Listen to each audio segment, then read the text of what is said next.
Hello, good morning. How are all you doing today? I have the mic working again, or at least we're gonna see if it's working again, long term. It at least hasn't shut itself off this morning yet, and I set it up before the stream started, so that's good. Esitsu, hello. How are you doing today? So I ended up doing a couple different things. First of all, I got that new USB. Let's see, what was it? It was the I always forget what they're called. The something express. But it got an internal card that runs on the internal power SATA as opposed to just off the card power, and put that into the computer. And only the Scarlet is installed into it right now. So that's the thing. I just wanted to check with. I just wanted to make sure that that was working. Since it's been great. Been a few weeks since you caught a stream. Nice. Well, I mean, welcome back, and hopefully things have been going well, and awesome to have you back here. So let's see. I also installed the Focusrite solo drivers because I realized that I was just running with whatever Windows installed, and that may or may not have been a correct thing. On Thursday and Friday, I ended up using this mic on my work computer, and it worked out really well. Like it didn't disconnect all day, it didn't do anything else. So I think that sort of gives the idea that it's not a problem with the mic. It's a problem with whatever the USB or connections or stuff where let's see. Then the last thing, not really connected to the mic, but I went ahead and upgraded my Ethernet because I was using the Ethernet cable since 20. When did we get it? It was possibly since before 2006 that we got it. It was pretty old. And I realized like, hey, there's like several different versions update for this. So we got a new one, installed it, got it all set up, and so hopefully stream should be better all around today. And if things are going well, I probably can actually update our kilobits per second again, because I think I had that set up. Yeah, I had at one point in time I set this up to 4K. That is the wrong keyboard. That keyboard. So let me do 4 4K, and we'll play around with that. Okay, so that being said, we'll today is Monday, which Mondays are our project days. Since we're done with deploying the course and we've got that going out, then I think it's time to start with a new fun project. And sort of like I mentioned last week on Monday, I have an idea for some fun stuff that we can do with Twitch channel points, but we need to be able to listen to events in order to make that work. And so that's what we're going to play around with today. We're going to explore. So I guess if we're exploring, it's hat time.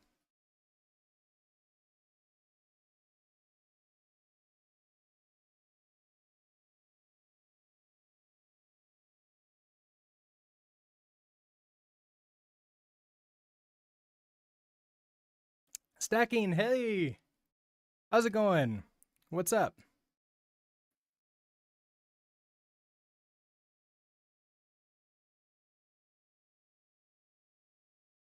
You're here for this stream. Well, awesome to have you here. We're going to be playing with the Twitch API. And I believe somewhere on Discord we had talked about the crate we wanted to use, which of course I've now forgotten what it is. So I need to scroll back up. Okay. Yeah, you're the one who had mentioned it. Is it literally just called Twitch API? Perfect.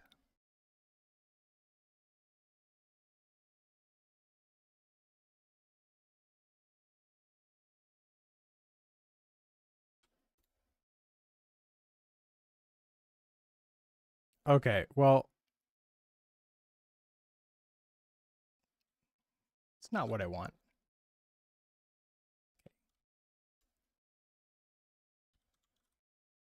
Twitch API. So I think this is the one that you were talking about, right? Stacking?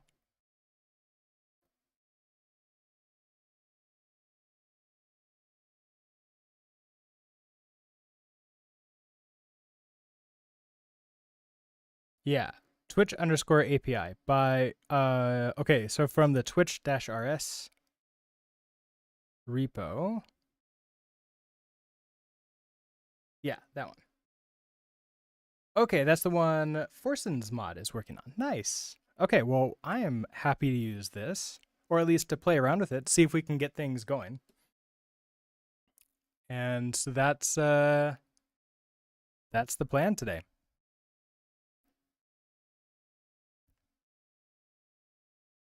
So I guess like as a preview of what we can do with this, we discovered some fun things we can do. Now we already know that Alacrity, if we make changes to the config file, then it'll auto update like just right then. Like there's no refresh, there's no anything else, it just auto updates. So we could change the font that we're using, we can change I think like dark mode to light mode, we can change like a bunch of different settings in there, which is pretty cool. For Helix, it's a little bit different.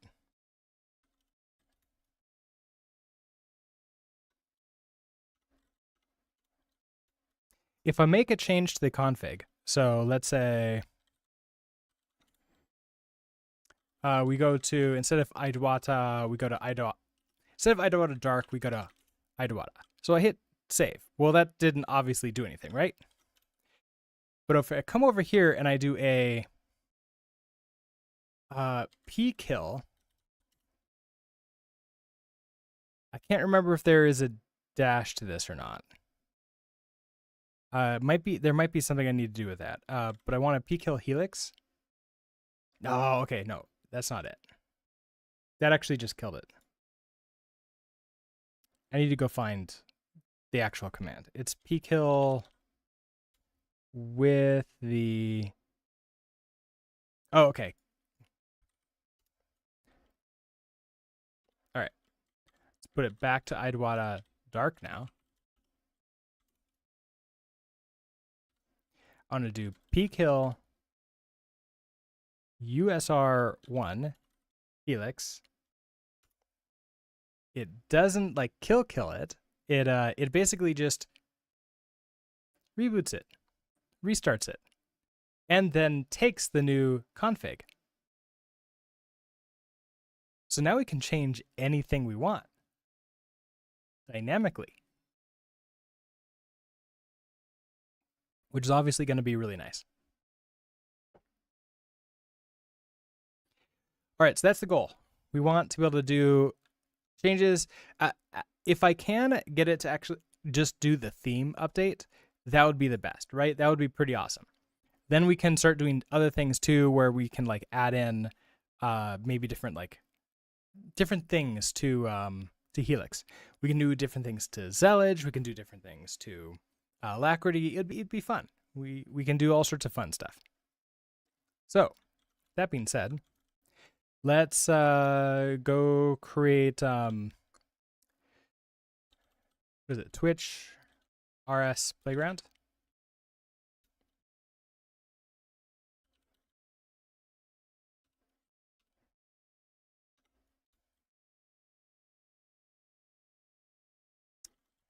Oh, and I think we have a new version of Rust. So let's also install that. Even though this version of Rust I don't believe is necessary for us because I don't plan on running this on Windows. And I don't know if this, even if I did, I don't know if it would be trying to execute any commands or batch files. So I think I'm safe regardless.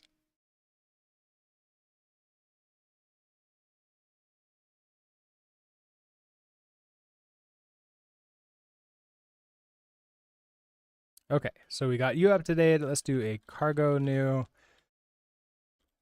Twitch RS Playground.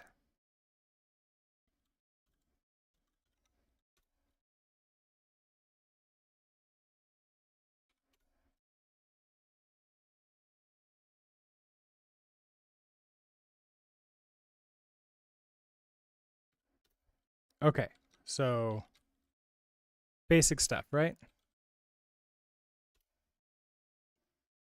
We just make sure we get our hello world.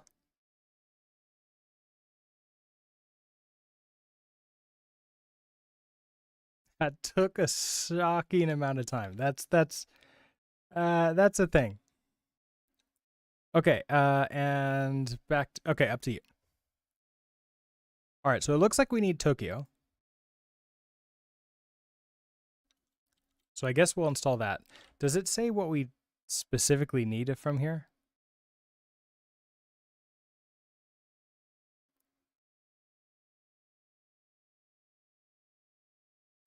My monitor just switched on and off. That's not good.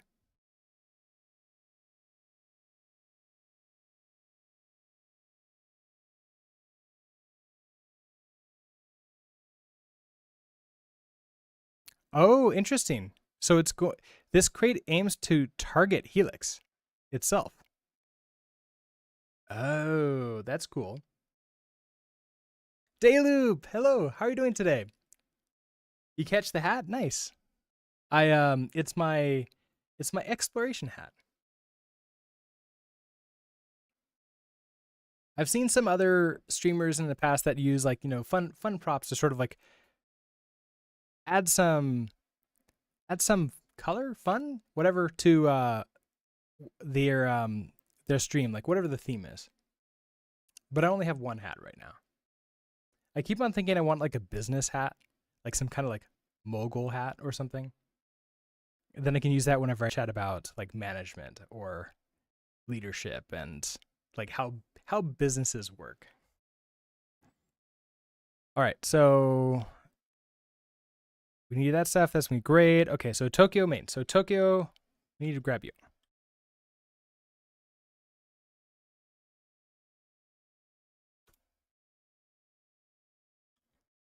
The Zerker, the hat plorer. Yeah. Something like that, right? Let's see. I think it's feature and I want macros. Is there anything else that I want for this?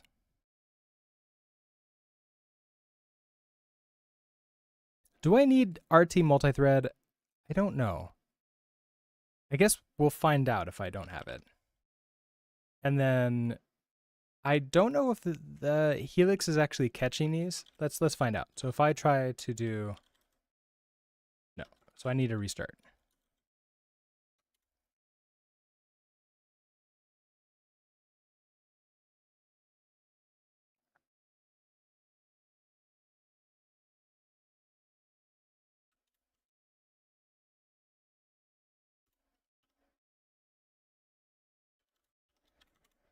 Okay.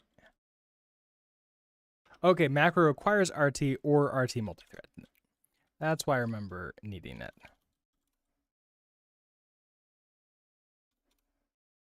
Okay, so we get RT. Should I also get RT multithread?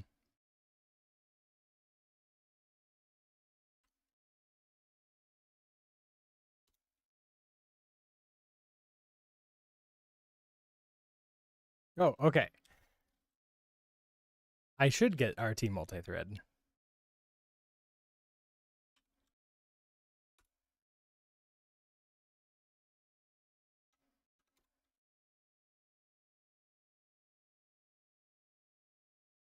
Okay, so you're happy.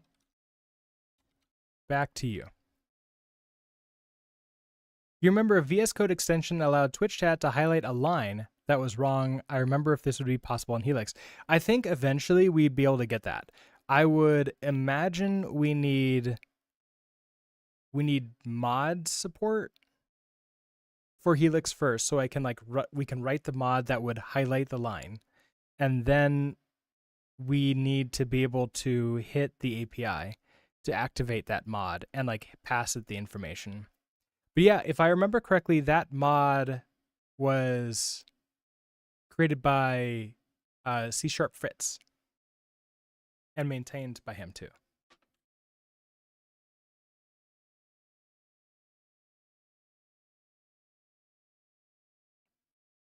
But yeah, that was a good mod. I like that a lot.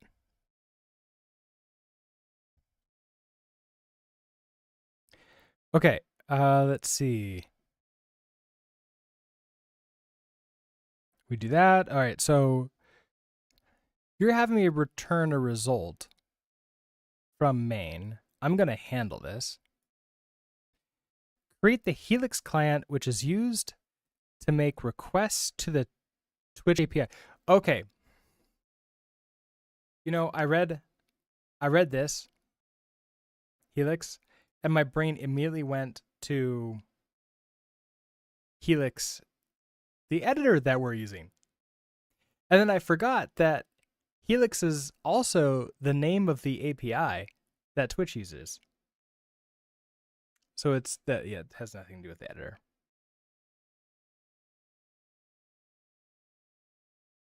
You zoned out for a minute. Did I say something about Helix in the Twitch API? What I want to do is create an API or create a client or something that listens to the Twitch API that allows me to receive events that then we can affect Helix the editor with, which is going to be really confusing because we also are going to have Helix the API from Twitch, which is fun.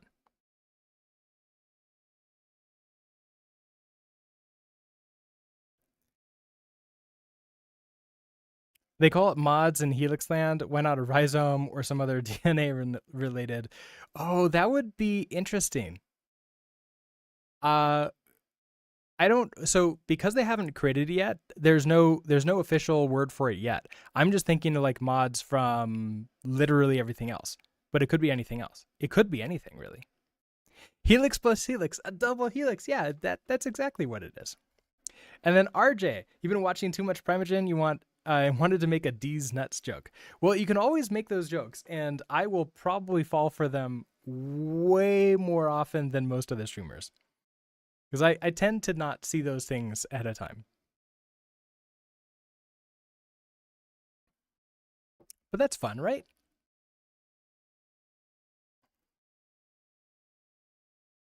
Double helix. Wow. All the way. Yeah, we should do that. Well, I guess we are doing that. So, all right. So I want to create a new Helix client, which is going to take in a. Okay, so I need request also.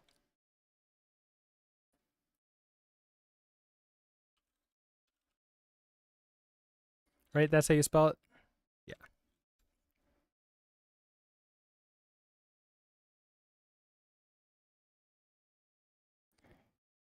Okay, so I'm going to create a Helix client default, which is going to be a type Helix client, which uses request client. So I need, first of all, I'm a little bit, do I have to pass in that type?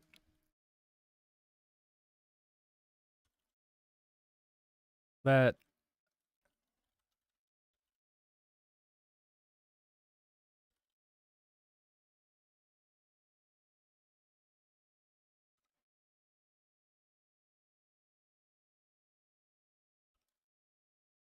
oh, I need to install this thing, don't I? It's Twitch RS.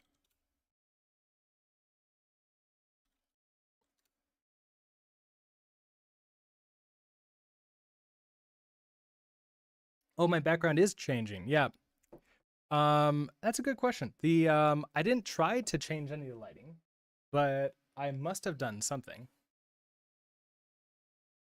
So yeah, good point. It felt like it was working before, and then you know what? I turned on my lights right before the stream. I think that sometimes they take a little bit of time to warm up, as it were. So that's probably what it was. Although chroma key is not showing any of that. Wait, what? Okay. I opened up the filter and it disappeared. I'm okay. OBS, you're amazing, OBS. Don't never change. And by never change, I mean there's still quite a bit I want you to change. Yeah, the static was coming from me, wasn't it? Aluminum, hello. How are you doing today? And Batman, hello. How are you? Thank you for that. Is the static of generative AI haunting the room? Oh, can you imagine once we have AI roaming around the world, we're going to have a whole bunch of AIs that people are going to think are ghosts.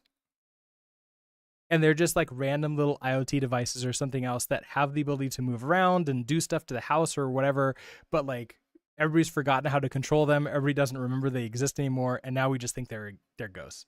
That will be amazing.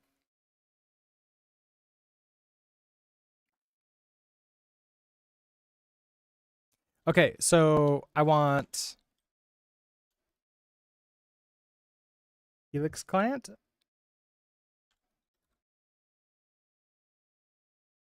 Can you bring that in?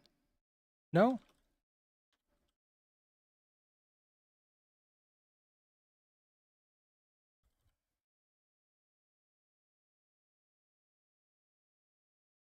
Where does Helix? Twitch API, Helix. Okay, so, oh, wait a second. I need something called Twitch API?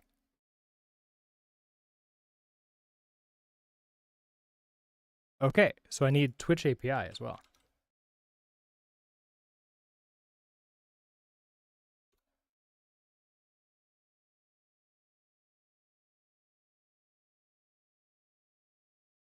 I bet I need the Helix feature.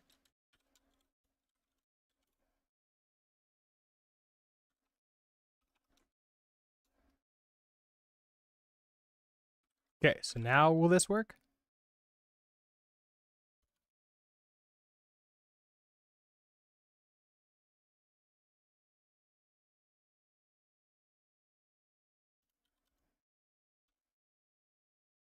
Kind of.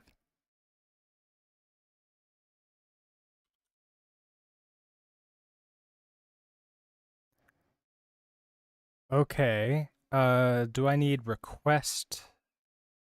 I bet I need request too.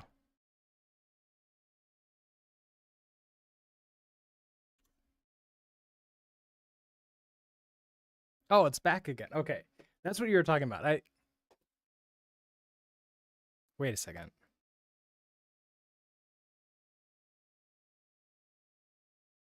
Oh. It's the hat. It's the hat. The hat in very specific positions, the hat breaks it. Yeah, look at that. But if I tilt down, it comes back again. Oh, that's fun.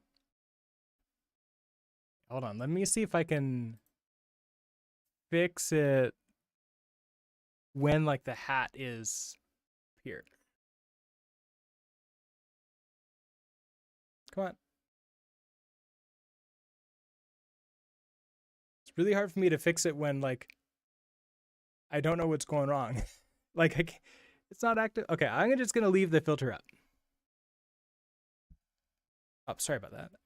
I'm not used to the arm here, so I need to be more cognizant of it. Okay, well I'll just leave the filter up. So when it happens again, I'll play around with it. You'll blame the cat, not the hat. But why would I do that? No, cats should never be blamed for anything. They would never accept it.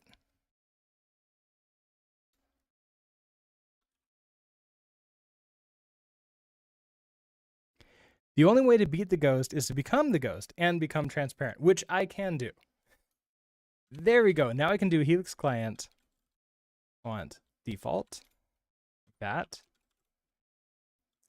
So then that's why I need this type, because type annotations needed. So you're going to be a Helix client.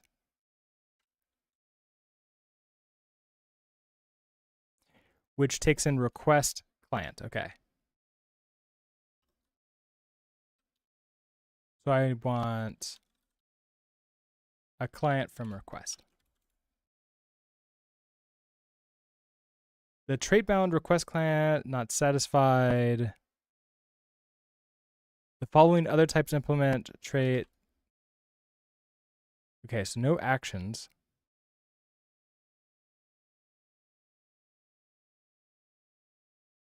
Okay, hold on. Which ones do I need? So Twitch API, Helix client. Twitch API. Oh, it's the wrong Helix client. Helix client. Twitch API, Twitch OAuth. Okay, but I don't think that's.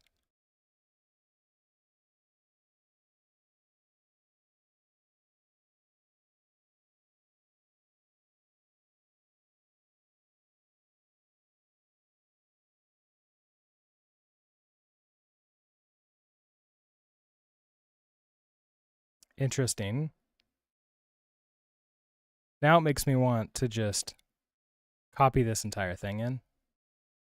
Or actually, no, let's just copy this in.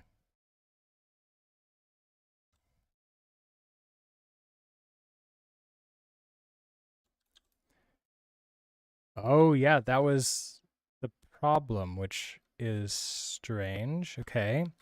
Cannot find type client. So, yeah, this is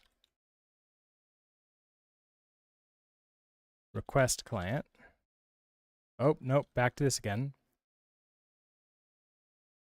HTTP client. Okay, so this is off of Twitch API. I have Helix. Oh, I wonder. Oh, it could be. It could be an incompatible version of request. Let's go take a look at that. Also, an ad break just started. They're lasting a little bit more, like around a minute and a half right now. Let me see if I can go to.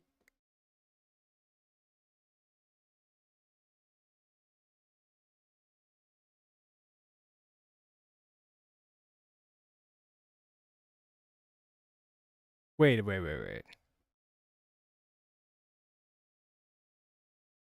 Was it Twitch API you were having me go to, or Twitch RS? Oh, it was Twitch RS created it. Twitch _ API. Did I install a bad thing?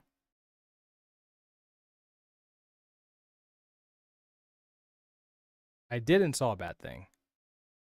Twitch RS.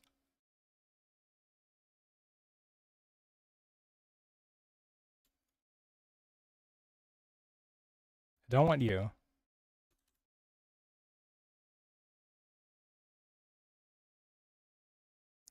Let's see. To reset everything, I mean, I think I could just do a cargo build, right? And that removes it.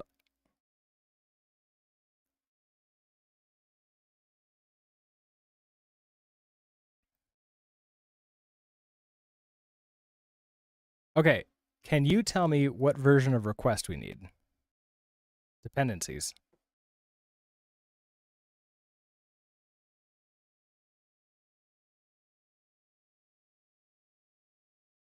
Yeah, you're right. Request 0.11. Okay. Is there a way through here to set the version? So can I do like cargo add?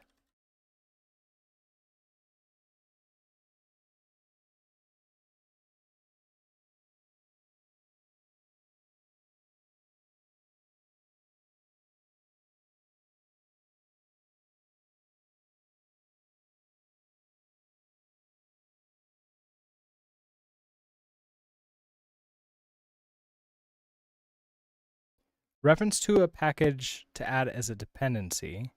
Oh, and then I could do at version. Okay, so we could do cargo add Twitch. No, it was request at 0.11.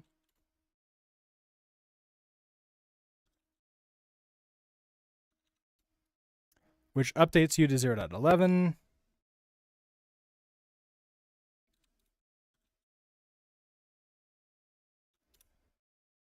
Let's see if that makes it a little bit happier.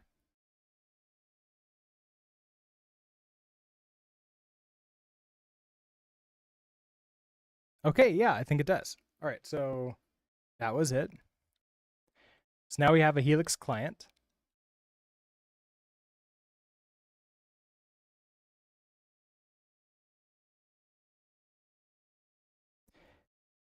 And then next we want a user token, which is going to have to come from a .env file. Okay, so I need to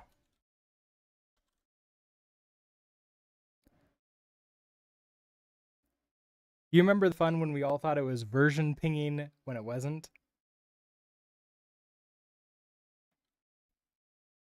There's a lot of fun times.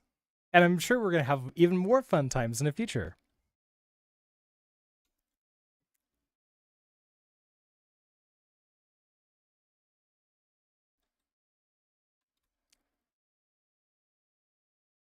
Okay, so before I forget, now I can't update you. Just to be safe, I'm going to do all my .env stuff over on the other window. What is this called? The Twitch RS Playground. Okay, so what do we want to put? Okay, this is going to be the user token, the access token. So the Twitch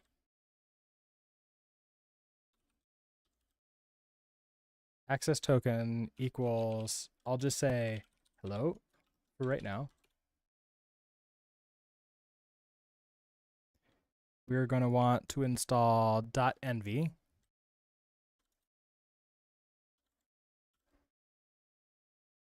And a .env macro? Yeah.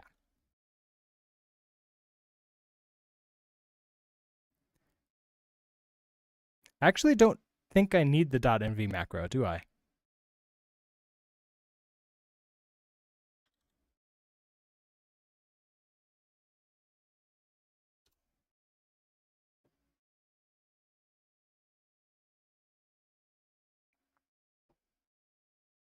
I'm impressed. The microphone has continued to work. So I think one of the three things that I did, I guess one of the two things that I really did, has hopefully resolved it. We'll see if it lasts the entire stream. Okay, so .env.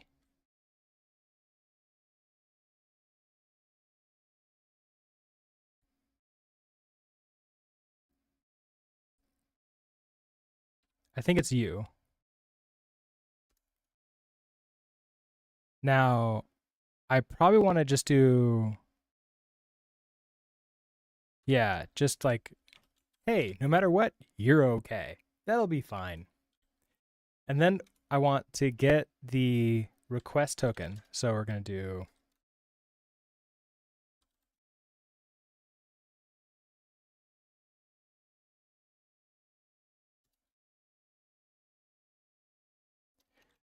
so we can get this from, let's see, env, the standard env var. Oh, wait, can I just do this with the env macro? Yeah, so I don't need the other macro, just this one. Twitch access token.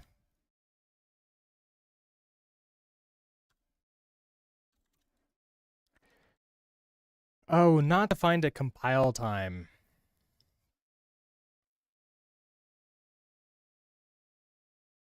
Okay, so the easiest way for me to work with this is to use Docker, and we'll create like I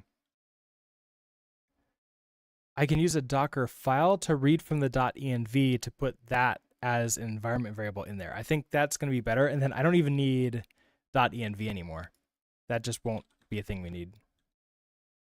So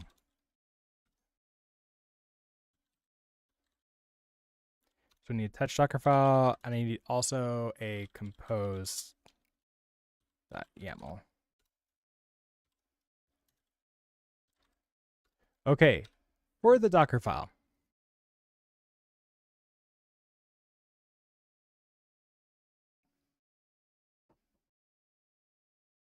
I want oh, it'd be nice if I had like a language server for Docker files, but I don't think that exists, right?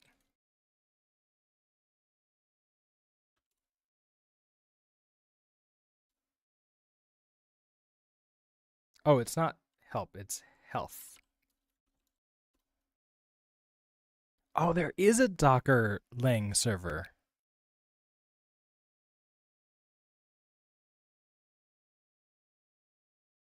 A schizophrenic web developer. Hello, how are you doing today? You need to learn Sass. Do I have a course already for Sass? I do not. I'm sorry about that.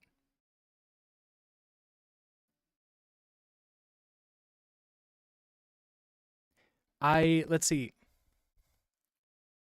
I never really officially took any courses or do any like learning for Sass. I sort of I guess like I'd learned normal CSS, and I did take a course that also taught CSS along with some like front end web development stuff.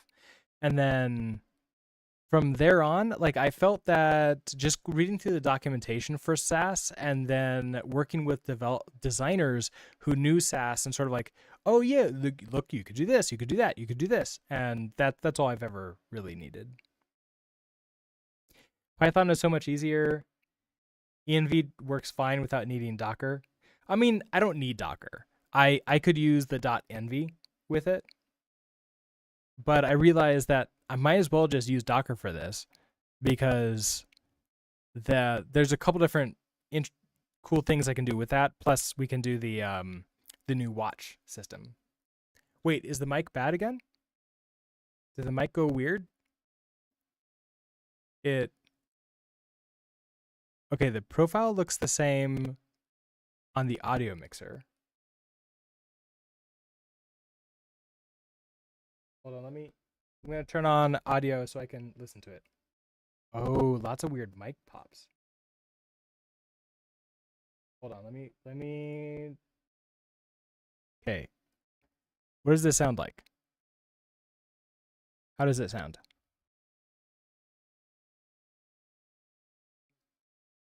That okay? I couldn't hear the mic pops, but I'm assuming that you're right. Okay, I'm gonna try turning it off.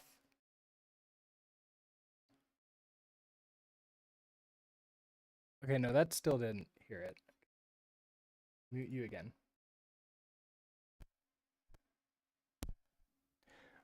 All right. Let me know if it's still there. I turned it off and back on again on the Focusrite itself, and we'll see if that works. Otherwise, I wonder if it could be the. Okay, still there?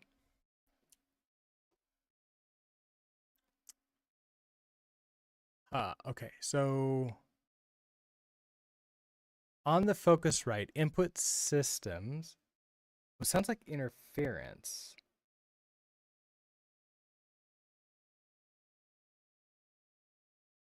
Let me double check the cables in the back to make sure it's not like next to something that's like potentially causing an issue. I didn't. Wait a second. No, the Yeti mic is.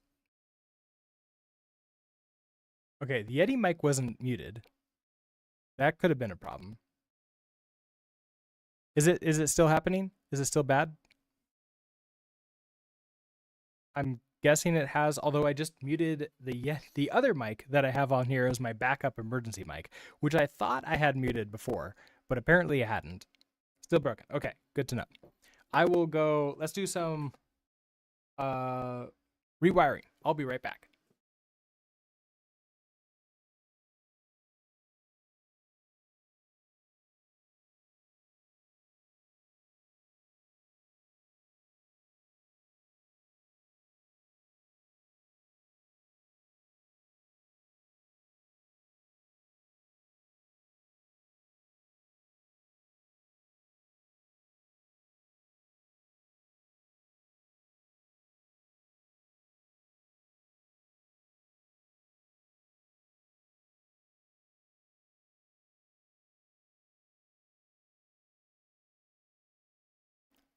That would have been a good idea. I did not mute it first. Okay, still broken? I might have to power cycle it too. In case it's like it caused issues with the buffer. Yeah, okay. Let me try unplugging and replugging all the things in. This time I am going to turn off.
Okay, I moved it farther away so the cables doesn't go in front of the speaker that I have, and the cable doesn't touch the power cable that I had plugged into the computer.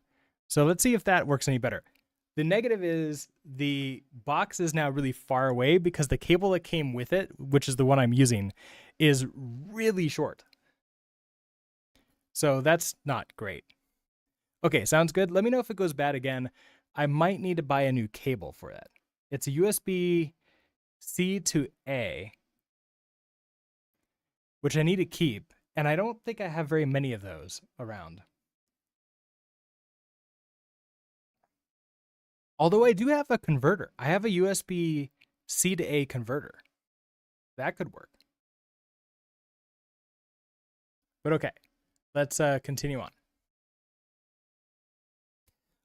Language server. I would love to install a language server for this.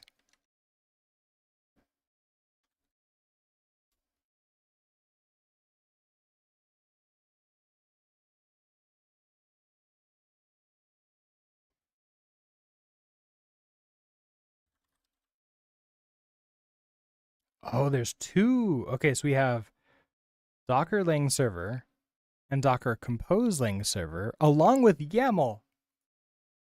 Interesting. So both of them?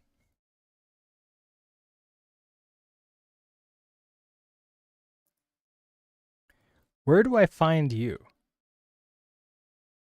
Is this a brew thing?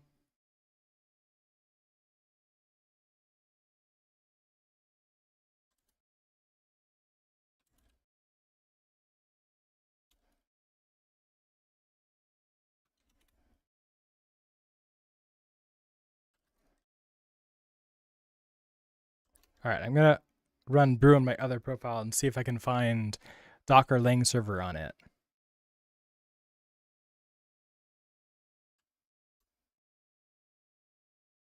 I can find Docker LS.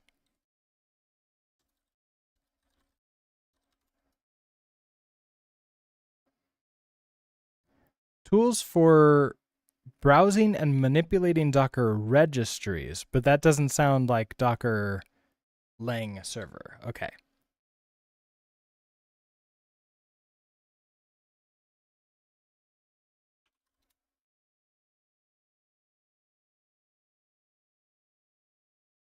Okay, so I can install you powered by Node.js. Okay.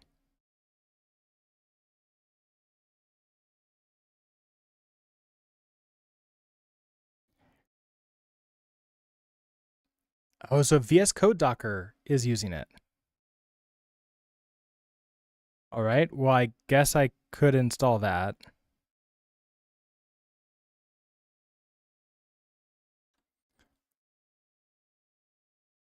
Okay, so let's do.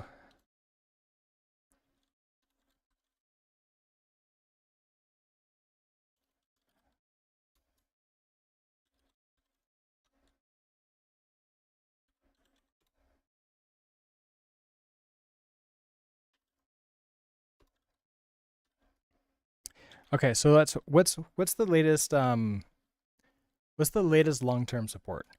I think I could do MVM LS remote. I think,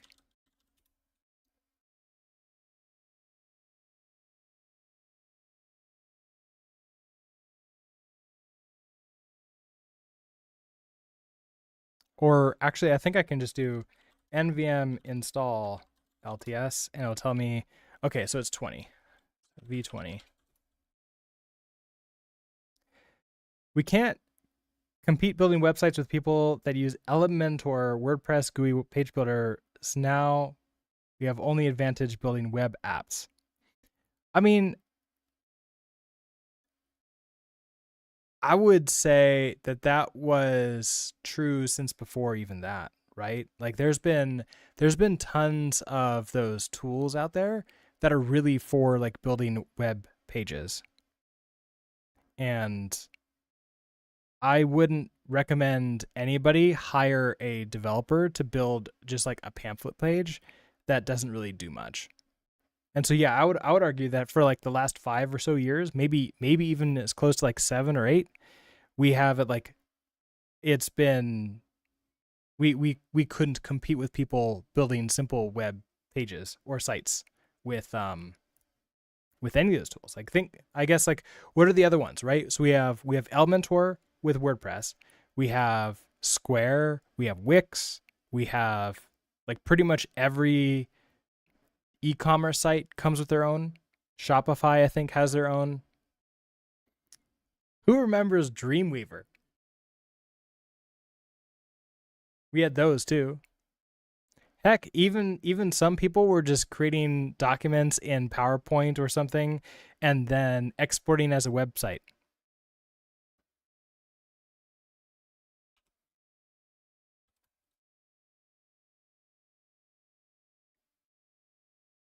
And people love like it works with those. It works for those people. But just like everything else, we need to stay ahead of the times, right? Like we're not going to make even if you take those contracts, you're not going to make enough money to like survive on them.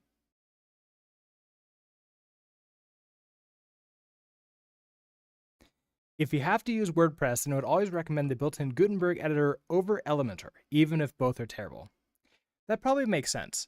Like with WordPress, staying as default as possible seems to be the best choice. Less possibilities of being hacked, too.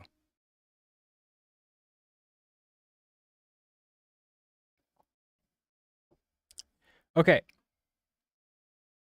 I want we have you set up. I want to do a npm install. It's going to be global. And we want Dockerfile language server Node.js. Cool.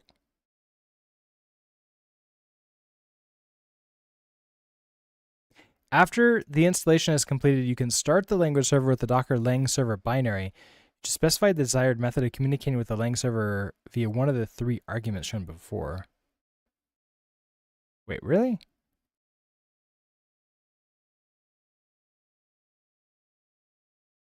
Wait, no. This will be launched via Helix on its own, won't it? So if I do Helix health Docker file now. Okay, so it found Docker lang server.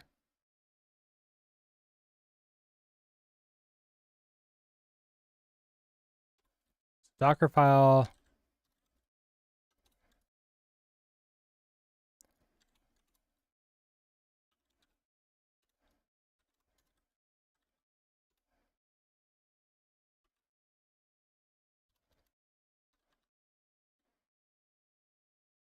Oh, I was really hoping it would get it would get help with that.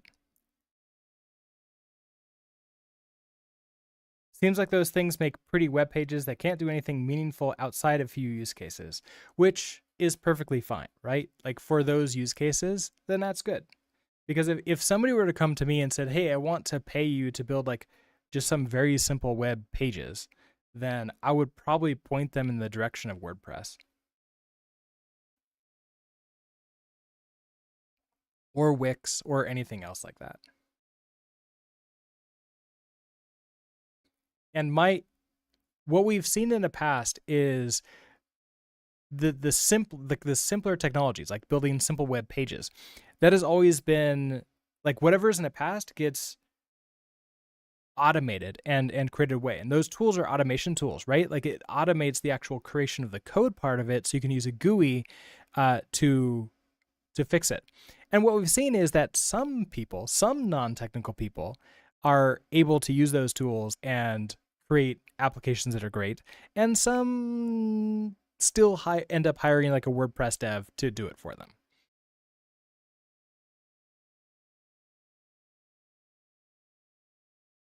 As so you're stuck with a WordPress site that you're literally updating right now. Yeah. Are you being paid for it at the very least?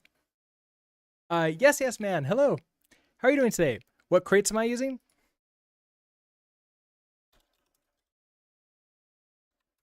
I am using, let's see, I am trying to get away from that. So just request 0.11. So very specific version set with that. Tokyo and Twitch API, but we haven't really gotten that far with it yet.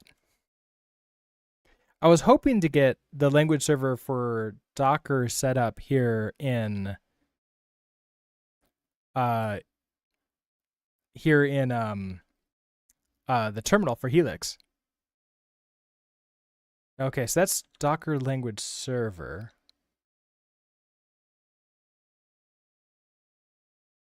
Yeah, that is for Docker. Oh, wait. I didn't notice this. All that gives me is highlighting. Okay, I probably didn't need to install that. This is the one that gives me okay, it gives me auto indent. It won't give me anything else. So there's nothing that will help me with like auto completion. That's too bad. You're not being paid enough, Isitsu. Yeah, that's unfortunate. I suppose that's where if you have like somebody who can help out a lot with this, that would work. All right, let's just go with Rust latest. That'll be fine. I want. Is there anything that I want to do with this? Oh, right. We want to copy. I want to copy the code in. So let's copy. Can I just copy like star to /code? Does that work? I'm going to workdir /code. And I want to command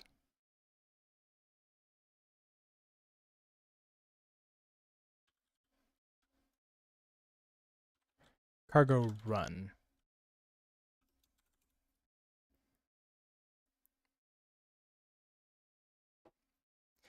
We got a WordPress developer to help out. They only seem to know Elementors. That is why we have 3 different competing systems and a monthly security vulnerability. Yeah, that is something I've seen an unfortunate amount of is some people will learn like one technology, discover that that's paying, like it pays the bills, like you can get jobs with that one technology, and then you stay with that one technology. It's really dangerous though, because if you stay with that one technology and you don't necessarily like keep up to date, you don't learn new things, you don't have a mentality where you could learn new things, then you run into this system like you're running into, Asitsu, where it's, oh, hey, I can only use this thing. So if you want to pay me, I have to use that technology, which is dangerous. Like every time that it's I have to use this thing, it's like, just imagine the Ralph Simpsons quote, like, I'm in danger, because that's a replacement danger. Like somebody can come and just replace you because they know something else. And the longer we stay in that mentality, the harder it is to get out of. So sitting in discomfort and being willing to be uncomfortable with, because it's like, I needed to learn something new right now in order to get paid. That's a good mentality to have. It's better to have, how can I use this thing mentality. Yeah, absolutely. Yeah. All right, ads are about to start. So I guess a heads up for that. Okay, so I want to run this. We're going to do a Docker build. What do I want to call this? This is going to be,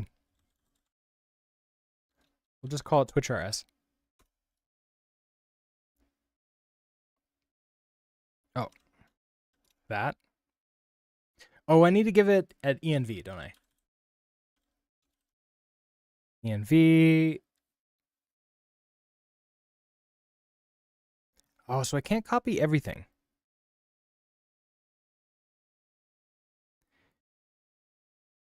How do I copy everything? Is that even possible? Oh, can I just copy dot? So dot env, I want,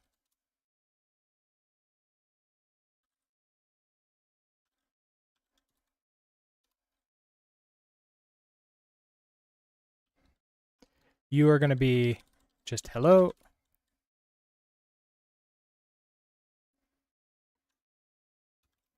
Okay, and then we try you again. And then I want to Docker run. All right, so let's I'll just remove this as soon as it's done. I don't really care about running it long term right now. We're going to use a Docker compose to throw it in there. And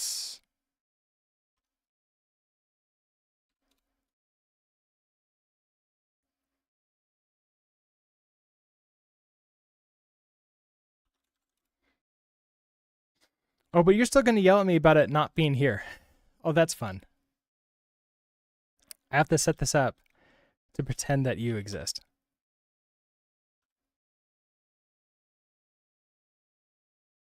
Okay, hold on, I need to.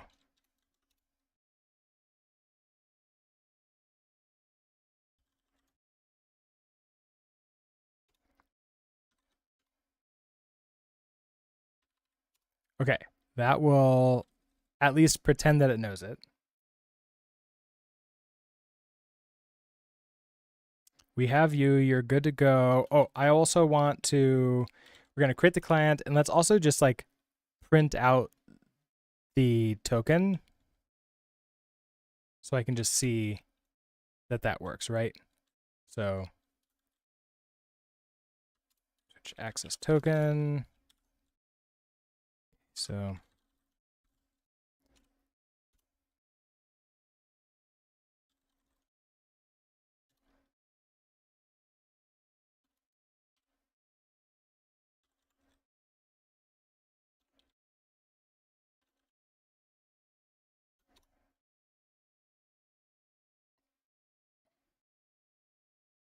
oh, I probably don't want to send it in with the target stuff. So I probably want a Docker ignore file. I don't know if it matters that much because it's going to rebuild it anyways, because Linux in there and Unix out here. Okay, and then we get hello, which is the one I put into the Docker file, as opposed to the hi, the one I have here. Oh no, yes, man. The message was retracted. I don't know what you said. Sorry about that. And I didn't do that. So maybe that was automod. Does YouTube even have automod? Okay, so we have you set up. That's good. Compose time.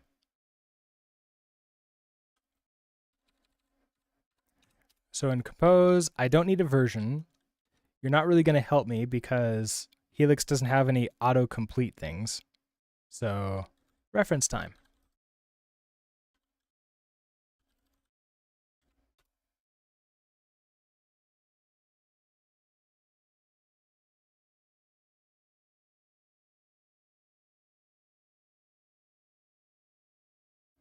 So I don't really care about a version that's not needed. Services. And it is services, not service, right?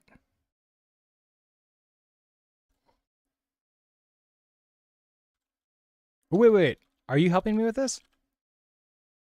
Oh, it is help. Okay, so we are getting help with this one. That is nice. Okay, you were asking about my LinkedIn. Like, I think I have a link to LinkedIn in the YouTube description. In the YouTube, somewhere in my YouTube, I do have a link to my LinkedIn.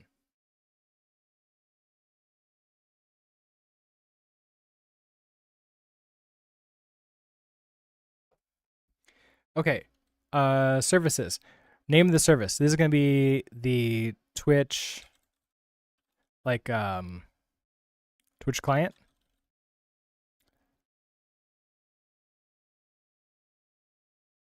Or Helix client, really.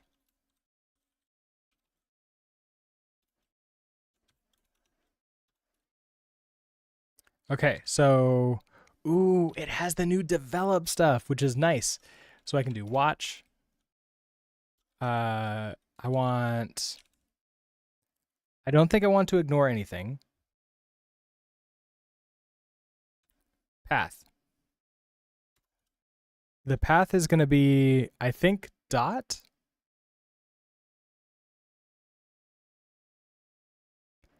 Thanks, yes. I'll go ahead and accept that later today after I'm done with the stream. Like usually I check it like at night or something. So sometime I'll get there. I'll get to it. Okay, so watch path. I think the path is everything in source. So I want source.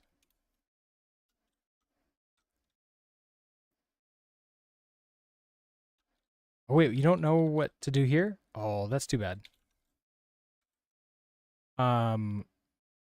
Oh no, it is in here.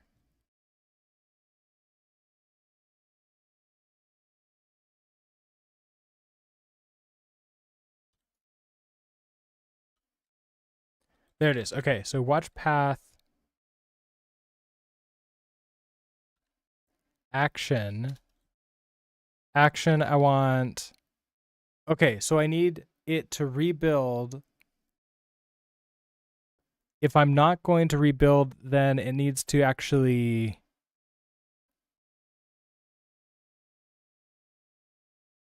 Sync and restart, I think, is good enough for this. And target is in code. I think that's how this works. I know we just did the course for it, but I think we did that in January.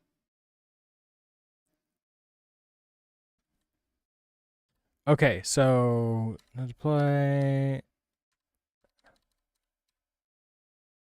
Don't need to override the command.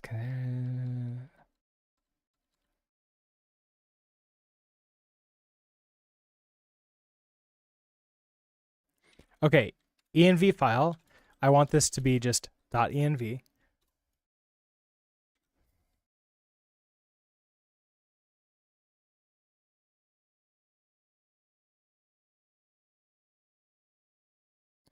We want to expose. Actually, I don't know if I need to expose anything.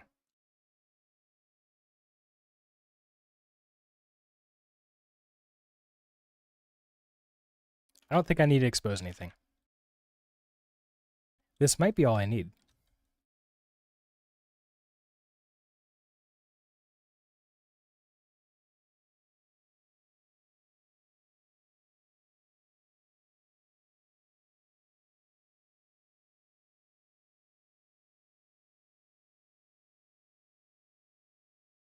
I think that's just going to be it. It's going to be pretty simple.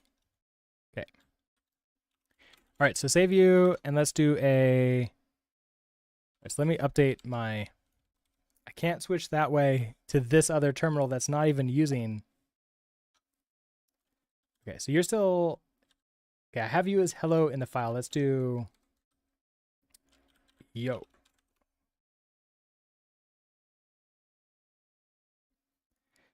Then we're going to do a Docker compose watch.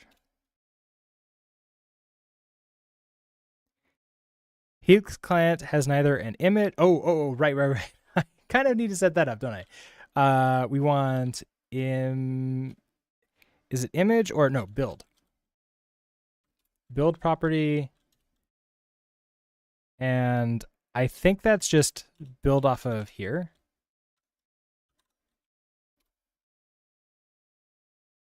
That should now build the Docker file, it transfers in all the code, and then should run the code. And then should give me, should continue to run it inside the container as close to as fast as we can get in Linux land, because I'm not using a volume mount.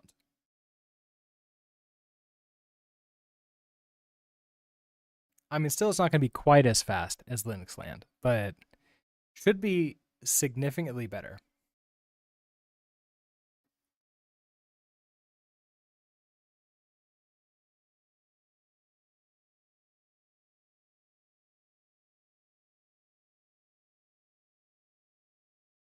You know what? I can probably make it a lot smaller by ignoring the target file. That's probably that's probably a problem here. But okay, so you're set up. I should be able to come back to main. Did this not?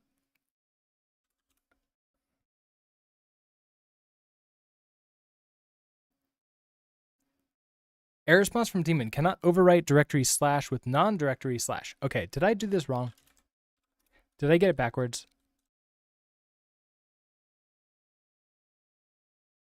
Path source, target that.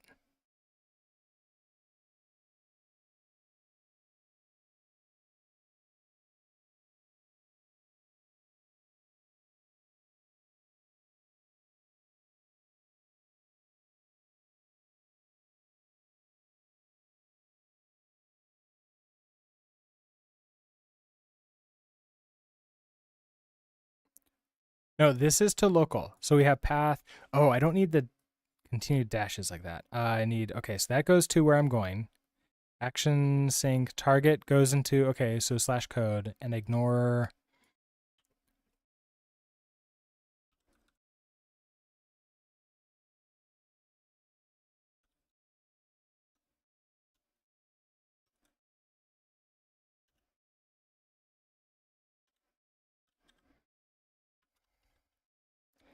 Ignore target.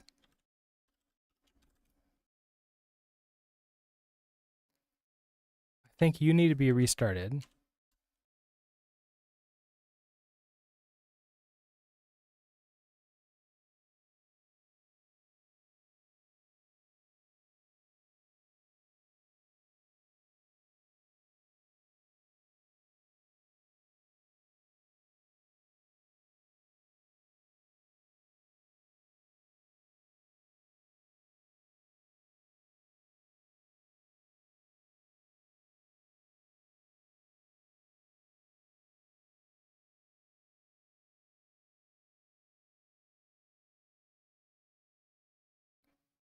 Okay.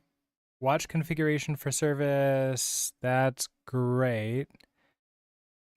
Do I not see the output of it here? Oh, I probably don't, because that's going to be in the logs, isn't it?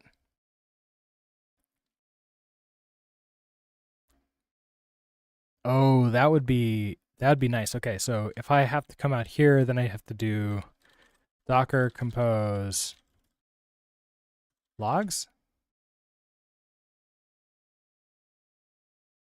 Could not compile Tokyo. Oh, oh. No space left on device.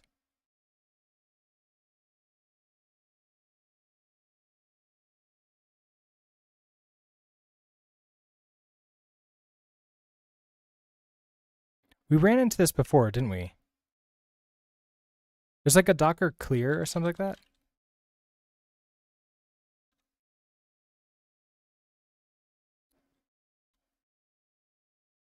Docker clean.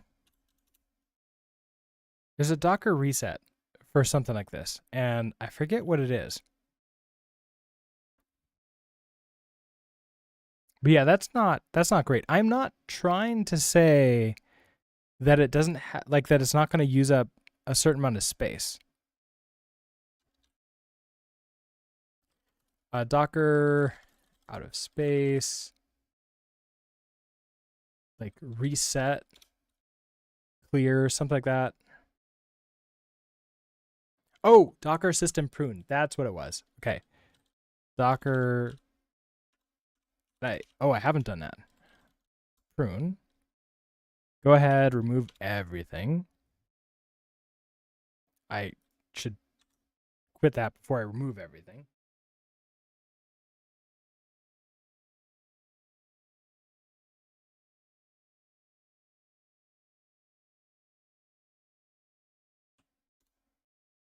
Okay, let's run it again. Okay. Now let's see. Docker watch.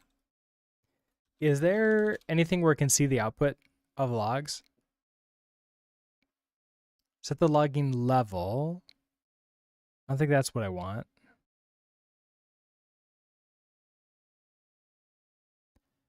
Don't think I want debug mode. I don't think you're going to help. Okay, so Docker compose, watch. Oh, maybe it was help here. Nope.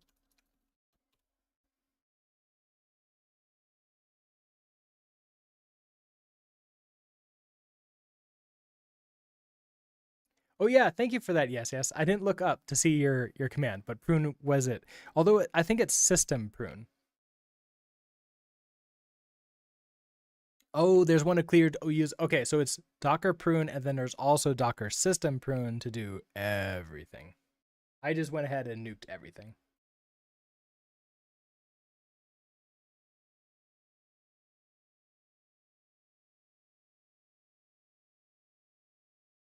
Okay, so you're started and you're good. So I should be able to do Docker compose logs. You didn't run? I have the compiling. Oh, okay. Actually, it was still running. That was the problem. Unused imports, access token, user token. Okay, so warning, warning.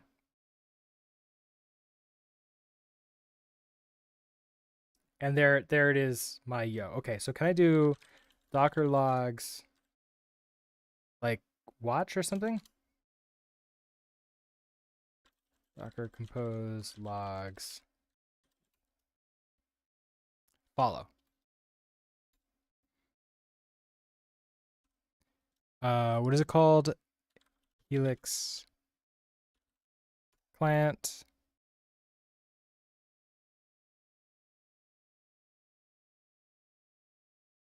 Oh, it's dead because it's not alive. Okay, that makes sense. So eventually I'll be able to follow this, but that'll be fine. Okay, so I think we're good to go here. Now I need to put a real Twitch access token in here, I believe. Or rather, I guess we can continue on and we have yo, and then I need to get a real token at some point in time and put that in there. But I guess we'll come back to that. Okay, so token, user token from token, that comes from this. Okay, so user token from token, passing to client, access token. Okay, so let's go ahead and just create our token. Okay, so let token equals user token from token. We hand it, this is going to be the Helix client.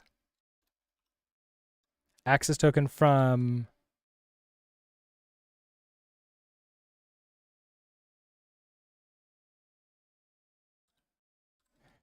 switch access token, and then we wait.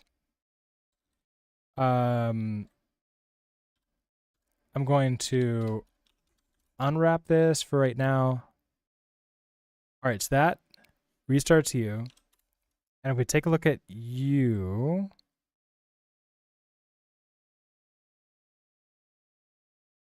huh? I would have expected the unwrap to catch and not to get the yo.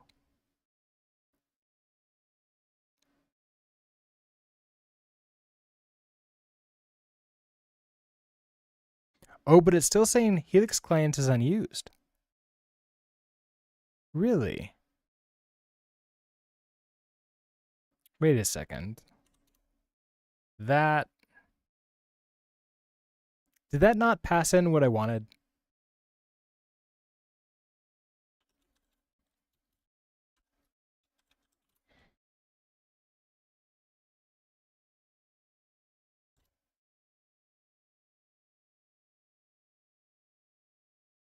Yeah, syncing Helix client after changes were made.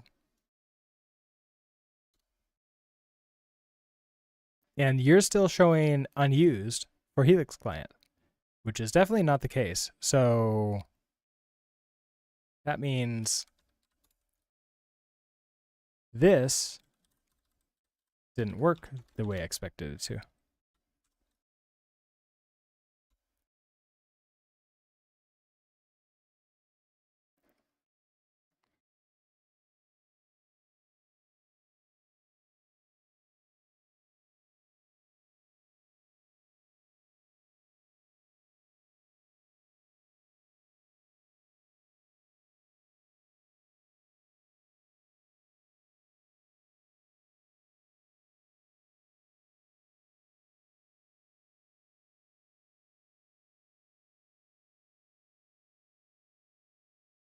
I should definitely put a Docker ignore file in here.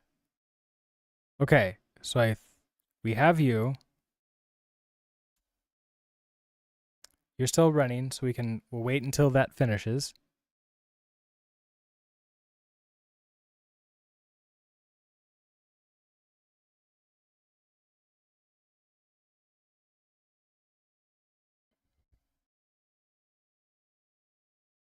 There we go. Now we get the not authorized because it wasn't a real one, which is great, I think. I'm a little bit concerned though that it didn't do what I wanted it to do. So if I take away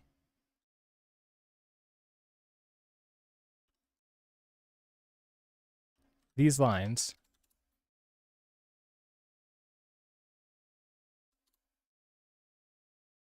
yeah, it's still the same problem. Okay, so watch isn't working for me. I haven't set it up correctly. Okay, so we have path to source, which is the local code that I have.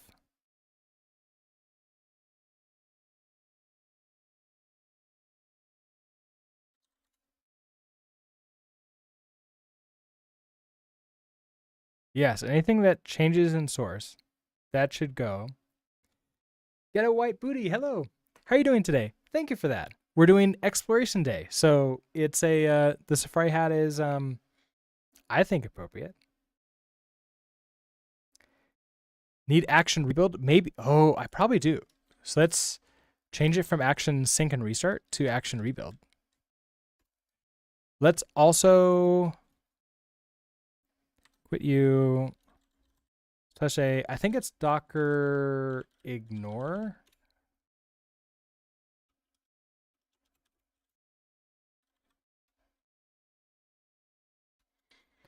And I want to put in target. Ignore target and then also ignore .env. Okay, and then I think that will also, okay, so that should work with everything else. And then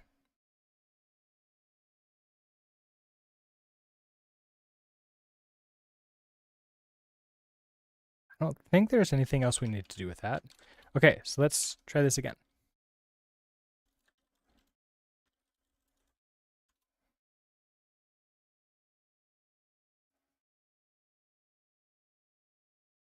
That felt a little bit faster, right?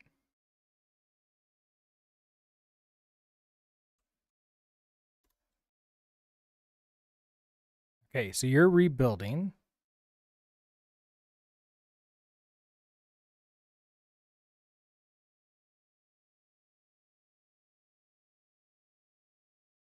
There we go. Okay, so we get Twitch access token yo. And then we re-enable you. I hit save. This brings us back. Just unfortunately not quite as long, but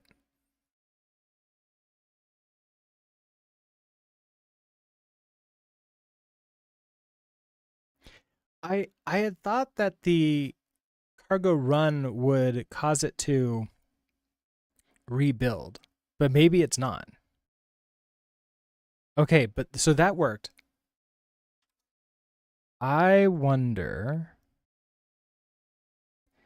if we install cargo watch.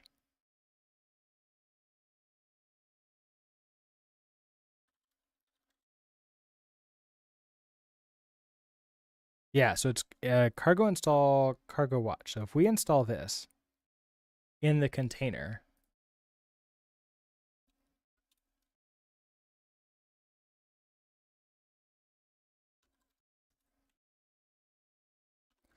and then let's do cargo watch. How do I use this again? Cargo watch. Nope, stop. Cargo watch.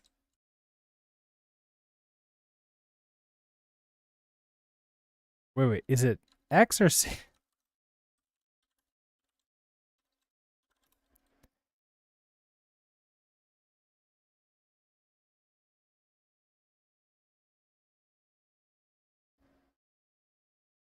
Okay, then it's -X.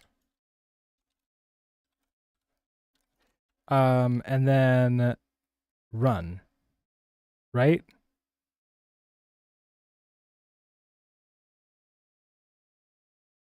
I think that's it.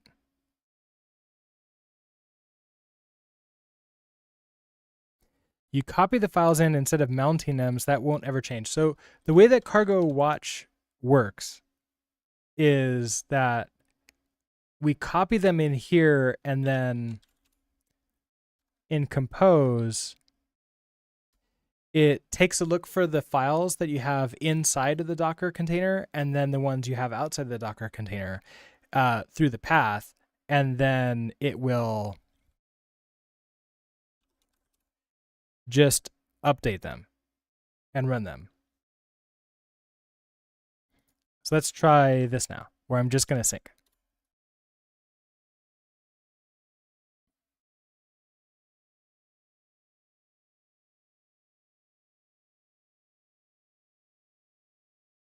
So I think this should work now. Maybe when I'm using the Docker watch inside there. Skimmis, hello. How are you doing today?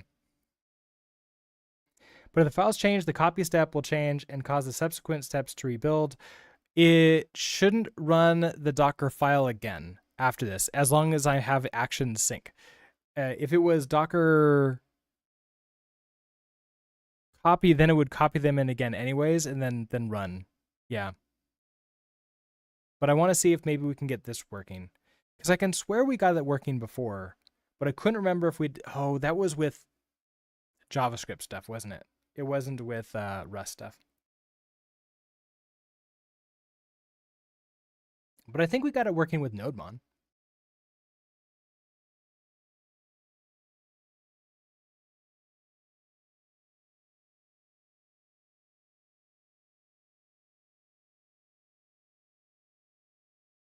The code is only copied in the build.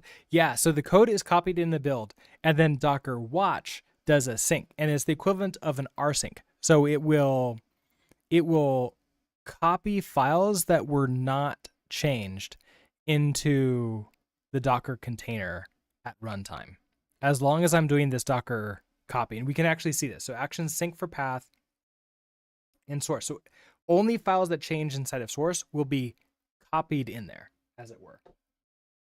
And so you're still running inside.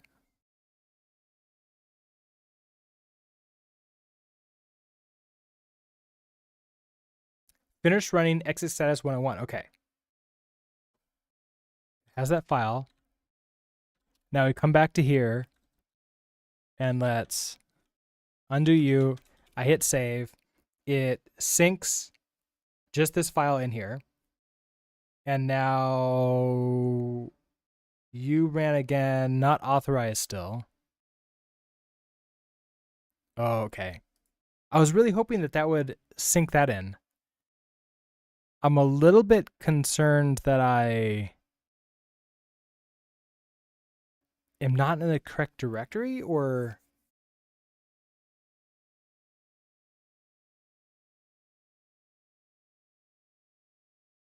let's investigate. So if we do a docker compose exec,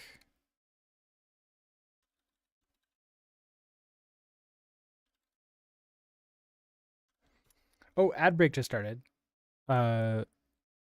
Okay, so I'm in code here. So I have source. We have main. If we cat main, yes, that did not sync the files. So we did an entire course on this too. Why am I not able to do it now? It worked before. Okay, so they have like an entire example of how to do this.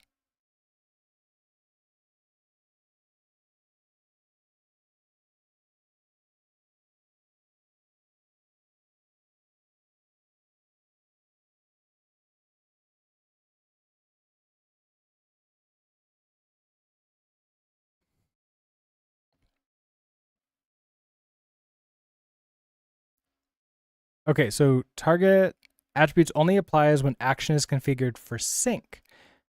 Files within path with changes are synchronized with container file systems so that the latter is always running with up-to-date content.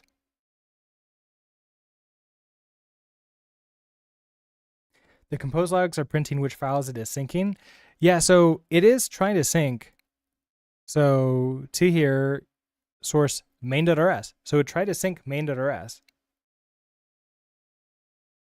which is the correct one. That's what I was in, main.rs. And I updated you.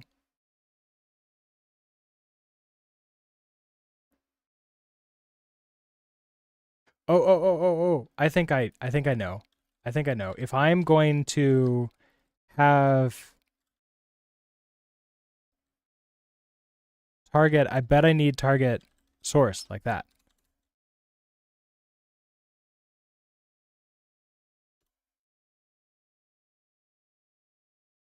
I wonder if this will keep the logs up or if it's going to drop me out of them.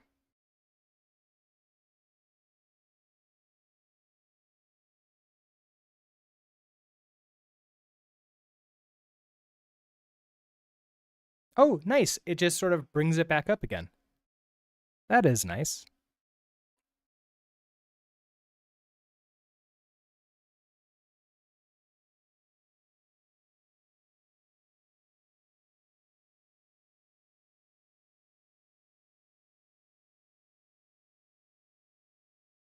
Okay, so we have our yo.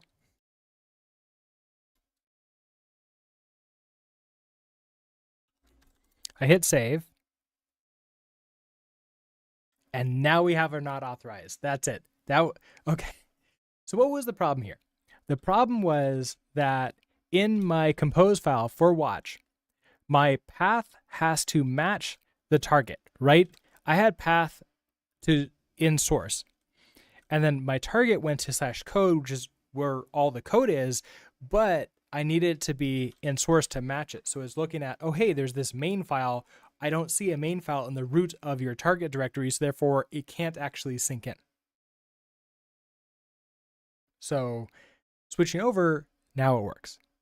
So this is great. Perfect.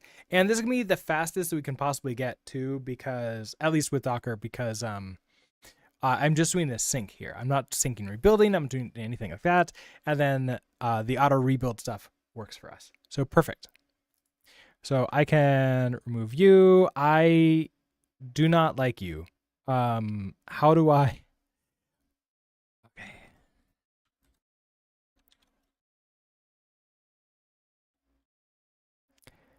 I want you to be a Docker logs again. Okay, so I'll just sit there and then we will watch you now. I think it was syncing properly earlier too, putting mirrors in code rather than I. Yes, it probably was. That's probably exactly what it was. We probably now have or had a main RS in slash code, but of course that's not going to update, right? Because it thought it was a brand new file. That's probably what it was. It thought it was a brand new file.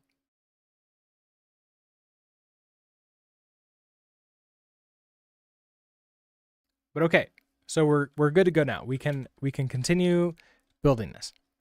So now I need a real token. And where do I go to get a real token? I need like a new incognito window. I need a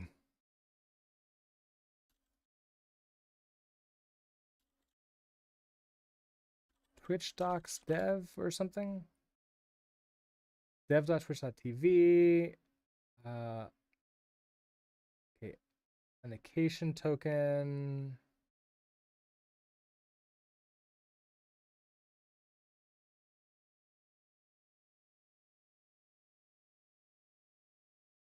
Oh, I need to register. Wait, no, I have an app to register. Okay. I think I have an app.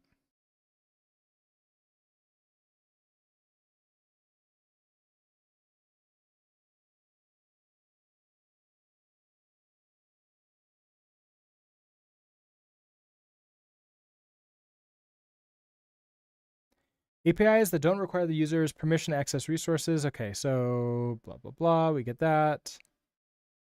To get an app access token, use the client credentials grant flow. Wasn't there a website that you can go to get one that they like hosted or that they were suggesting in their docs? Oh, to get an access token, send an HTTP post request to this.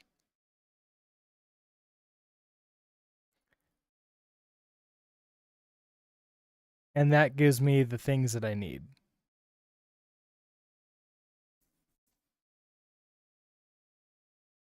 Oh, and then I need a client ID. I need a client secret. And the grant type will be set to client credentials.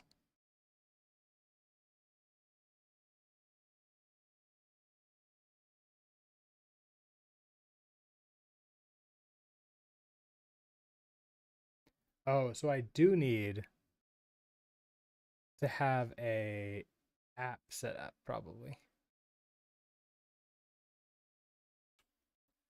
Okay, so I want dev.twitch.tv.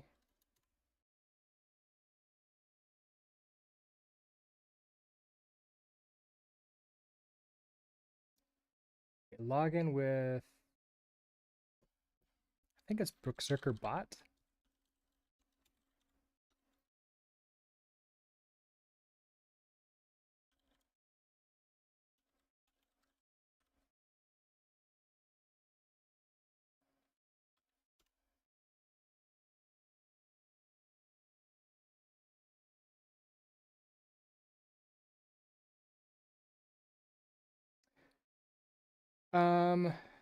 Oh, security, multi-factor authentication. All right, where did I store that token? It's been a long time.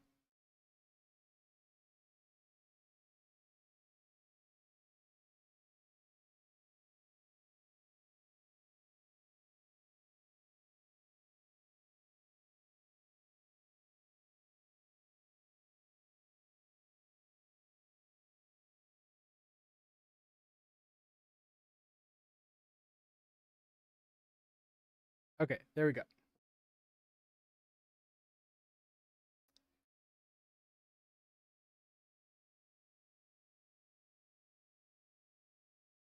Go to my console. Let's try. Okay, this is not an extension. Register my application. Okay, so name. This name is going to be what do I want to call this? This is I guess I'll call this Twitchar.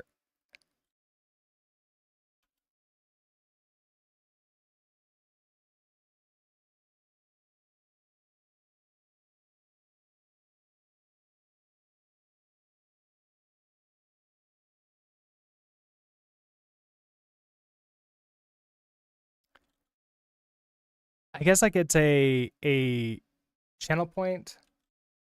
So channel point manager.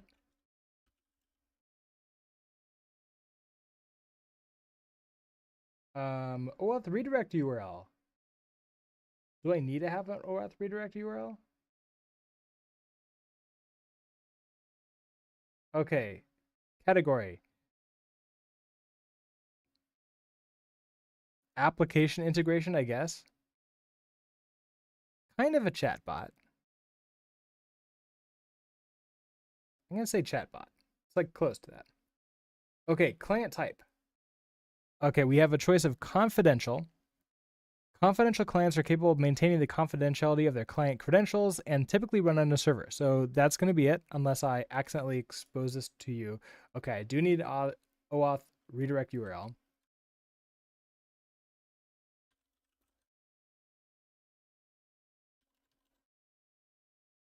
I'm just going to go to HTTPS localhost. Can I go to HTTP? Oh, I can't.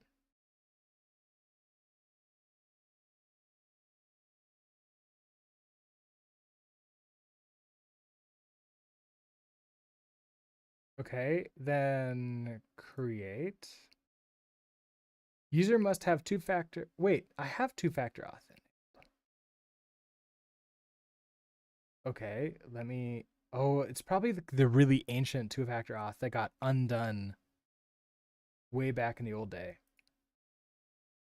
All right, so I need to go find.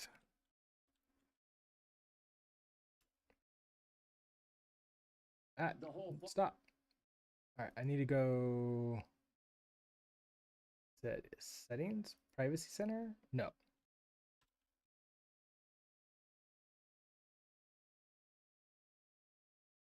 Settings. Security and privacy.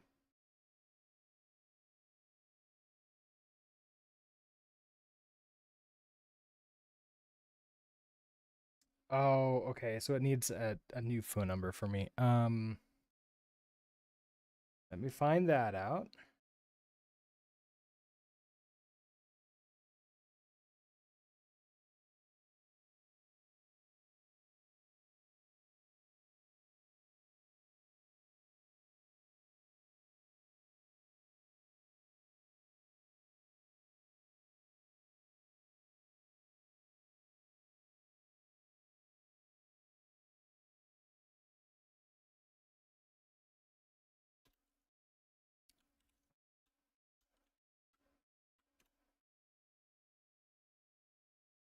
Okay. I can't use a virtual phone number for this.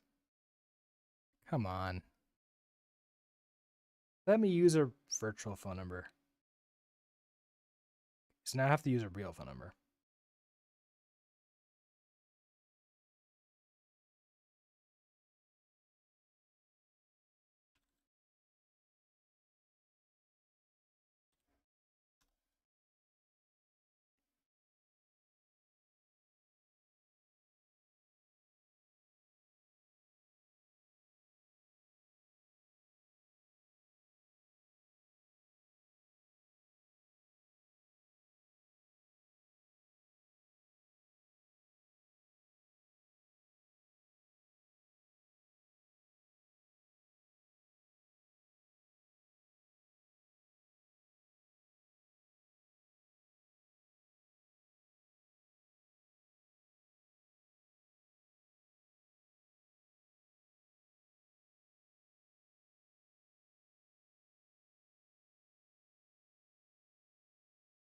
Okay, so now it wants me to set this up.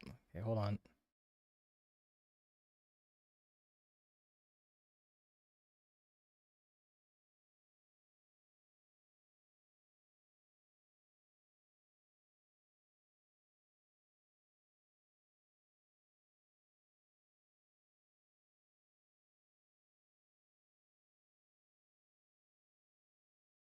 Okay, I think I'm finally done there, which means now I can create this app. Great. Maybe. Wait, now I need to okay, I need to re-log in again because okay.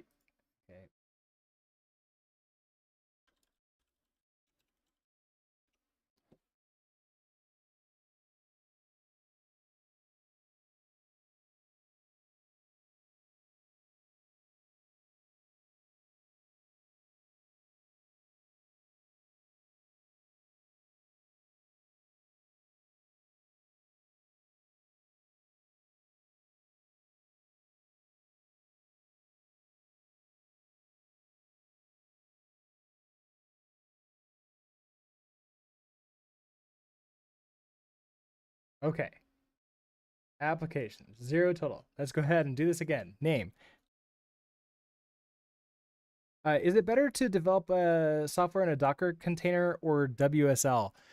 Well, okay. So yes, I do like to develop in Docker containers because they are sort of contained a little bit. And it, like, if I am going to ever run this in a server, I can approximate what that's going to be like in a Docker container a little bit better. The, for Windows side, WSL is great if you ever want to like have access to like other things or to like install a bunch of stuff and you're not sure how or if you want to, then in that case like Docker container is probably better. Especially if you don't want to install like a bunch of languages or other things, that's that's usually like the way to go is like use Docker so you don't have to install a bunch of stuff. Plus also I want to get like more used to just doing Docker all the time constantly because I now have that course. And that's kind of a thing. All right, so this is gonna be our what is it called again? What did I decide to call it? It's the Twitch, the chat. It's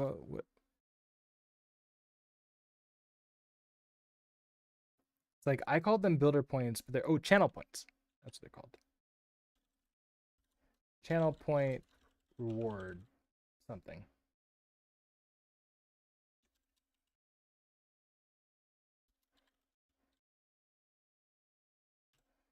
Let's see, category was chatbot, confidential, create. Wait, it then just immediately logged me out. What? Why would you just log me out? It didn't register the app.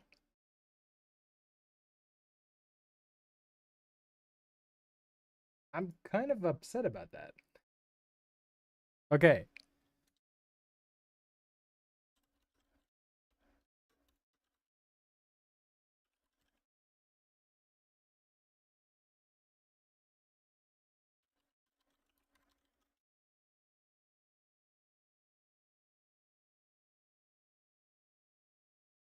Okay, there we go. That time it worked. Perfect. So now I can go into manage it. Okay, so I can get what do I need? Oh, okay. So in order to create the thing, find the documentation up here.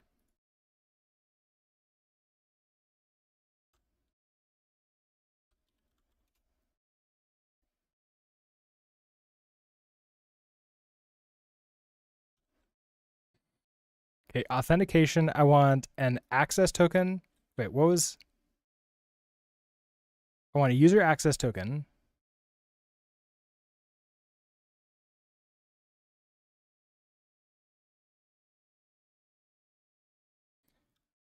Use this flow if your app uses a server, can securely store a client. Yeah, so we're gonna it's gonna be a server that just runs on my system and not in the cloud.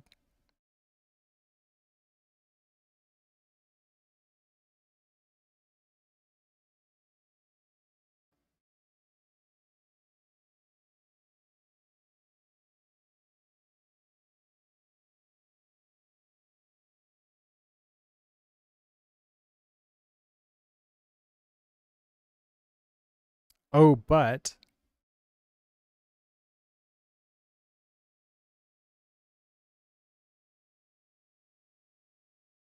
the first step is okay, so it wants me to navigate to here.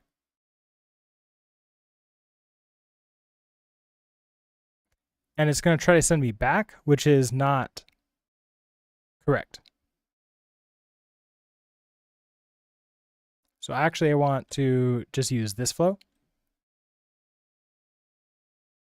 So it doesn't use like a web server. It's located on a standalone device, my computer.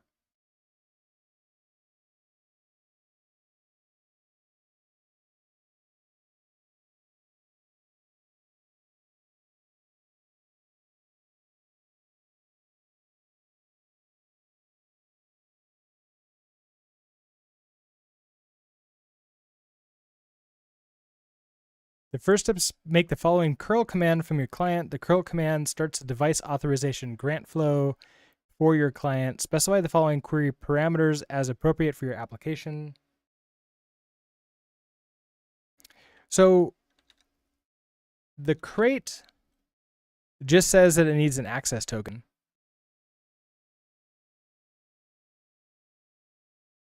But I don't have an access token. I have to, if I want an access token. Oh, did I say user token? In the docs.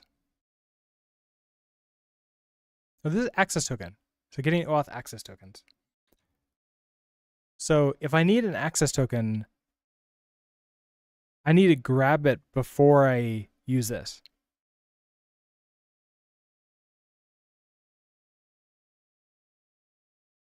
Like, unless they can help me get the access token, which this documentation doesn't show, but maybe they have something somewhere.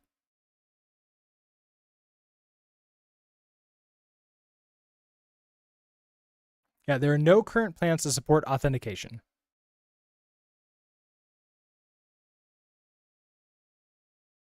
So I need to get the access token myself.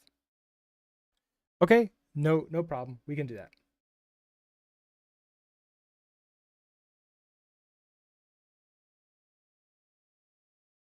That says use the auth to crate. Wait, does it say that?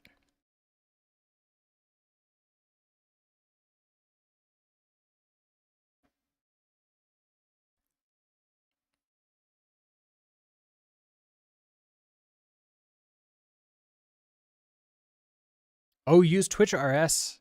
Twitch auth. Oh, okay.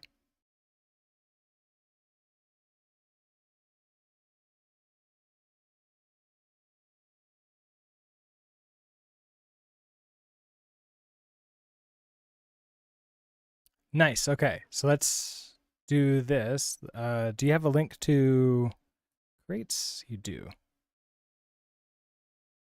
I mean, you don't have much information here.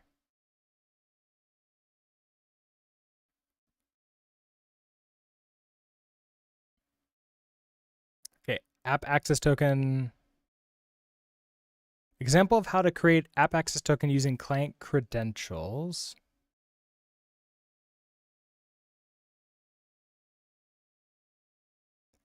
All right, so using .env.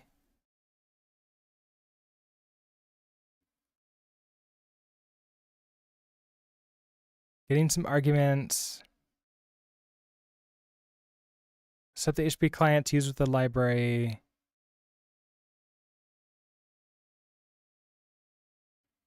Grab the client ID, convert to a client ID with the new method. Okay, so we get the client ID, which I do have. I now have a client ID, so I can set that up. Grab the client secret, convert to a client secret with the new method.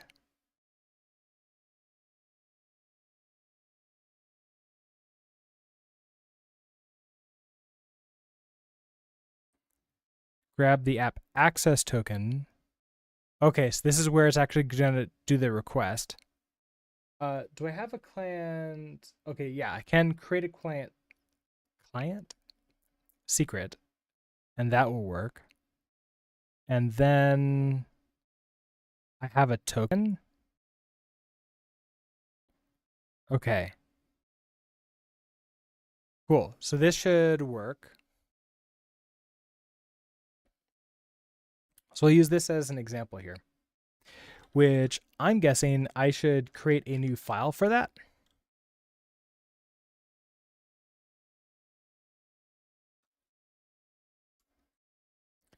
So if we go into source, I want to touch maybe like, let's do live.rs and then auth.rs.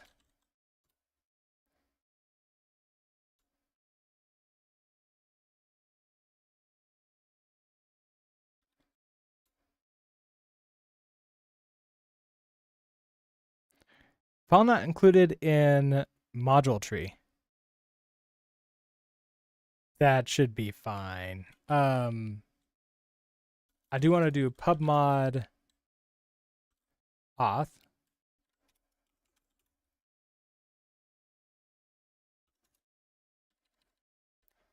And then in auth, we want it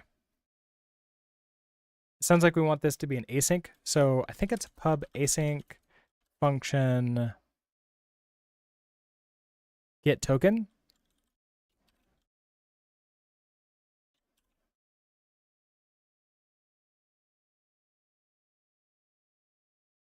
We're going to want to get in the client ID, which is going to have to be a stir, and then the client secret, which is a stir.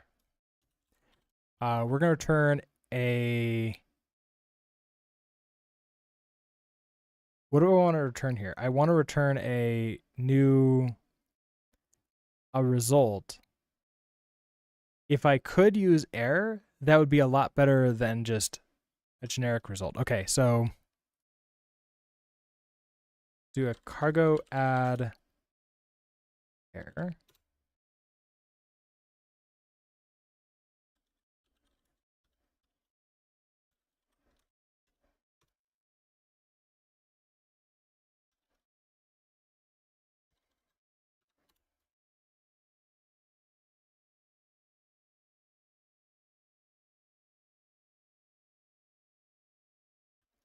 Okay, so can now do a result from error. I probably want just the tokens. That's probably going to be a string.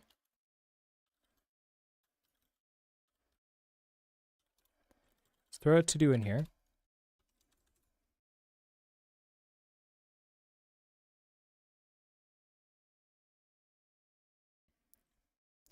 Okay, so what do we have coming in? We have not going to use .env. So I'm not going to use these either. Set up the HTTP client to use with the library. So we need request client builder redirect policy none build. Okay, so we're going to set up request for that.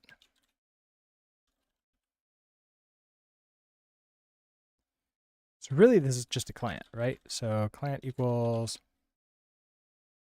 request client builder. Oh, interesting. That's client builder instead of client builder. So can I do new redirect policy none. Then we build you.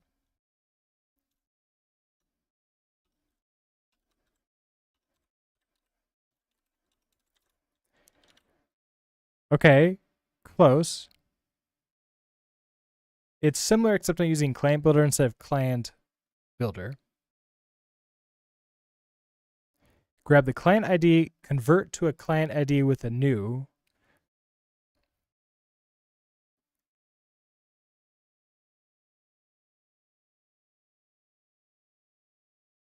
Okay. So first I need the client ID, and then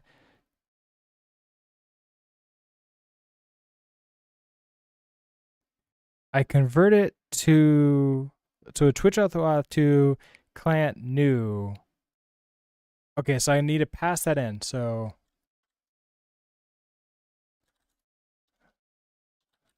client ID is going to be equal to, we want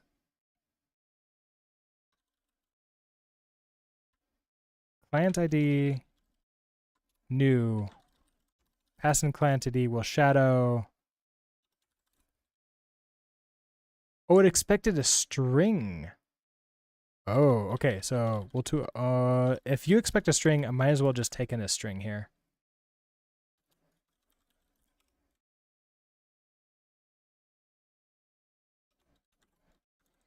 Okay, you get owner and you convert it back into there. That's good.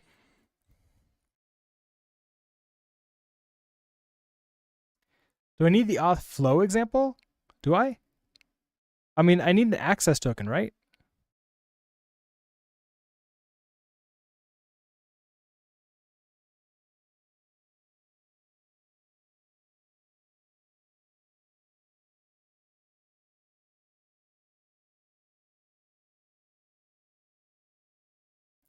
Paste the resulting address after authenticating. Okay, so I could do that too.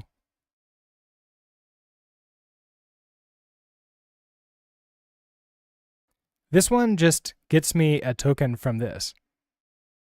I'm going to keep on trying this one first, and if it doesn't work, we'll try the auth flow next. Oh, and an ad break is going on. It is also been 2 hours. I am going to go ahead and use this as an excuse, go take a break. I'm going to go walk around, stretch a little bit. I will be right back.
Okay, I'm back. Let's continue on. All right, so I'm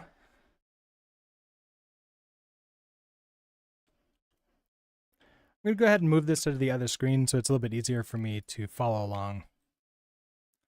I'm also going to resize this just a little bit. All right, so we have the new client ID. And next I want to do the same thing for the client secret. So let client secret equals, I'm guessing it's client secret, right? Oh, client secret. Oh no, that's a type. Okay. Client secret, new client secret.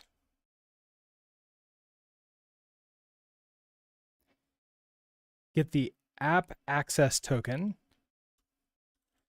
So that token is going to be equal to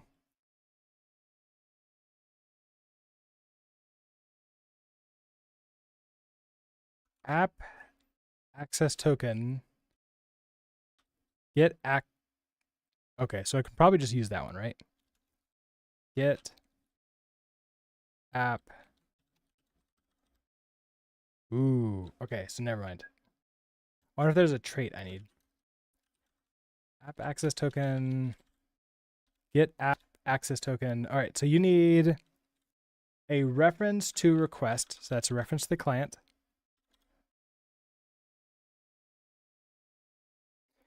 I wasn't sure which APIs you needed to use, and some only work with the user token. Yeah, that's gonna be interesting. So we're gonna find out, right? The documentation for the other one does say access token, but it could also be that they really want a user token and the documentation is wrong. So lots of questions, but we're here to solve them, right? Okay, so we're going to give ownership, client ID, our client secret, and then an empty vector. Okay, so we'll await, question mark U. Okay.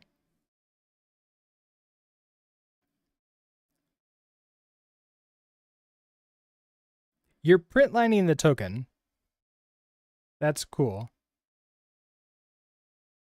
I want to, at this point in time, return an OK with the token. Oh, but it's an app access token, which is different. So app access token is the type we return as okay. So there we go. All right. So .env stuff.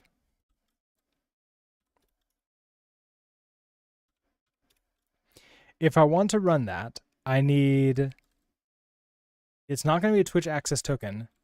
It's going to be Twitch client ID.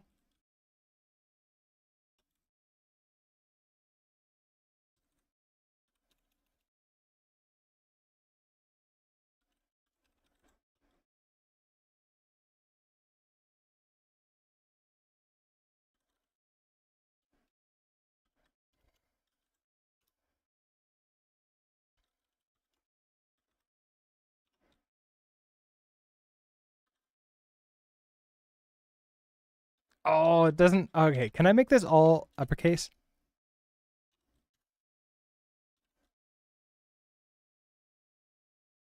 Switch to uppercase. What's the A?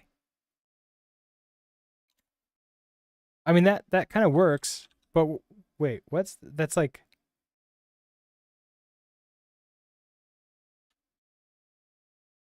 that didn't do it.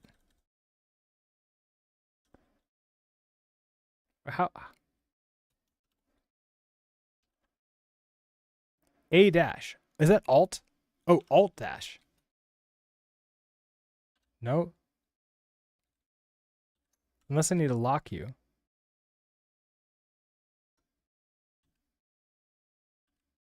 Control you didn't do anything. It just adds you over there. Okay, I have no idea how to do that. That is weird. Also, I've lost using tilde for this.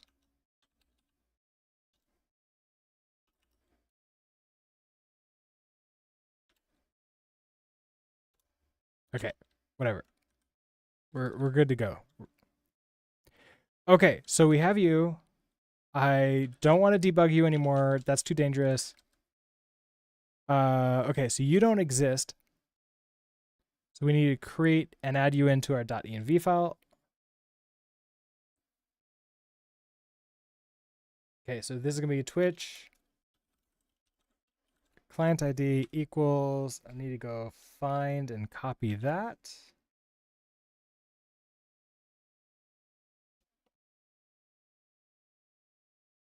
And then Twitch client secret is the dangerous one, right? Yes, I'm sure I want to generate a new secret. Copy you into here. Immediately copy something else. Okay, so that's written in. Because of that, I need to restart you.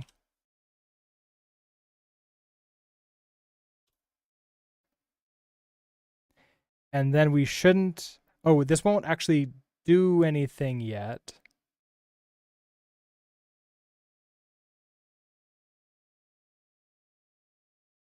I think I need to tell you that you exist. Otherwise, Helix is just going to constantly yell at me about how like this sucks and this doesn't work. Which is kind of unfortunate.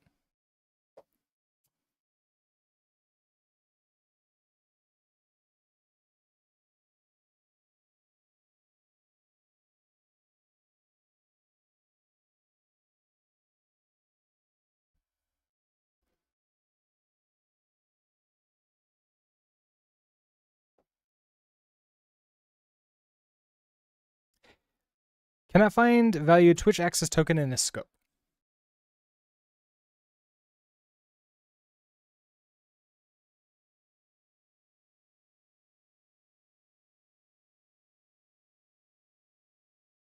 Where? Line 10. Oh, right, because I moved it around. Okay, so now we get the Twitch access token. Right, is this one that's yelling about? Okay, so if I do that, I want to do Twitch access token equals I grab auth, get token. All right, so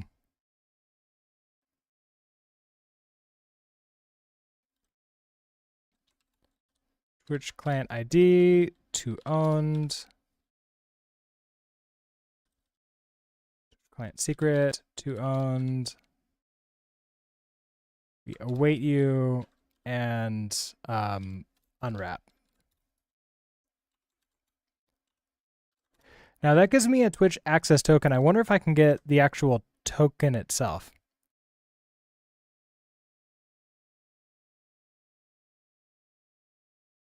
Oh, this is. Ooh, I wonder if I can just pass this in. So Twitch access token like that.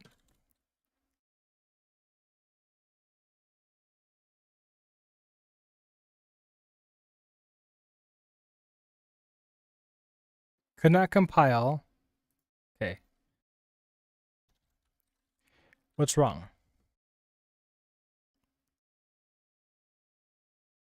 Okay, so we have warnings, mismatch types. The token equals user token from token, Twitch access, expected access token found app access token. Okay, so I think you're right.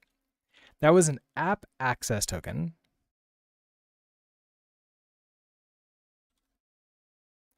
Looking at you,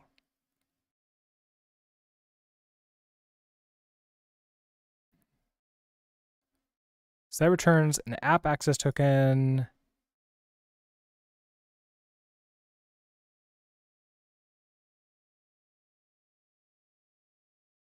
It's a user token.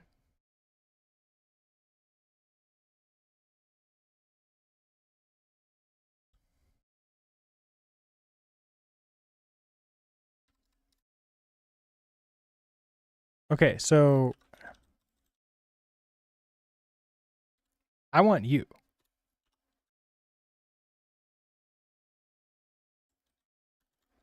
Get app access token request.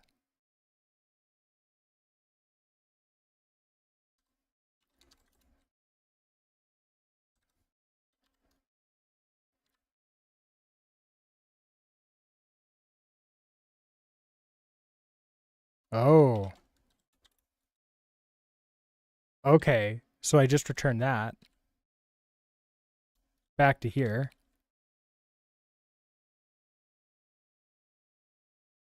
Unused variable token. Warning, warning.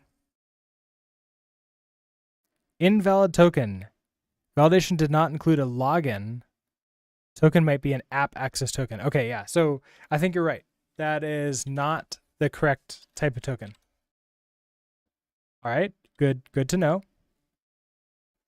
The outflow example is what you need to get your initial tokens, and then user token example to load your tokens. Oh, wait. Okay, so the offlow example is what we need to get your initial tokens. So this one. And then the user token example to load your tokens. Oh, interesting. Okay. So we need offlow. Well, that's fun. Let's, because this is actually kind of nice to have, come back to here. I'm going to rename this to get app access token. Access token. All right, so now we can do another function here. So pub async function get. I guess this is auth flow, and then what are you returning?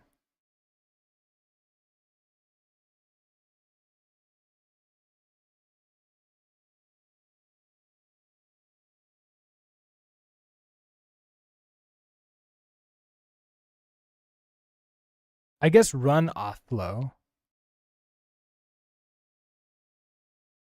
which gets me a user token. Finish the builder with get user token.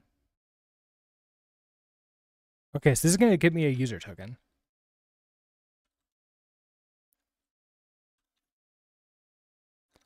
We'll see what we need soon. Result, probably a string.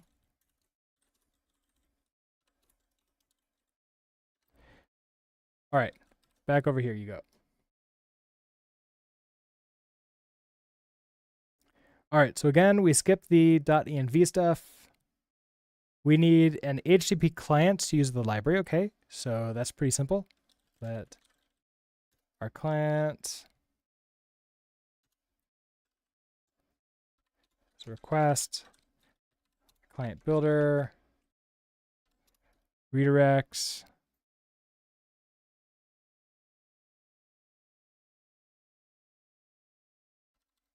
Oh, it was client builder new.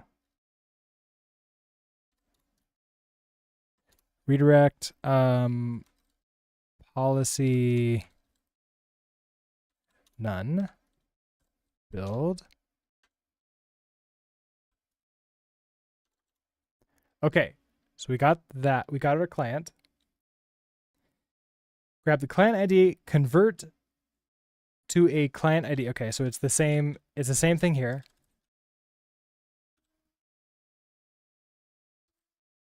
Which means I need a client ID.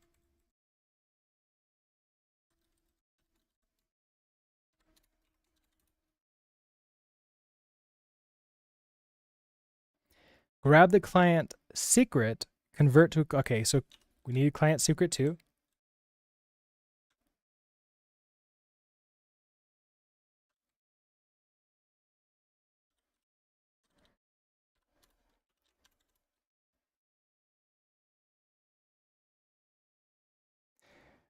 You dislike the get token from token. They should really call it the refresh token flow to be consistent. Reminds me that I really need to get back to your OAuth client library. Yeah, it's the other thing is I kind of feel that these libraries should probably just re-export these instead of making me grab them. So at least I make sure I get the right versions too. I'm going to prefer re-exports when possible. Okay, so now I have my client secret. grab the redirect URL. This has to be set verbatim in the developer console.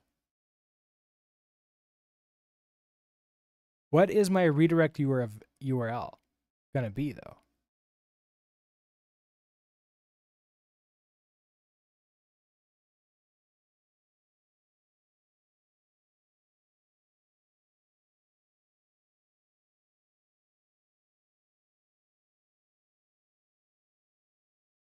And then I create the builder. Generate the URL. This is the URL the user should visit to authenticate. Go to this page.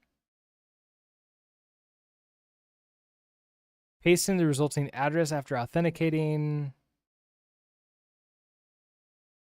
Oh, grab the query. Okay, so this is very like, oh, then just grab this from the other thing.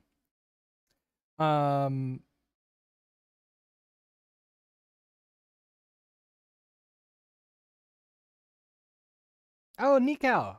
Automod caught you. And it caught you correctly. Deny.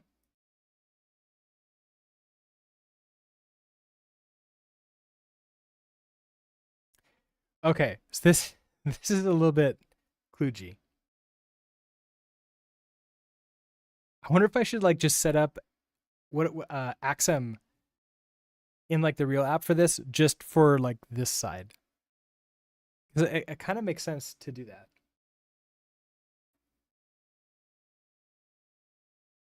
But okay, I'm gonna go to client. Let's see. So now I create the redirect URL.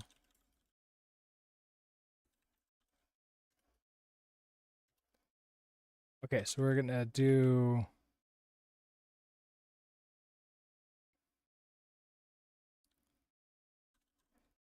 URL from.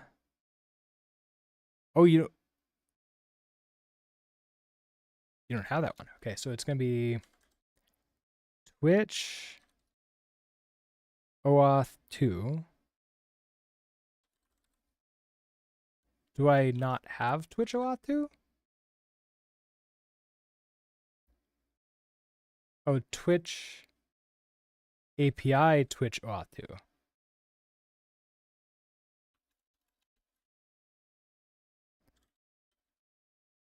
Twitch OAuth 2 URL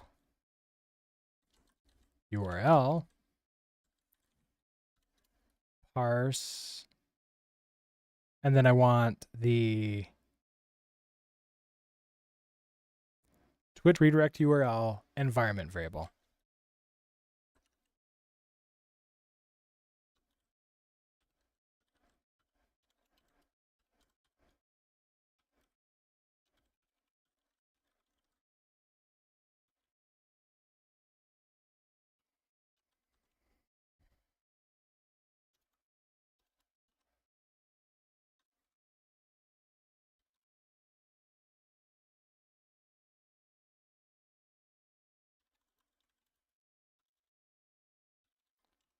I assume let's see, what do you want to actually be?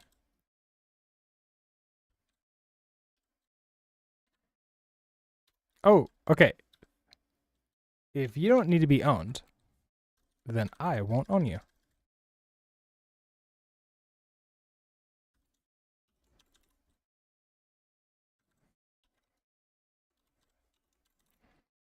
Okay, so we now have the URL here.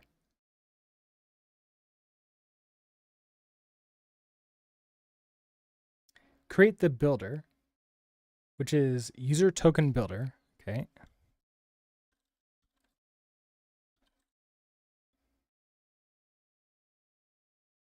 Okay. So token builder, user token builder, new. We pass it in the client ID, the client secret, the redirect URL, force verify, enable or disable function to make the user able to switch accounts if needed. Okay, so for force verify true.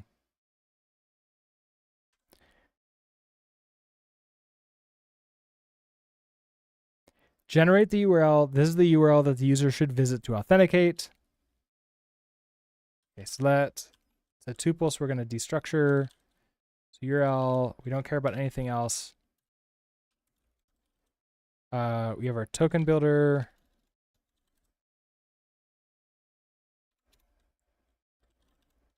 We generate the URL. Okay, so now we have that. I then print line, go to this page. Okay, so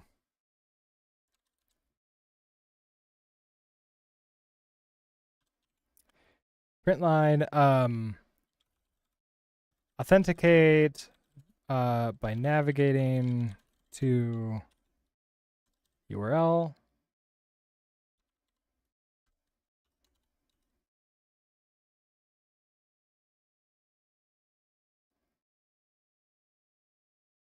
Then we have an input our password, prompt password. Wait, what's our password?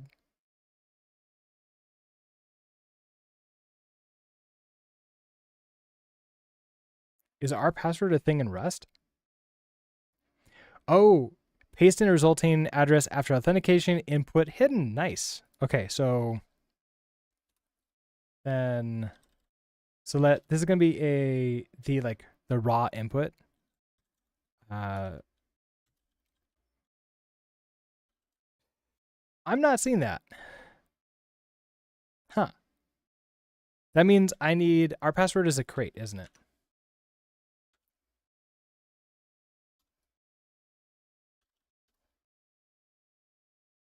Yeah. Makes it easy to read passwords in a console application on all platforms. It's made, okay, so.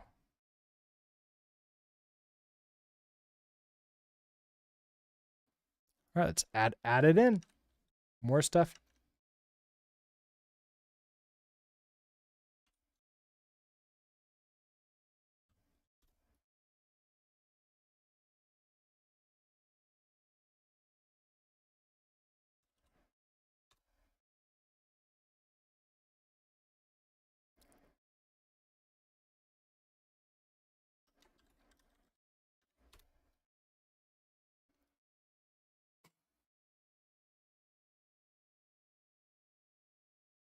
Okay, so that I think is good. We're going to do our password. Is it prompt password or read password?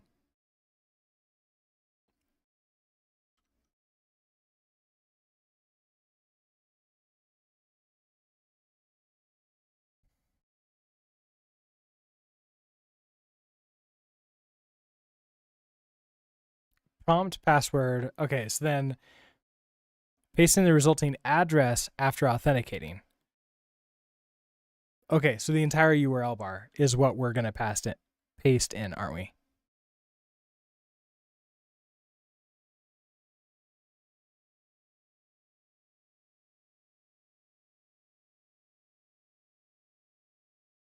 Okay, so it's going to be prompt password,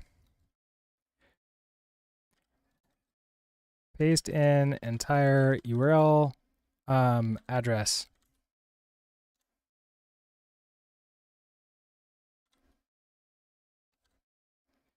Okay, that's going to give me a string. Ad break in 50 seconds.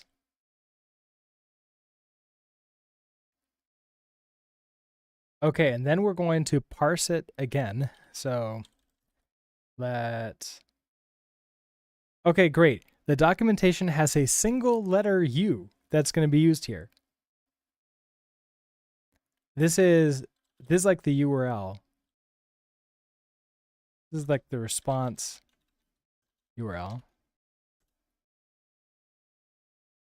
We do Twitch, I guess, it was Twitch API.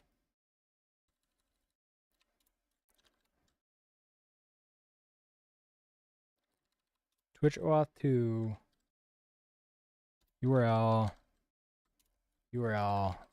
parse. We have our input there. Huh, they're using a context.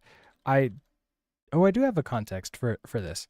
None of the other things are using context, are they? weird just suddenly start there. All these libraries that use OAuth 2 always seem to be far too manual. The reason why I built my own library was to encapsulate the different flows. One flow could automatically start a web server to receive the response. Another connects to a different existing server. Another uses Tori to prompt with a web view. Yeah, I do like that idea. That seems to be a big problem with all these. Is like, yeah, we're gonna do this all manual, and then look at that. Look how many lines of code we're having to write to handle this, when it should just handle it for us. Let's see. MMD, hello. How are you doing today? Thank you for that. For the setup here, we've got Alacrity as my terminal. I'm using Zellige as the window manager, so that gives me all these different windows here, and then Helix as my editor. And then I'm also using Docker with the new Docker Compose Watch. So every time I make a save, you'll see that this gets updated. It sends the code into the Docker container, and then I can see the logs of what's happening out here. And I'm using Docker Watch because it's faster than running Docker Compose. Sorry, it's running faster than if I use volume mounting.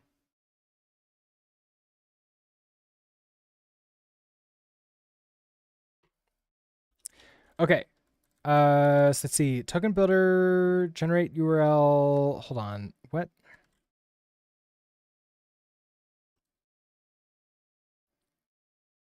Oh, you need to cannot borrow token builder as mutable. Yes, you need to be mutable.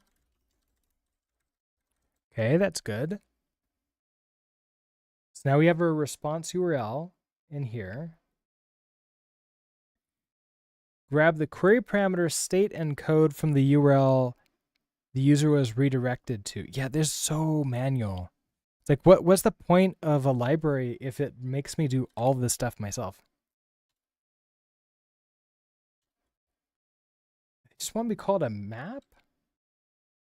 I guess these are the query. These are just the params.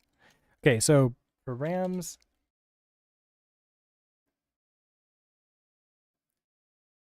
I want my response URL. Get the query pairs and collect. I want to collect that into a hash map of, it says like, just figure it out. Just figure it out. You'll be fine. Okay, it's cows. It's cows.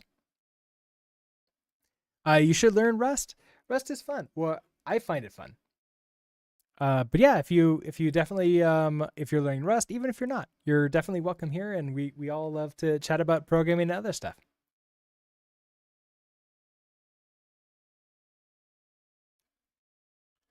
Okay, and now I match. Okay, so what is going on here? It's a match map get state map get code, some state, some code. Okay, so basically if it finds both of those. Wait. What am I doing? Okay, the entire point. Okay, so it has this entire match statement to grab it all out together, which I feel is being just too clever for the documentation. For like basic stuff like this, what I want to do is I just want to get state out, right? So I want state equals our params, get state. Let's do an, okay, or error. Transform the option into an result error. Okay. And then we have a message. So this is missing state. Let code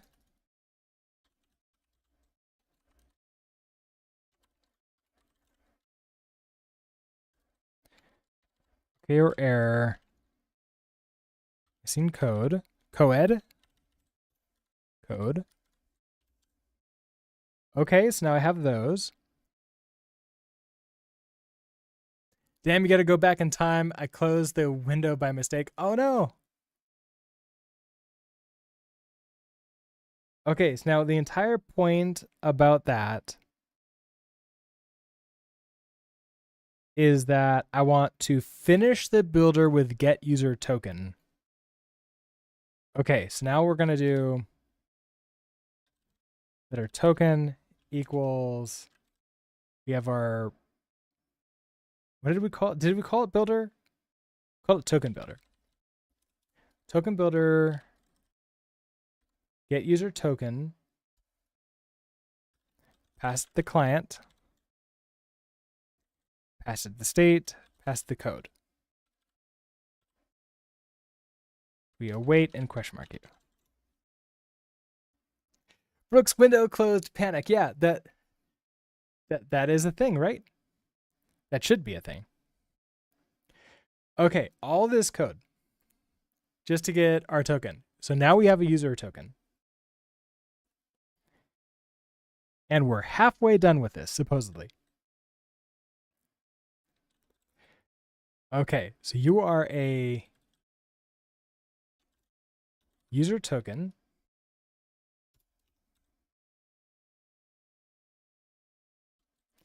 Okay. Token. Ooh, all right. So that's fun. So I want to use the get user token here. We also want our redirect URL.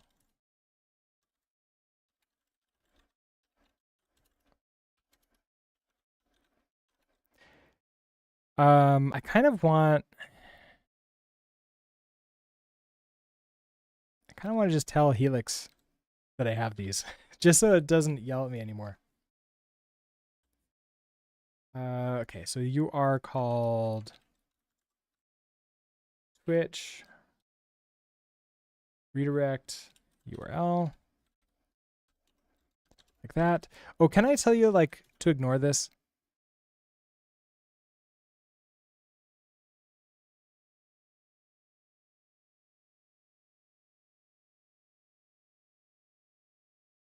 Like, is there a way for me to say something like allow,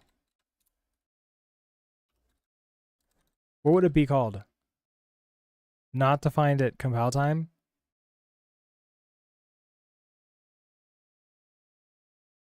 Oh, I probably don't want this. Okay, so hold on. I don't want this to be at compile time. I want this to be standard env var. Okay, so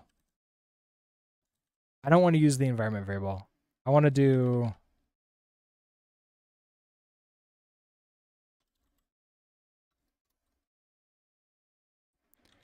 standard env var, like that.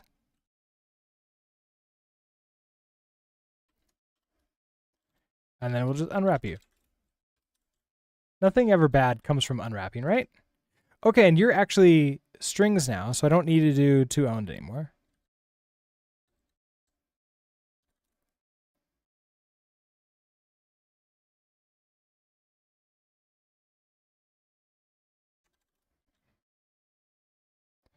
And then you need, okay, so I don't want get out token. Oh, come on. Get user token. You want the Twitch redirect URL, which can be you. Okay, there we go with that. That's good to go.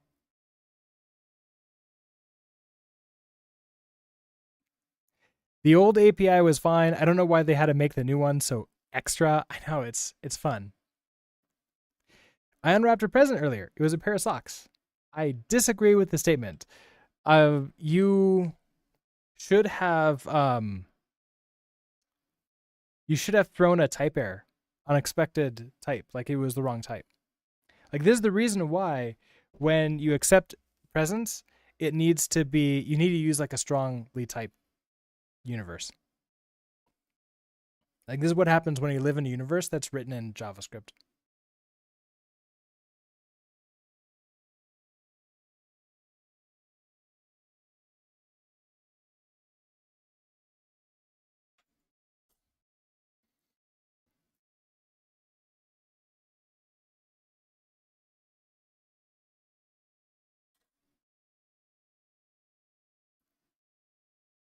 Okay, you actually did open a present earlier, but it was chocolate. Okay, so there we go. It's fine.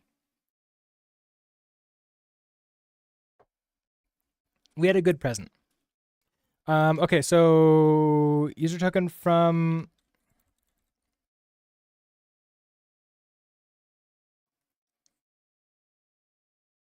Okay, so I got the user token like this. Now, so this is Twitch user token now.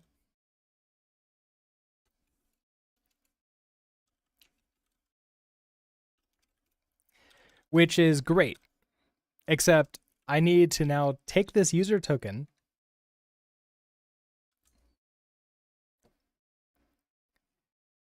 and now use. Where does it say that? It said.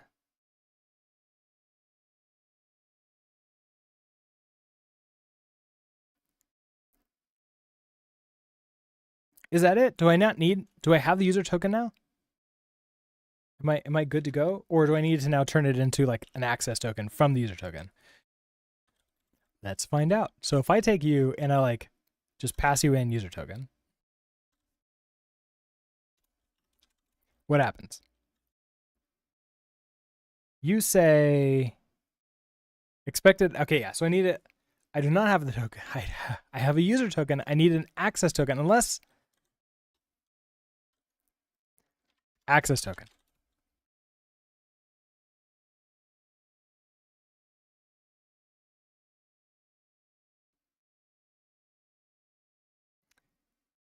Thread main panicked.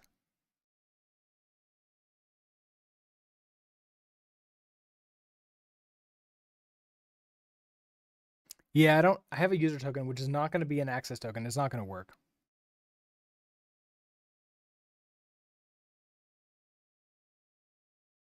Oh, user token from token. You're right. Oh yeah, I don't need that, do I? I have the user token already. Okay. Problem. It immediately panicked on line 14.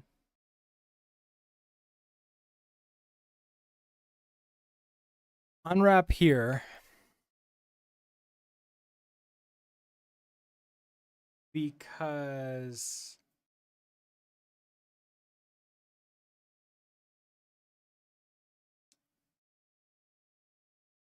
of async shenanigans, isn't it?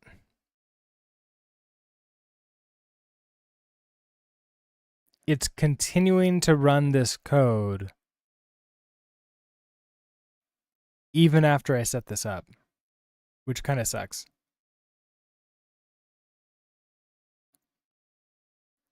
You can't even unwrap, you're still future awaiting.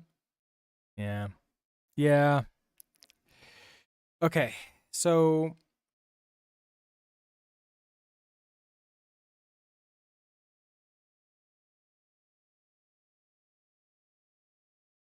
request has they probably don't have a sync method, which kind of sucks.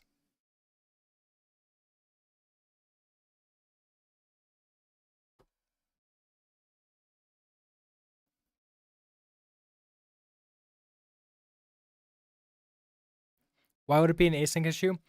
I think what happened is, so it prints out authenticate by navigating to this URL, which is great.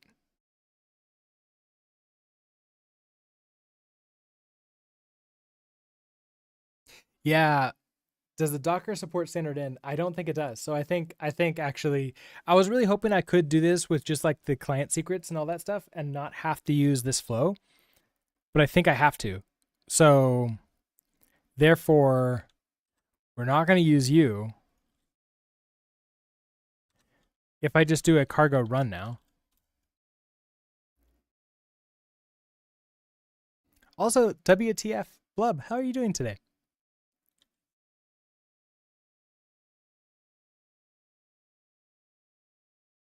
Okay, so what happened here?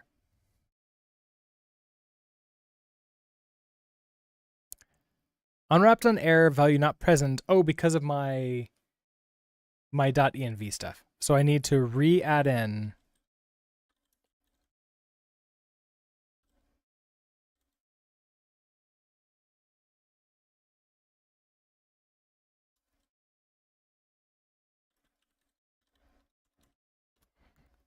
Re-add in those.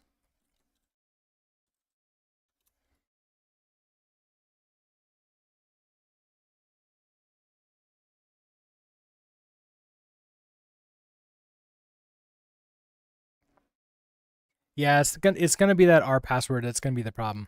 Okay, so I need to read in the .env first. We're gonna need to do a .env .env. Okay, that gives me that. And then the next thing I want to do is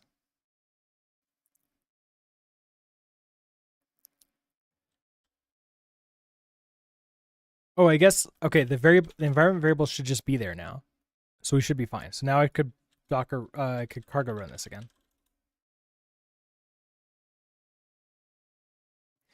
Okay, so now this is working. So authenticate by navigating to this. I am going to go to my secret window over here.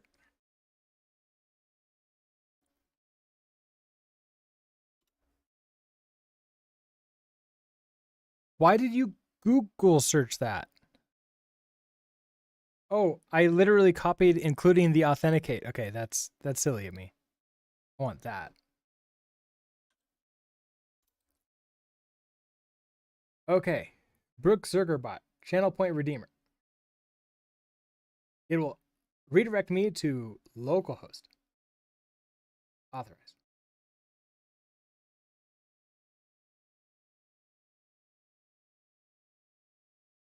What? Status 424. Message circuit is open. Concurrency reached false. Circuit open true. What? What?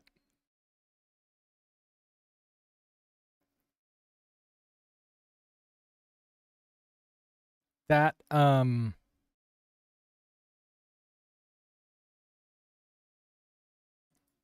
that's a thing.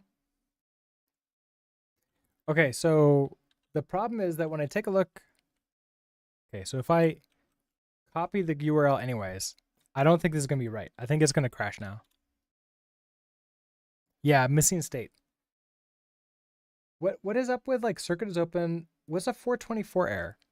That's a my fault. Oh, I wonder if like these things. It didn't I need these to be escaped. Well, no. Hold on. So if I reload this, authorize.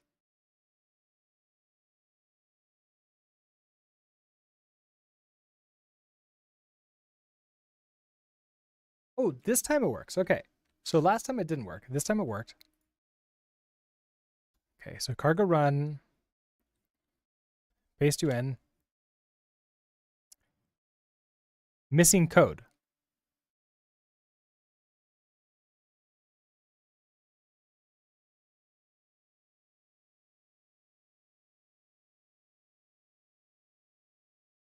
Oh, does not master redirect. Okay. Uh right. I put in the wrong Twitch redirect URL.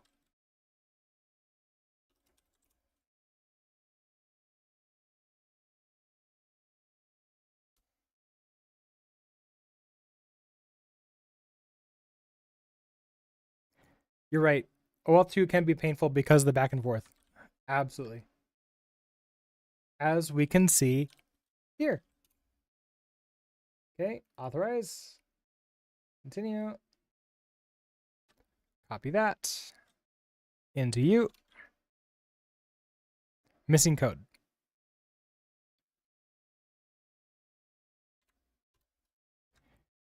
So missing code happens here. We're trying to get a code out of here. I have, error, redirect mismatch,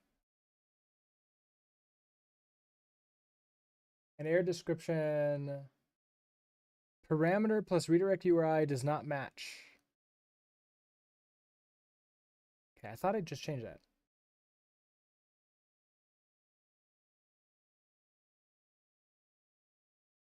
Okay, so I have http://localhost, http://localhost. Let me try giving it a port. Maybe it wants a port.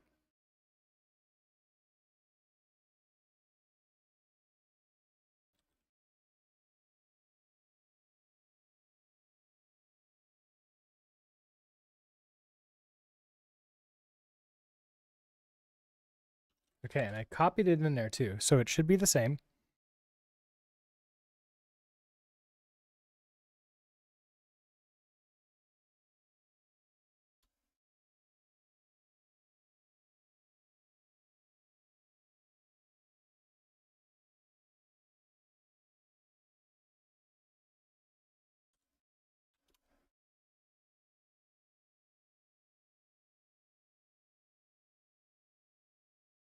Error redirect mismatch.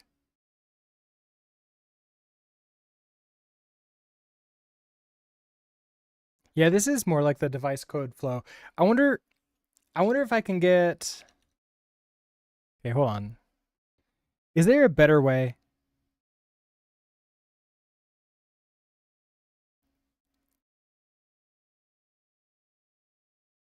No, that's from an existing token.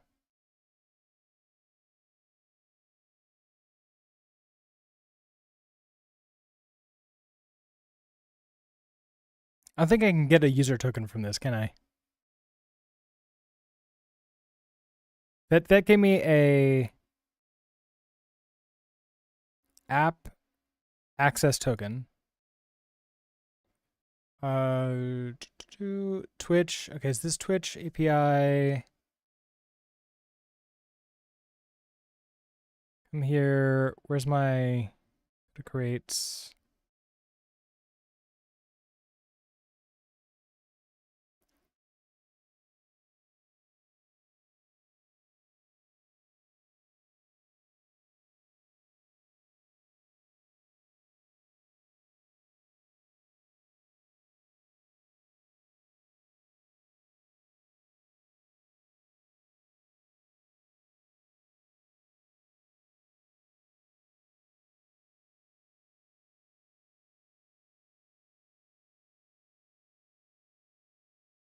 Now that gives me an app access token.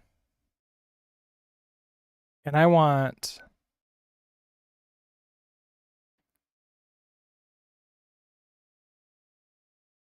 Now, the thing that's confusing to me is why do I have to have a user token? Helix, the API, should allow me to use a machine-to-machine token, an app access token, to get events, right? Like, I would imagine that it allows me to do that. Is it just this library doesn't allow me to do anything other than that?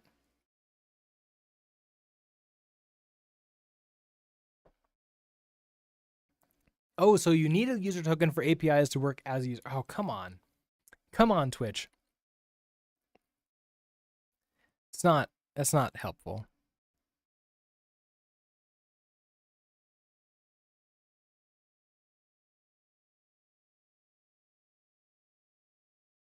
The app is not a user when you access APIs that access user data. Well, I guess like to me, I'm thinking that like to receive the events on my own channel, like or on a channel of my choice, is not a user thing, right? Like I don't think I need to have that be a user thing. But I guess I do. Now, what I'm not happy about is why does this not work? Like why am I not able to take a look at the APIs I want to use. I guess if we come back to here and we take a look at these APIs,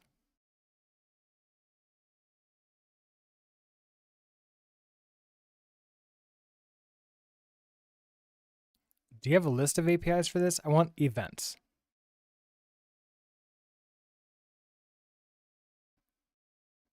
Is it event sub?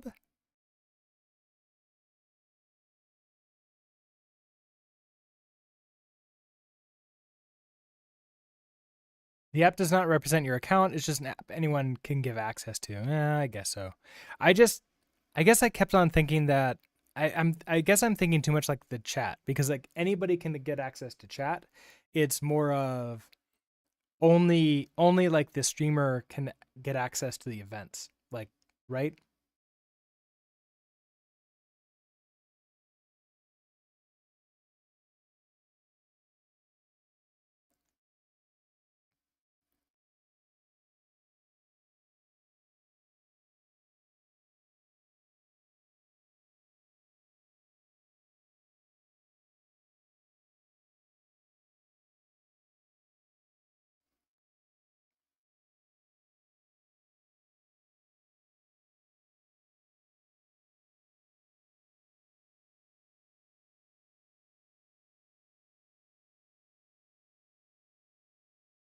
Yeah, so I'll need to create an event subscription.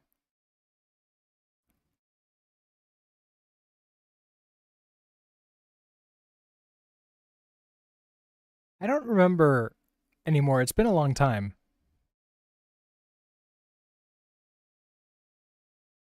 IRC is deprecated now? Oh, that's too bad.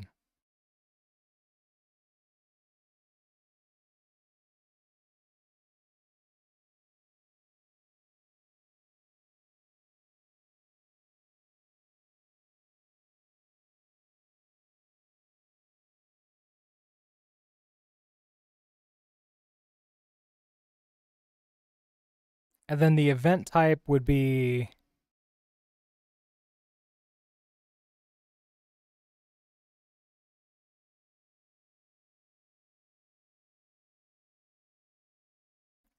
channel points customer redemption ad.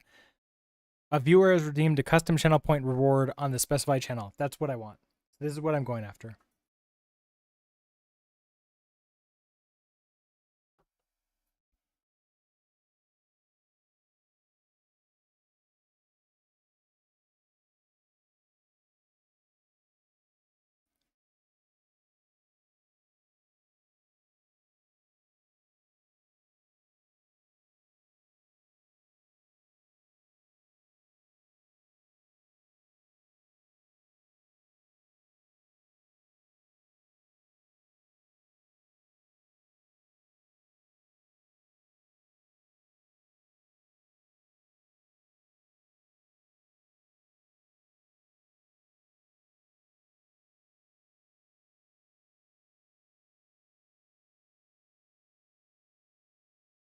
It's like the documentation here is a little bit confusing to me, because like I feel it's not like the full thing what I need.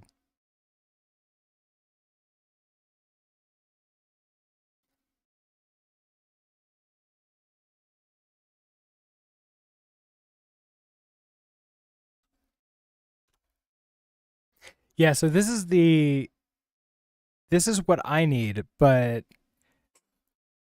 does it really matter what I need for the real API or what I need for the wrapper that's going to do the API for me?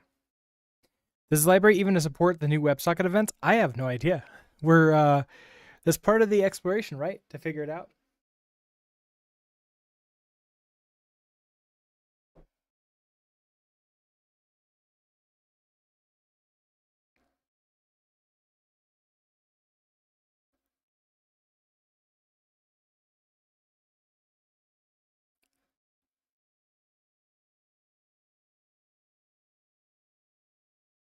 I can get a list of channel point stuff, but okay. So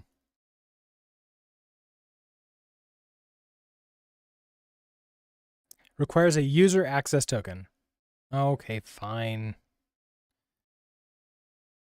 Fine.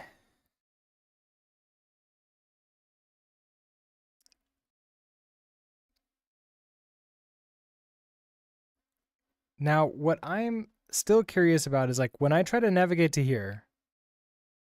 Oh, okay. I'm guessing that this is my problem.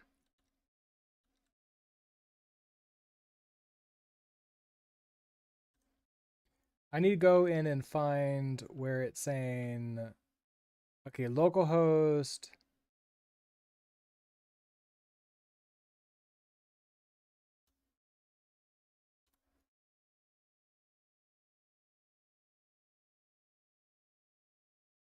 Redirect mismatch.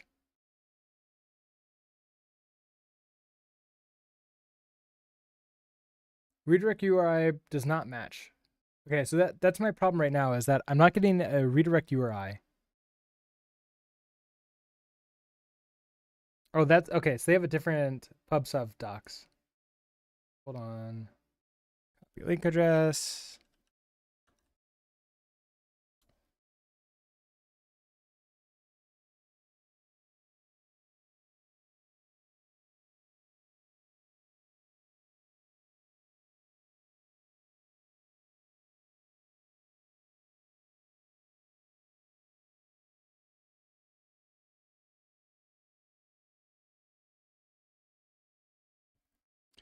Why?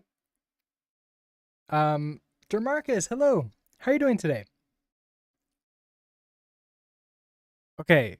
Why is channel guest star after channel moderator? Shouldn't this be in alphabetic order? Okay. Channel custom reward add. No. Redemption. An automatic channel points reward on a specified channel. Custom reward. No, because it's been created, right? Update, remove. A viewer has redeemed. This is one. All it says is must have channel read redemptions or channel manage redemption scope, but I'm guessing that is part of a user token.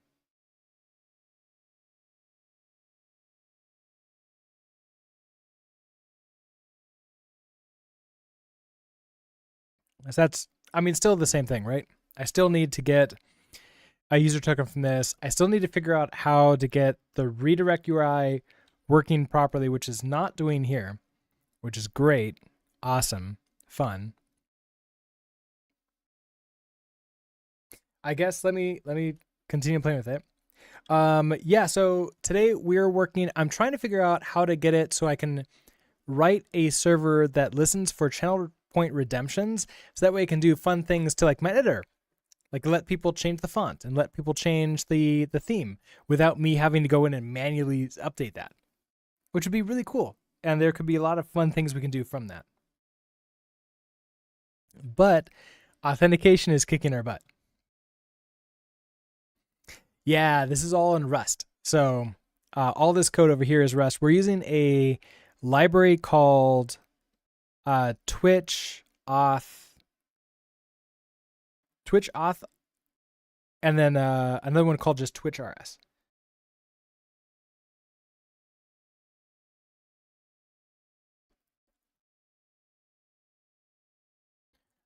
Okay, so if I copy you,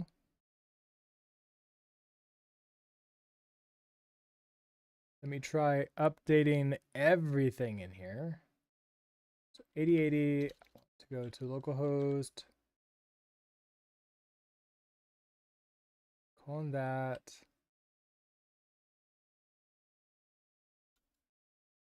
//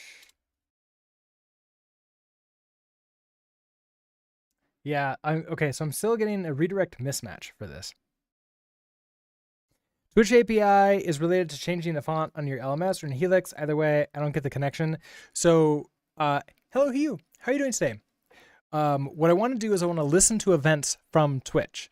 And if you redeem the channel point reward for like changing the Helix API, I then catch that, figure out what the theme you want to switch it into, automatically update the config file, and then restart or refresh Helix behind the scenes, which would then update the theme for me just real time without me having to do anything. So that's how it all works.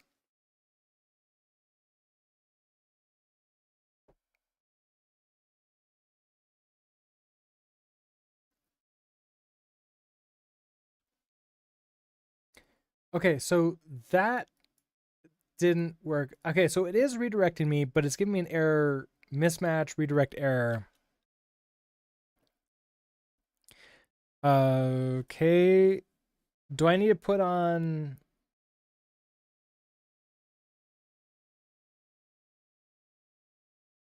I mean, doesn't want it to be like... Local. Okay, let's try this. Let's try this. In Rust, you have a trailing slash in your redirect URL. Ooh, wait, do I?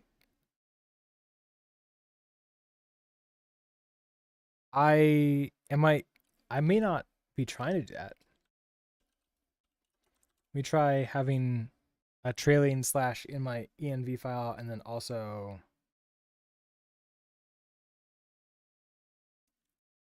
I do not. Let's put a slash in there. Save.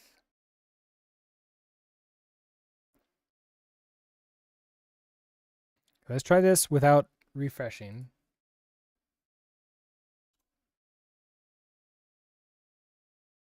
Ooh, okay, that worked. That did indeed work. Okay, so paste in the URL. Paste in that. There we go. Okay, so it did not crash. So excellent. We now have a user token. All that work. Thank you, WTF, for that. Now what? What was the point of all that?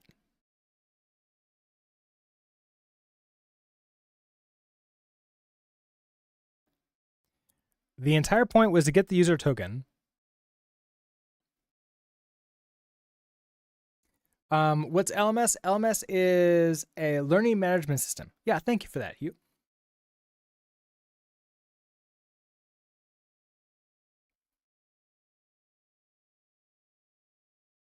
And I've created, this is the LMS that I created before.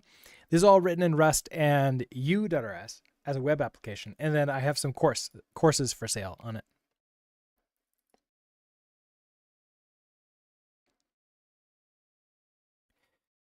Okay. So client get channel from login. Which I have token await.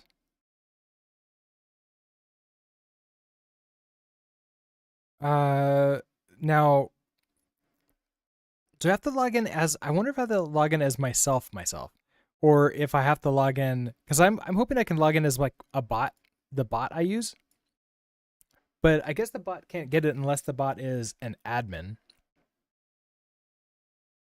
Wait, did I make the bot a mod? I may have. Can I see a list of my mods?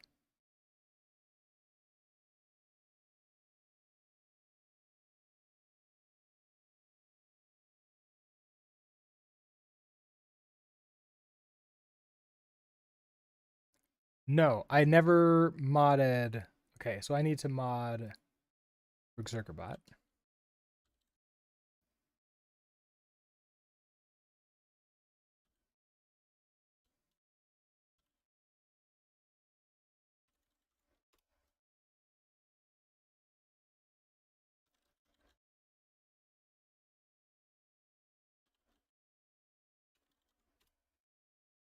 Oh, already a moderator. Okay, so it's just not logged in. Okay, so I should be able to. I guess we can do this as a test. Get channel from login. And that should look at. Okay, so let's see, client. Oh, so I'm going to pass in this token that I get, the user token, every time I try to do something. Okay, got it. So if I want to say,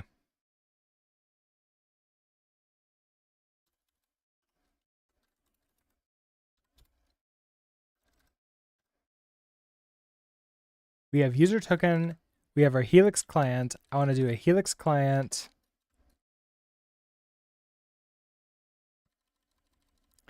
Get client, retrieve a reference, get channel from login. Okay, get user from login, get user from ID, get channel from login, get channel from ID. Get follow streams. Okay, get.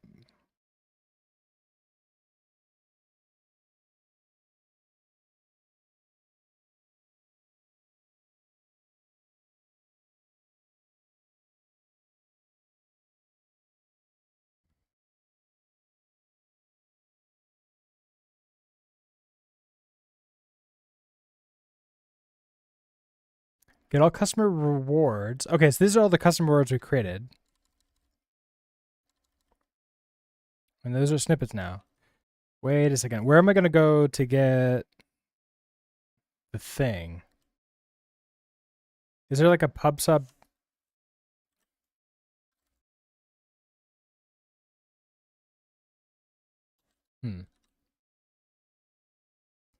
Helix is an API that lets one access Twitch background data.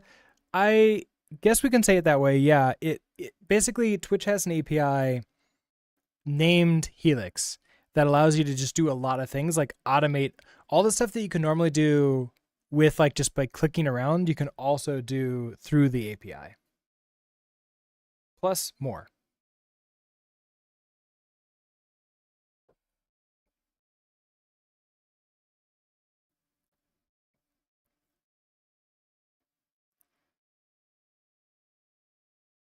Okay, do you have any examples? I want. Okay, event sub.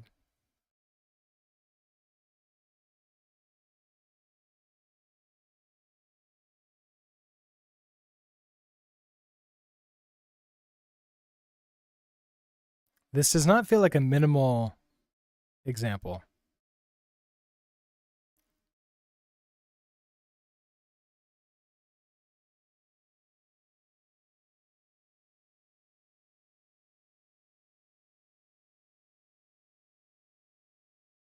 Get event sub subscriptions. Okay, so I want get event sub subscriptions. Can I do that?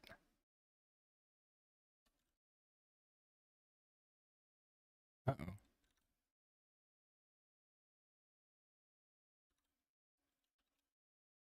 Huh.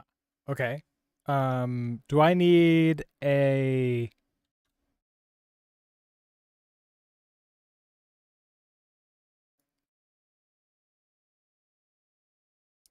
feature?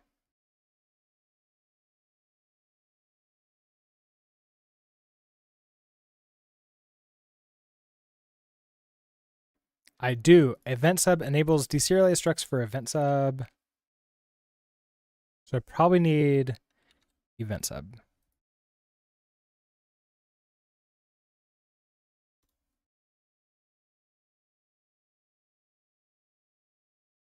Nope. I want Twitch. Is this Twitch API? It is Twitch API. Event sub. I wonder if I want pub sub either.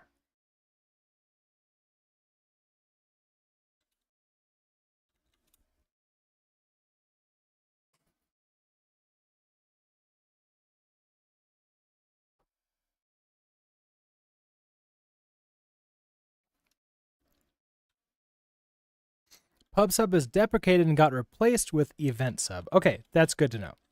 So get event sub subscriptions. Wait, what do you want? You want. Okay. Event sub subscriptions.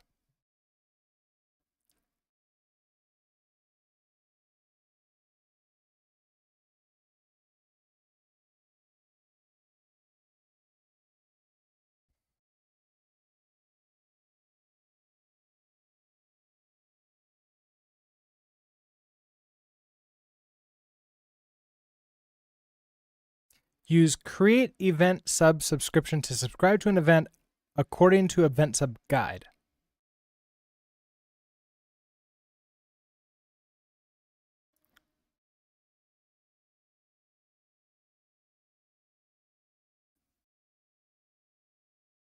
Available and create features Helix. Okay, so I've got those two.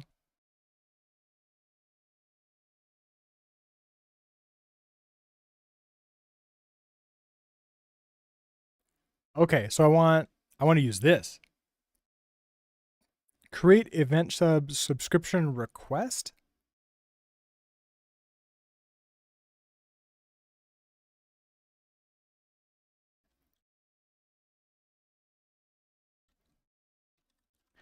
Create event.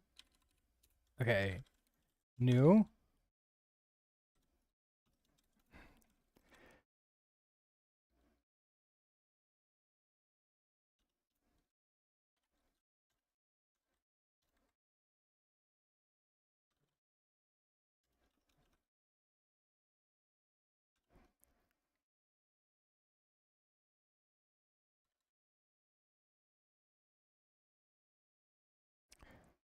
Create request. Okay, so we have our body, client ID.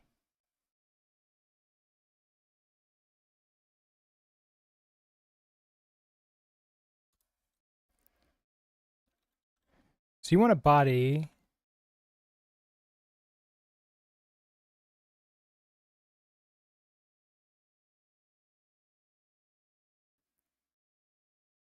Oh, so this becomes a request body. So this is the client, which I don't have. Okay, hold on. How do I use this?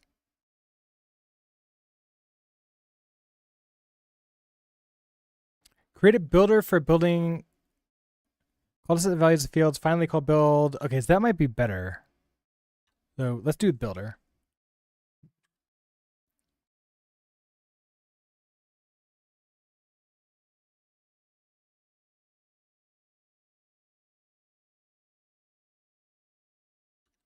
Okay, so yeah, builder. So create an event sub builder.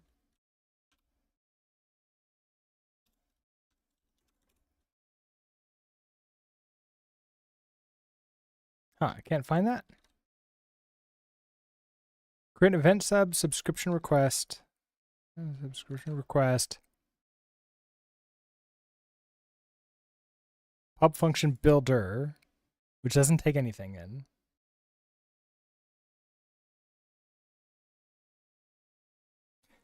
So Twitch, the Helix is the name of the Twitch API. So if you want to write code to use the Twitch API, it is Helix. So it's not related to the Rust editor Helix. They just happen to be named the same things.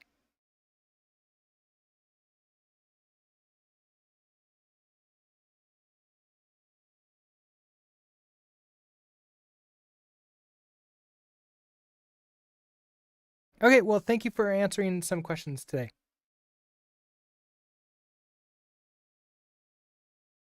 Yeah, so that it gets really confusing because like, yeah, the editor is Helix. Also, yeah, the API is Helix that we're using. Yay.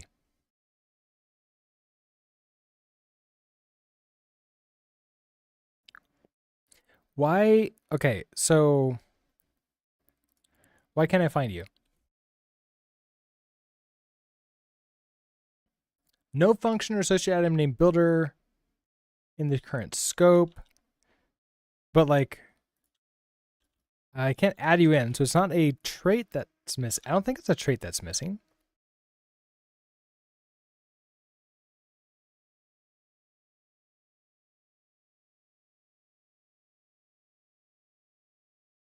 Am I missing event subscription?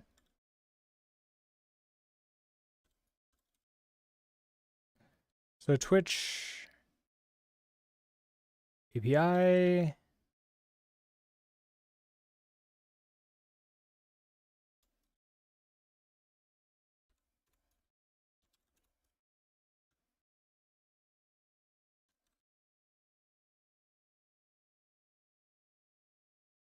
Not that. Okay.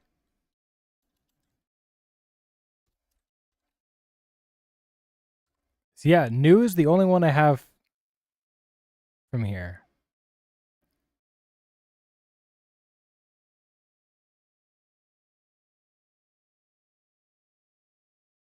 I have default, no builder though,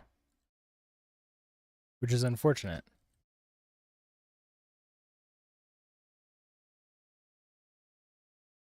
And crate for Rust is like apt on Linux or pip for Python, a package feature manager, and installer. Yeah, so crate is like a library. So it's a third party library.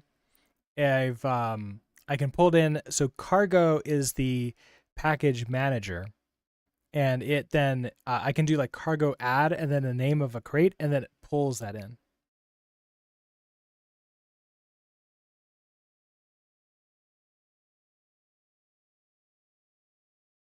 Which is really nice. I prefer languages that have package managers built in.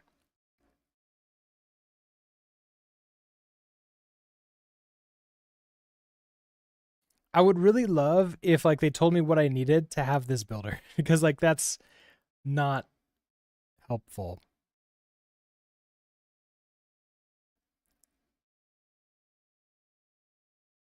I have okay, so wait. Helix and event sub for Twitch API.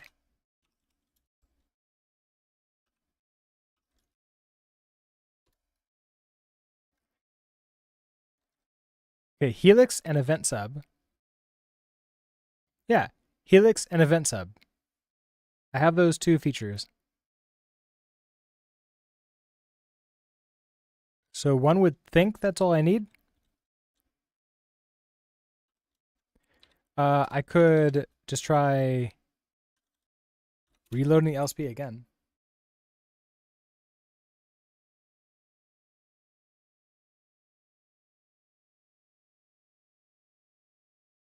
You don't like package managers? I like to download the .zip file and extract it and move the files and folders to your application and run it. I mean, that's certainly a possibility, but I like having the package managers there because it's far too easy to sort of like mess things up when we're doing that. And I like to remove like any kind of my own like doing stuff as part of it because like humans are the problem, right? So like the more we can remove us from the equation, the less problems we'll have. Vasily, hello. How are you doing today? What do I think about Leptos? Do I plan on create videos about this framework? We did an exploration on Leptos a short while back. I think no longer a short while back. We did it in October of last year, and I really liked it. I liked it a lot. I think I want to wait a little bit before I do something. The order of things that I want to build in probably is going to be Axum, then maybe you, and then maybe Leptos. But then like there's a lot of like unknowns in like which direction we go. Like what do we make? So eventually. Package managers seem to take care of dependencies automatically. Yes. I mean, that's like the main reason to use them is that they will take care of dependencies automatically, and you can use them to update and audit the dependencies for security vulnerabilities, which is huge.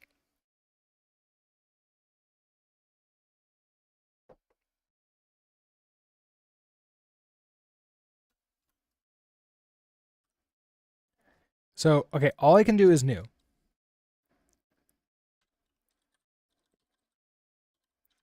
We'll have to mutate this. This creates a request for me.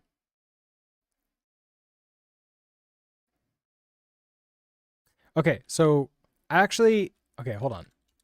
Let's do it the other way. So, subscription. And I want the Helix client again.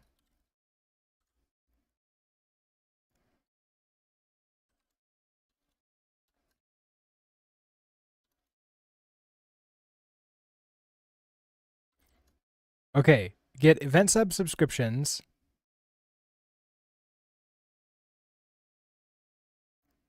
Wait, this only gets subscriptions, right?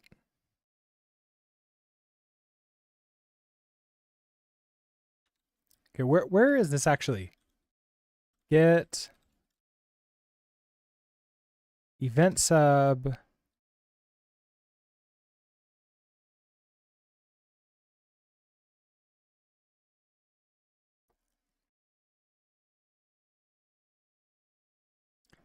Okay.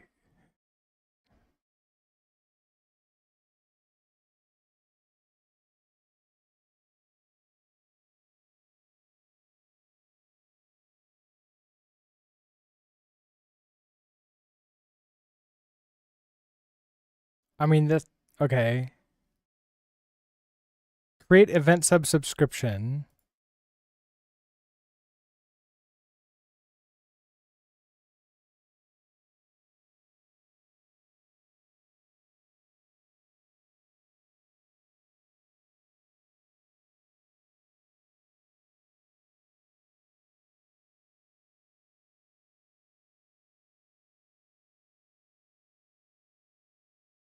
Ooh, I don't see like a builder, like a new or something else for that. So I don't think I'm supposed to get it through here.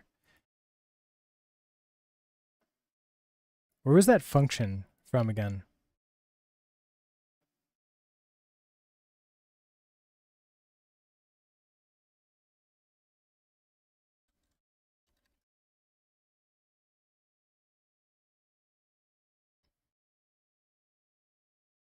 Wait a second. I don't even see this as a function. Okay, so a method, get event subscriptions. Get event sub. This is a module.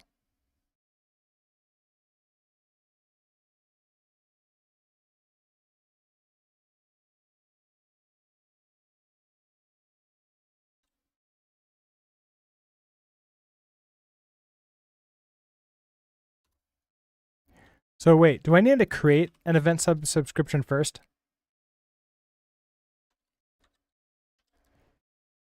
Create event subscription. Okay, so let's try that one. Create event sub. This one, okay.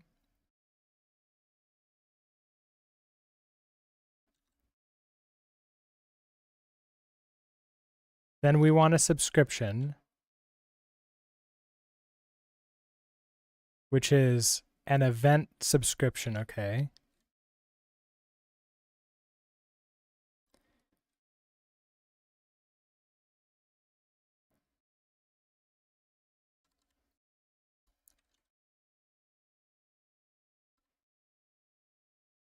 Okay, so this needs to be its own thing altogether.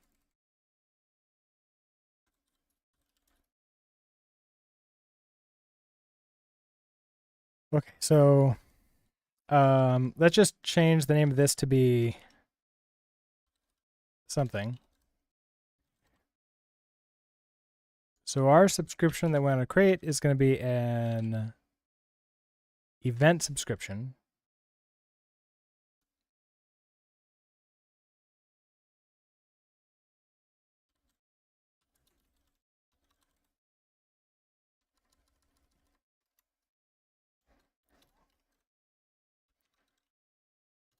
What are you? You're a trait. Okay, that's not what I want then. Right? Oh, you are a trait. Okay, so you just need to be something that implements it. What?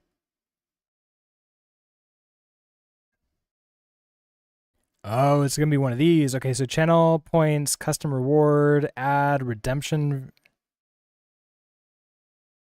Okay, what was it called again?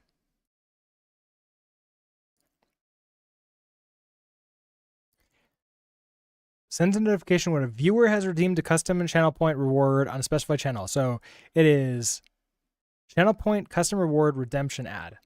Channel points, custom reward, redemption add, V1. This one.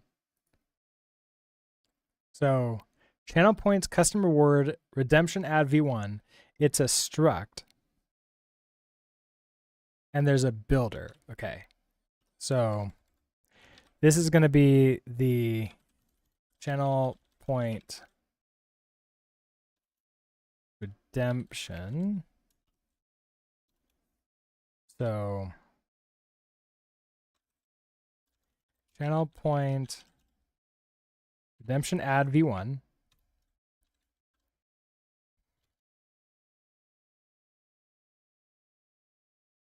Oh, ad break just started. Sorry for the lack of heads up. Again, the builder I can't find in there.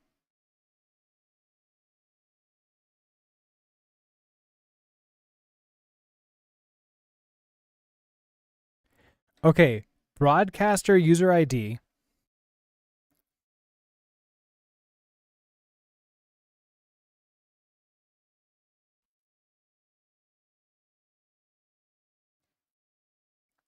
Okay, so I can use broadcaster user ID.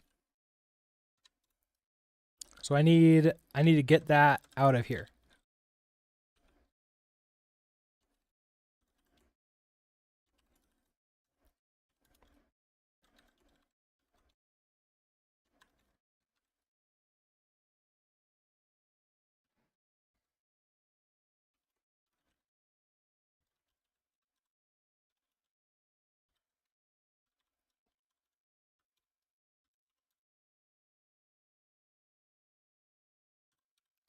you need to be what? A string? Probably a string. Which is going to be broadcaster user ID.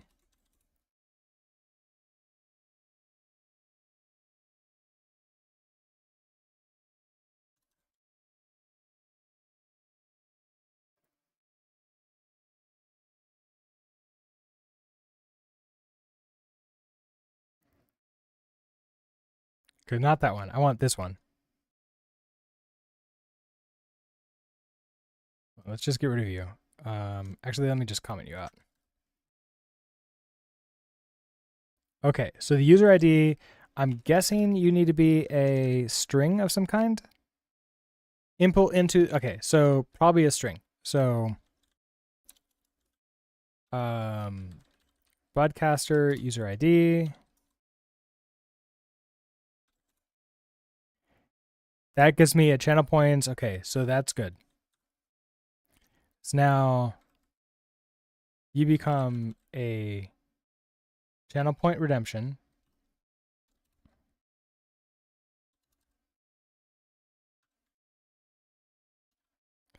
You want, okay, so we have our subscription, and then next is transport.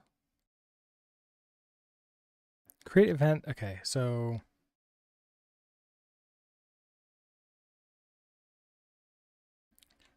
create event.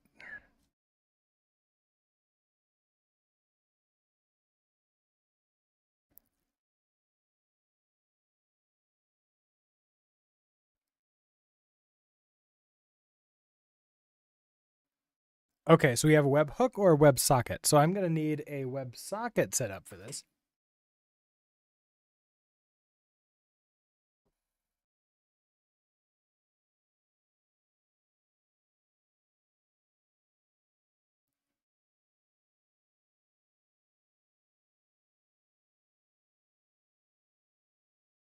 Okay, we need to create a WebSocket first.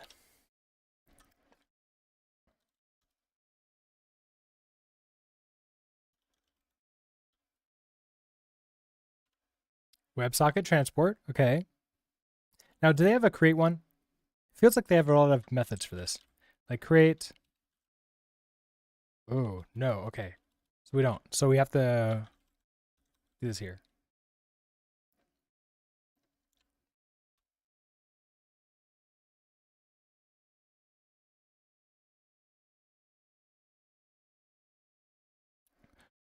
Oh, and I don't know how to create that. Okay.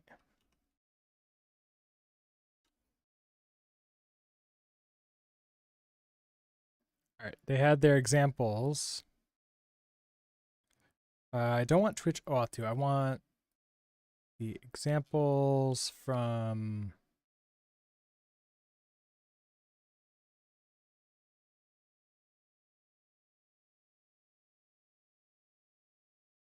here.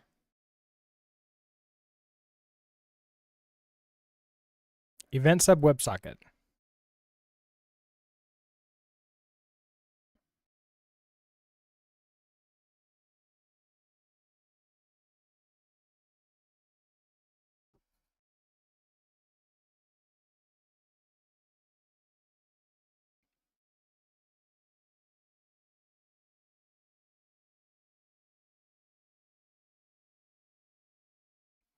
Hey, they use air.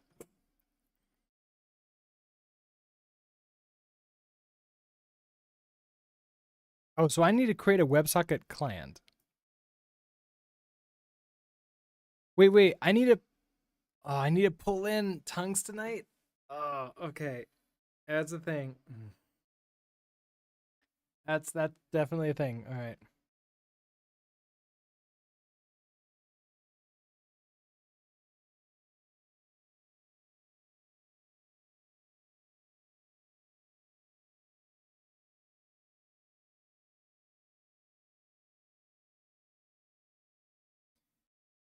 WebSocket. Okay, so we create a WebSocket client struct that has all the fun stuff in it. Yeah, this library seems very manual. It does, doesn't it?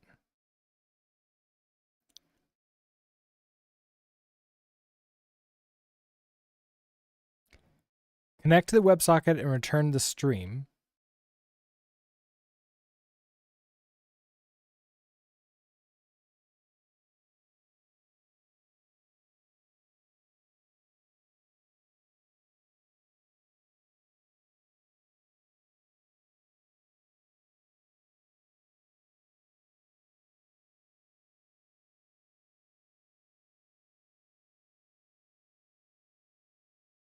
Then there's the process message welcome. Okay.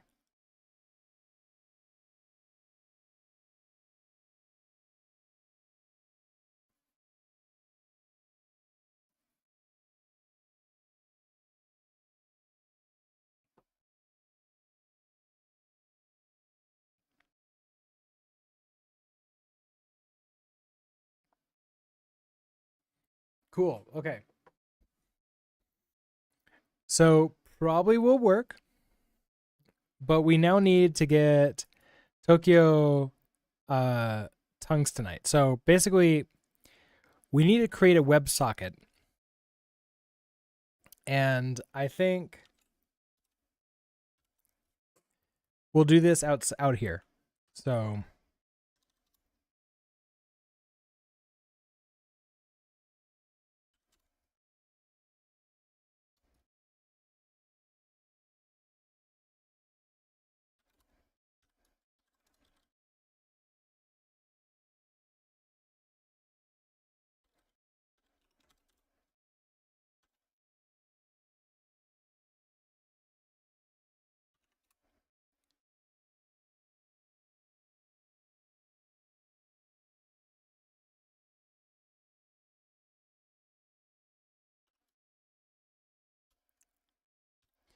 all right, so we open up our WebSocket, and we're gonna need this a struct here.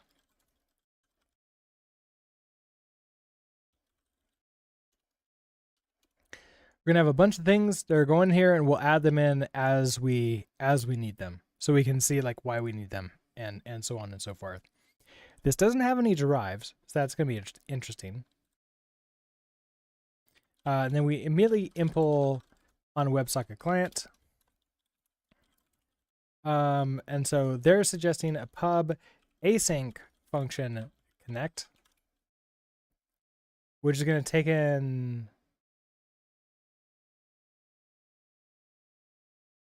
interesting. Okay. They don't have a new or anything. I'm going to do it new.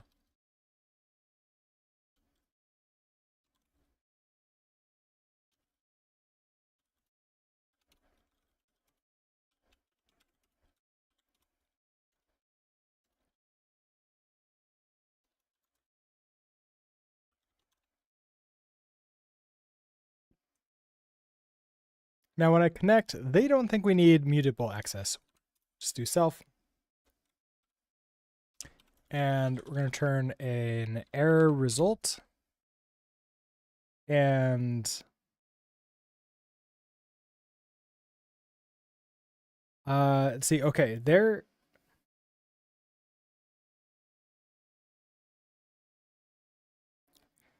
This is going to be a Tokyo tungstenite WebSocket stream. That's fun. Let's pull that in.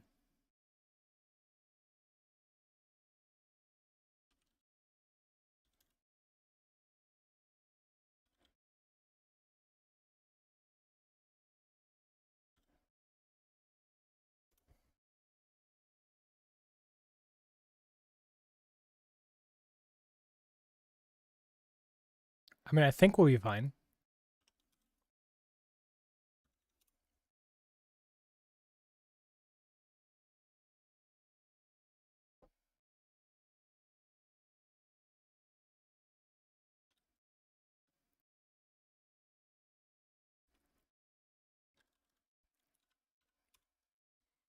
Okay, so it's going to be a WebSocket stream that has a maybe TLS stream.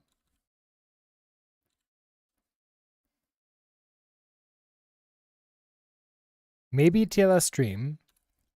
And inside of that is a TCP stream.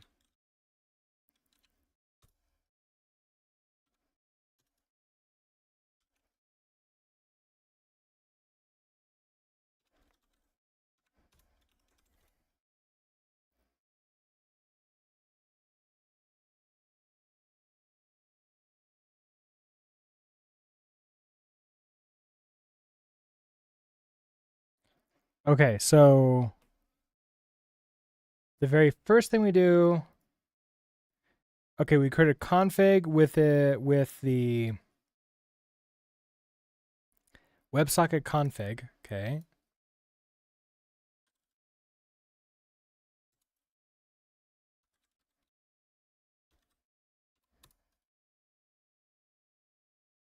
Do you have like a builder?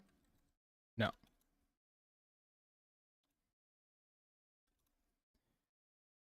So you're suggesting, okay, they're suggesting max write buffer size to be 2048. I don't have any like knowledge about what it should be or not, so we're just going to go with what they say for right now. Max message size is, so it's going to be a sum. Bit shifting, huh?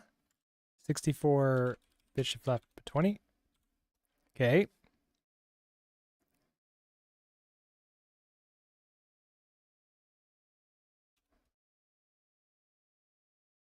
Max frame size. You know, I'm kind of wondering, do we really need these? After we're done with this, I want to go back and just have it be default.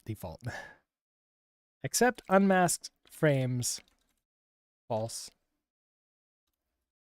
And then everything else is going to be interesting. Tungstenite. Protocol WebSocket config. Okay, so WebSocket config default.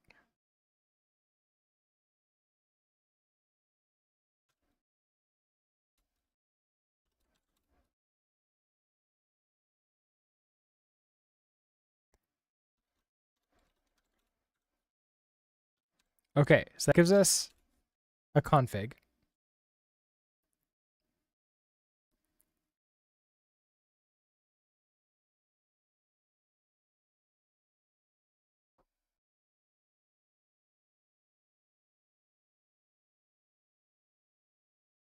Then we want to, okay, connect async with config. We're going to need a connect URL in here.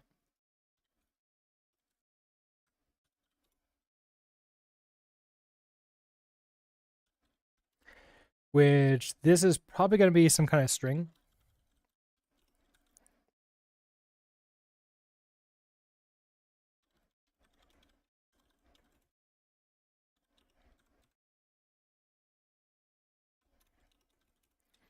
Okay, so if we have that, so let destructure out our socket.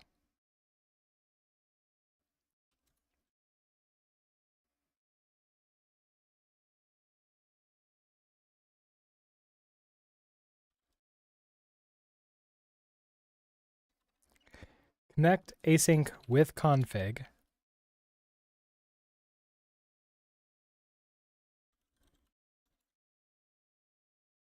We have our connect URL. We have the sum config.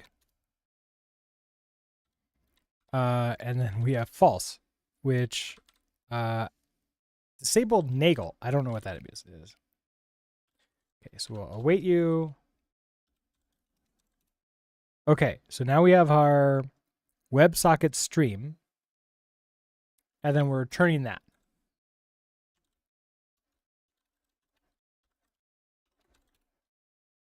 Which your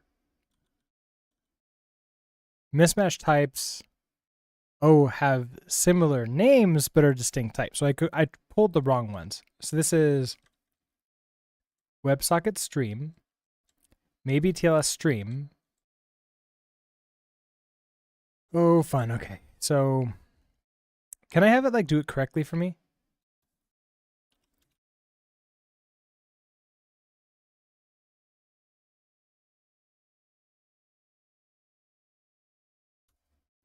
Okay, inserted explicit type.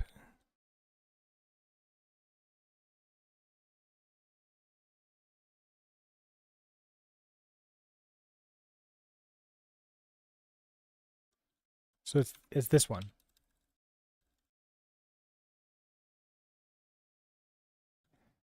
Okay, now if I undo you,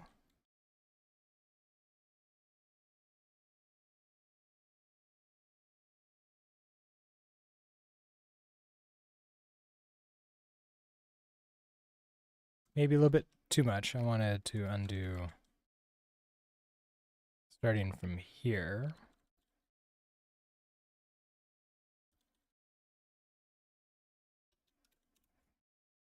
There we go. Now we're happier. So now I can create my WebSocket client with a connect URL. I need to know what a connect URL is.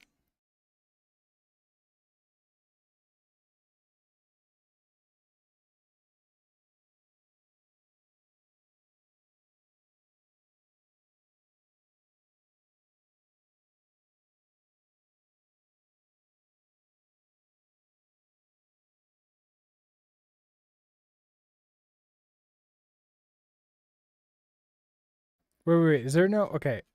Does this library not tell me what this connect URL is going to be?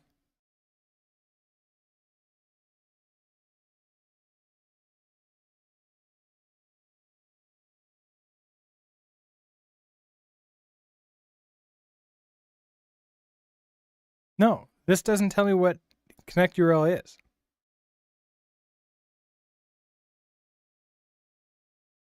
Switch event sub WebSocket URL.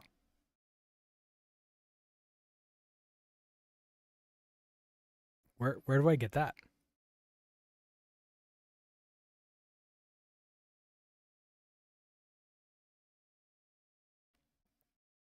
Why do I have to give that up? Isn't this like a constant for Twitch's API?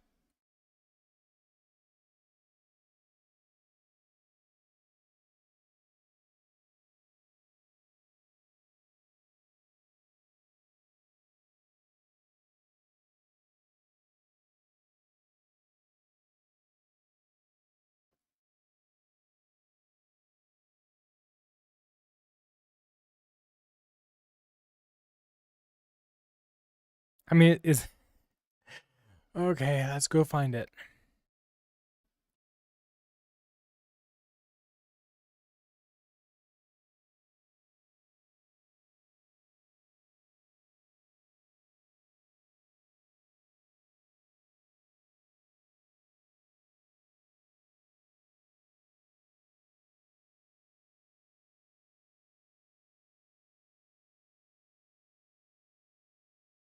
Oh, I thought that the top level would have the URL that we want to go into.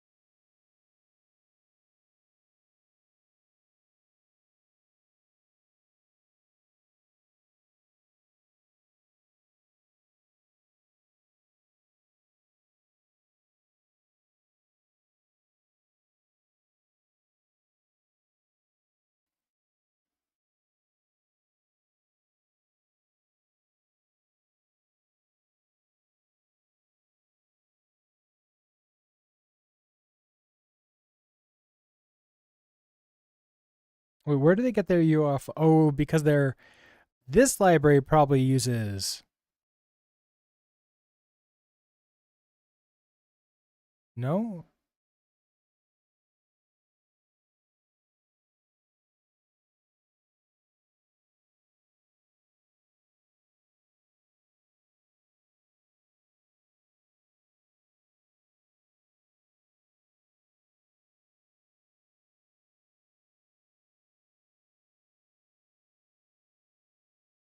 Okay, wait. I don't see where that's.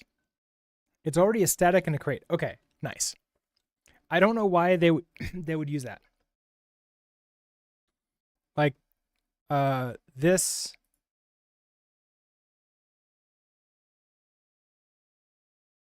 Okay, pub static. which is from. Oh, got it. I accidentally got out of the what is it called? The examples and went into here. So it's just Twitch event sub WebSocket URL. So I don't actually need this to be in here.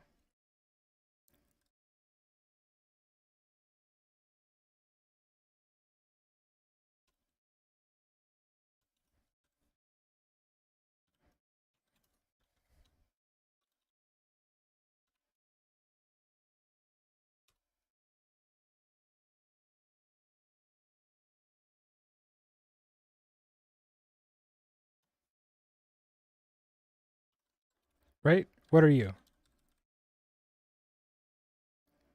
Found a struct one cell sync lazy request URL. Somewhere else they change what it is set to. Oh, okay, got it. Can I get something out of it? I can like toString it. I don't know if that's right. I think the URL as it is fine. So actually, you know what? I don't think I need this connection at all. Okay, so you're fine, you're fine, you're fine, you're fine. Okay, so instead of this,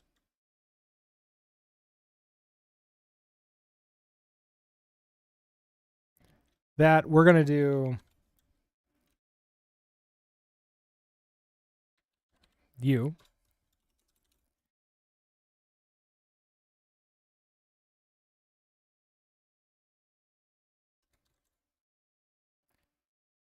The trait into client request is not satisfied. It's all go bed. Hello. How are you doing today? We're trying to create a CLI app that listens for pubs like events like the basically Twitch channel point redemptions, which is been an it's been a thing today.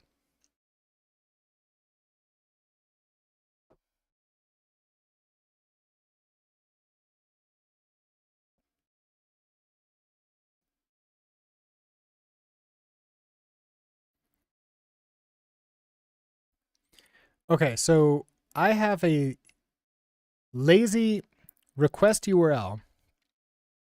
Okay, and you can use request URL, right? But it's this one cell sync lazy. Do I clone or just deref this out?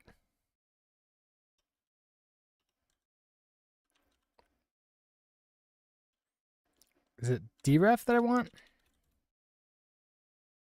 Yeah, so I just deref this out, which I think I can just do a little bit easier with a deref like that. Oh no, I can't. Okay, so I have to actually deref. Okay, fine. We deref you. We have our config, we do that. Okay, so now I can connect now.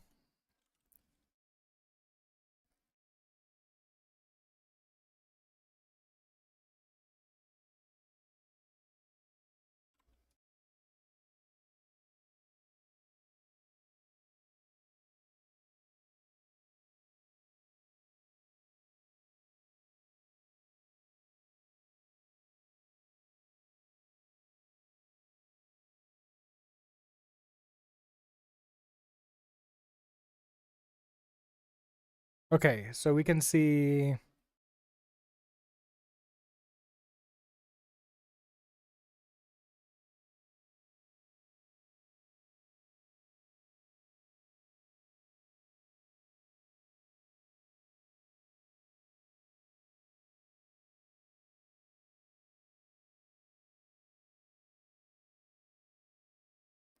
Oh, so in run, we self-connect it.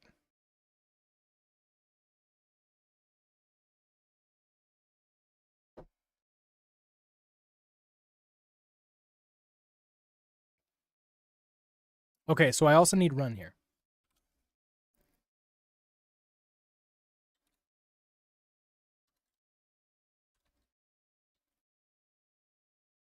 Run is going to be a mute. Oh, and this takes ownership of self? Interesting. Interesting choice. We're going to have a result which returns nothing.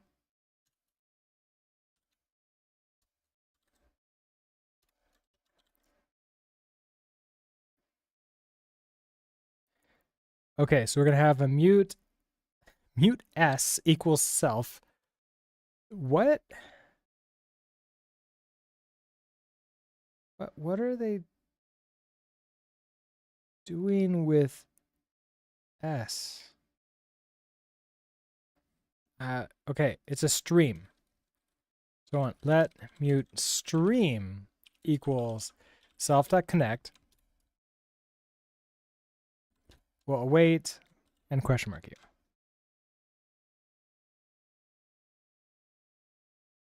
Then we create an infinite loop because we love infinite loops.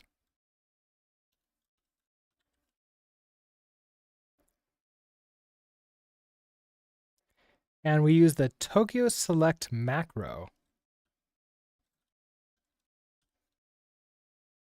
Waits on multiple concurrent branches, returning the first. Okay, cool. So select.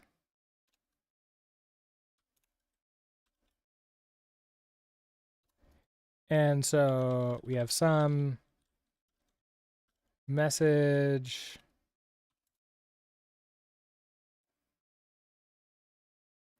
Oh, I need the futures crate. You love it when docs have single letter variables. I know, it's the best, isn't it?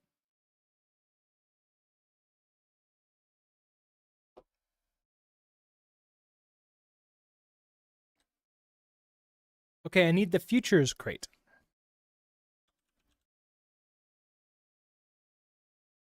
All right, ad break starts in a little bit less than 50 seconds.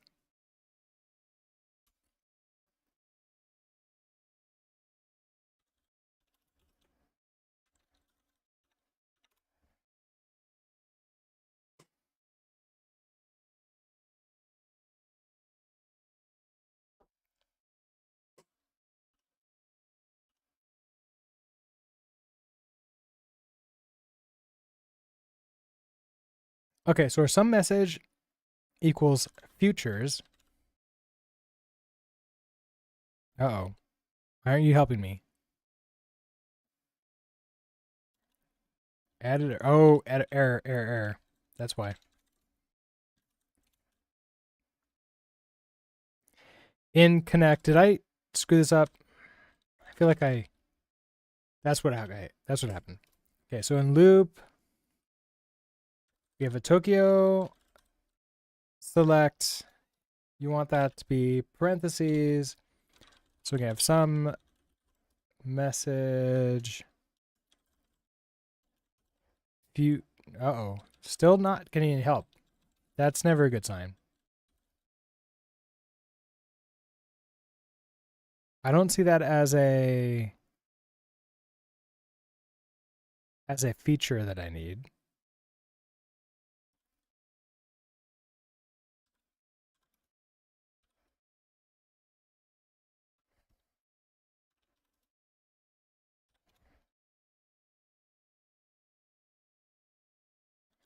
Okay, so I don't know what this span really is. Oh, it's tracing info span. I don't care about that. I'm not doing tracing here. Let our other message, yay, smaller message, equals, okay, so we're matching message. Okay, so we're overwriting the message.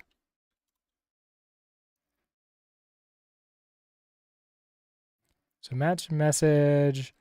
Okay, so we have an error in which something.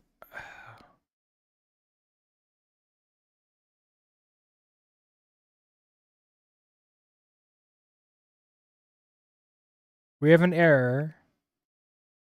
Wait, what? Now I'm confused. What is this doing? What is going on here? So we have loop, some futures, stream message. Okay, so we have let message equals match message.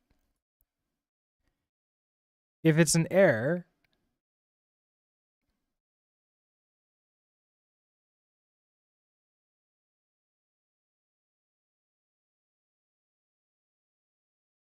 I get,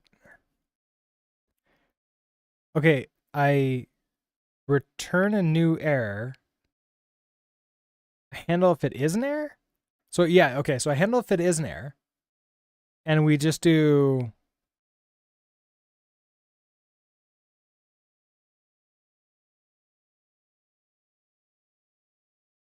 do I just try to connect again? Okay, so I just try to connect again. That's all that happens.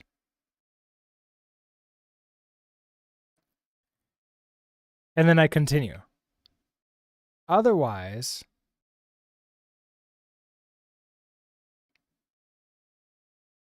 I return the message. I return the message out. That's what happens.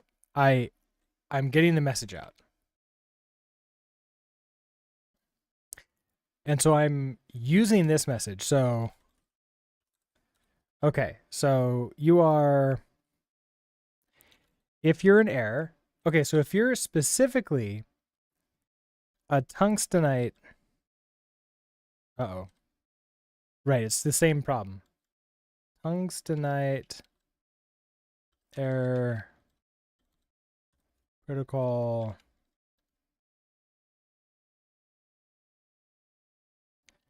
tungstenite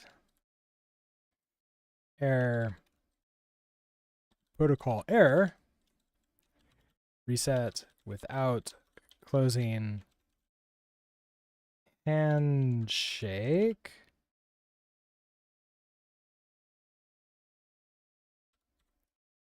So if you're this specific error, I want to stream connect. And then we'll go ahead and question mark you in the case that you fail. And then we continue like that. Otherwise, if you're here, we don't care what you are. You're probably you're just the message. So I want to do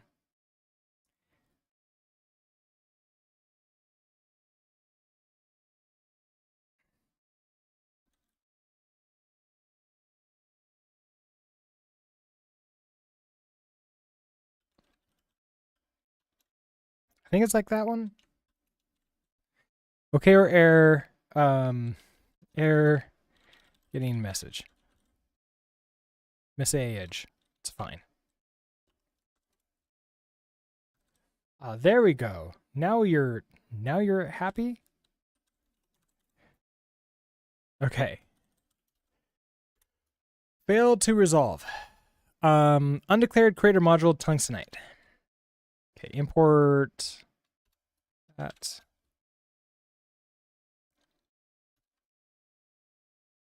No method name connect found for WebSocket stream in the current. Okay, that's.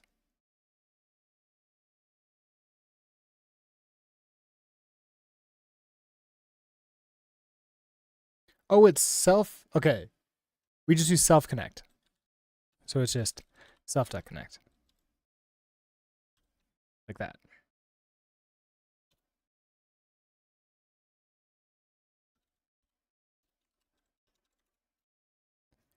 Okay. Message. It was okay.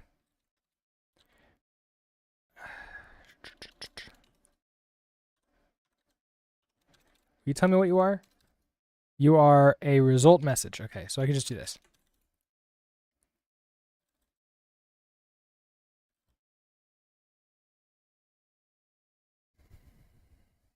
Unused variable message. Right, okay.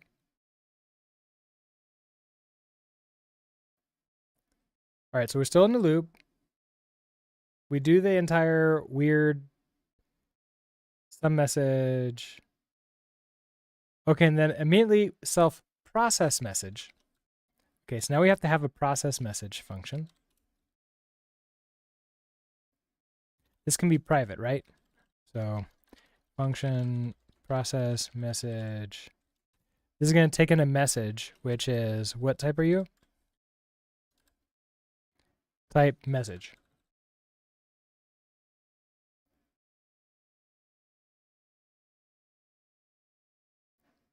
I'm taking.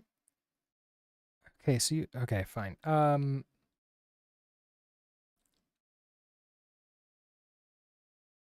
Self message is a type message. I guess you're that, I think. No, yeah, it's tungstenite message. That's what it is. Okay, let's just turn result like that right now. Okay, so you have an info loop, we get this message, and then I want to, okay, so we extract out the message here, and now I can say self dot process message and the message. Oh, I need you to be here.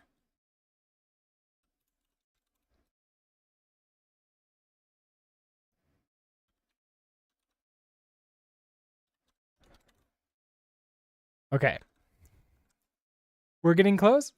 We're getting close to actually be able to test our code. We've been writing a lot of code without running it at all.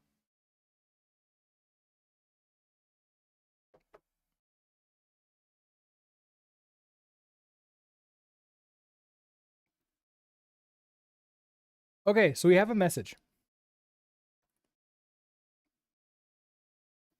What they want me to do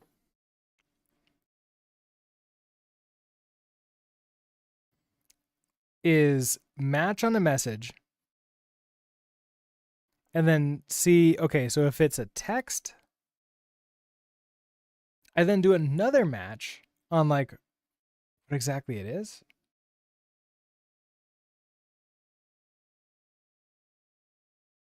Oh, because then I can do, oh man, there's 3 nested matches that we're going to do here. Oh, this is going to be fun. And by fun, I mean a continuation of a not fun.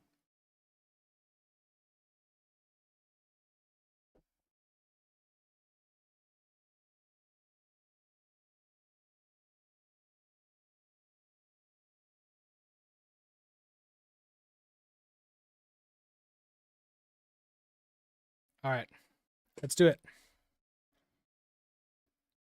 Okay, so you're suggesting that this needs to be an async function. Process message. Takes in a mutable reference to self and a message, which is a tungstenite message, and is going to return a result. Okay. We're going to beginning by match on a message.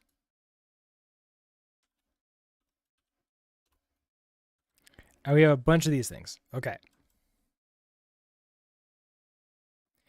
So if it's a text,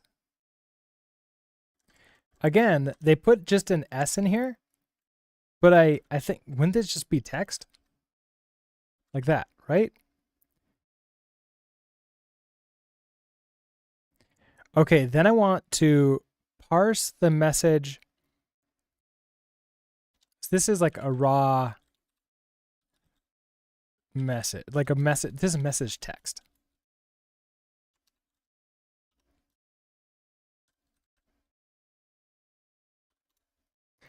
So I want to parse the message into a event sub WebSocket data.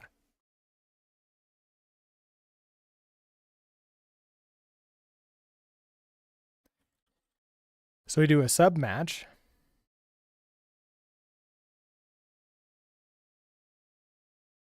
So we event. So it's that. Okay, so event parse WebSocket, and we hand it a reference to message text.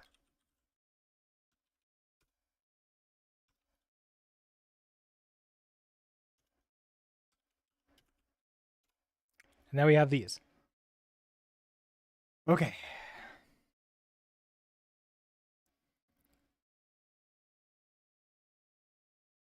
Why is there a to do? Okay, sorry. Why is there a this when I had it parsed? That's interesting. That's certainly a choice.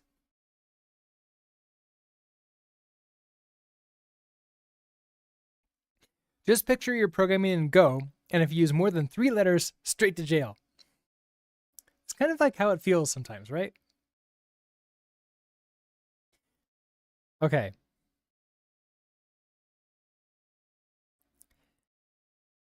Event sub WebSocket data. Okay, so we have that. So we have welcome, keep alive, notification, revocation, and reconnect. So if it's the data, okay, so if it's welcome,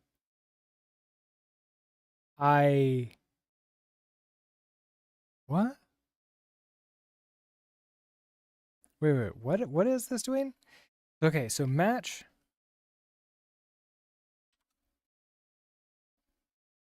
So here you are right here. We're matching on parsing this. So we have event sub, WebSocket data welcome. So, okay, I'm creating a new struct, a welcome struct from this with the payload, welcome payload session. Okay, that's what's going on. So I taken event sub WebSocket data welcome. So it's this thing here. Oh, I see. They're checking to see if it's welcome or reconnect together. All right, I can handle these separately. So right now, if this happens,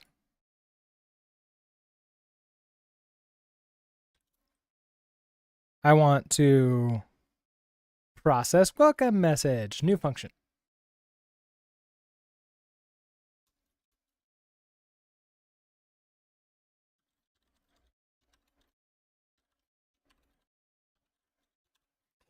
Let's just say, okay, what does process welcome message need?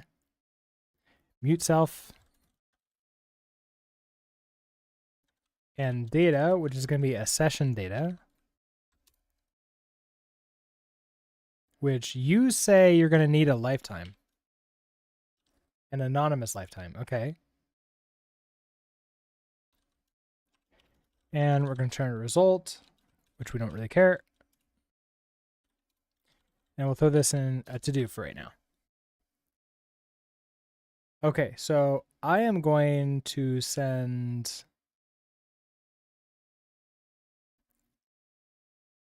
WebSocket data welcome payload. Okay, so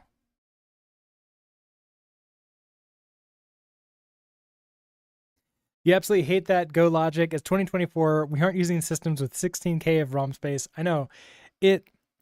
Although to me, this library felt like, okay, I just can't even anymore. We've typed so much. Just single variable letter. People will get it, right?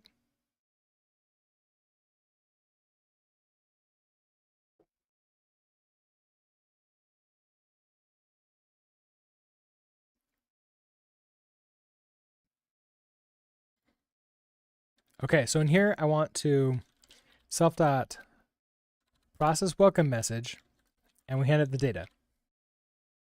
And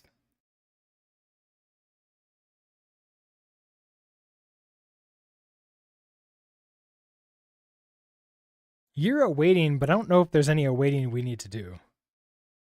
So we just do that. And then we're returning okay from here. Oh, because this match message is going all the way out. Okay. Cool. So that's good. So that's the first one. And then reconnect is the same thing. So this reconnect here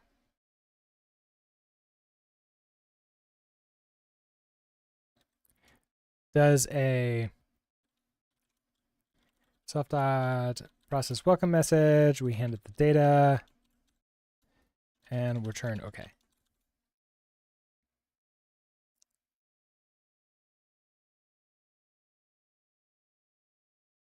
Mismatch types, expected unit type, nothing, found enum result. Okay. Why?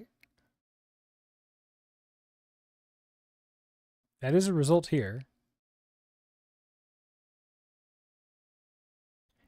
Expected. Oh, hold on. Question mark operator can only be applied to values that implement try. So process method. Oh, it's an async. So we have to wait. That's our problem. Then you cannot find value data in the scope because I don't have data. I have. Oh, I have this. Okay, hold on. This is.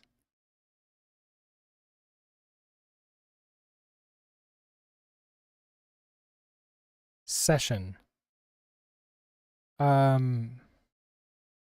Session is not one of these.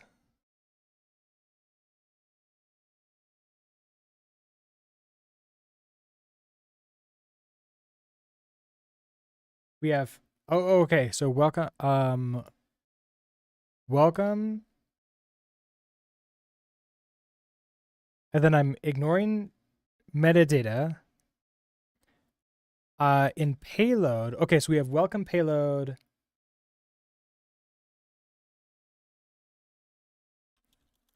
So we have payload session.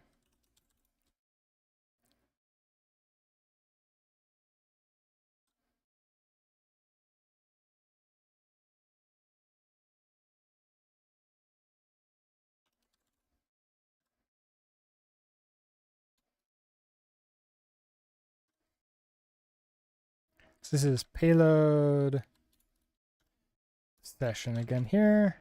Okay. Uh-oh. Expected expression found comma. Wait, is that in the comment? Yeah, okay. So back to here. All right, so congratulations. We've done 2 of these sub matches. Okay, so it's not welcome or reconnect. So next up is notification. In the notification, I then do another friggin' match.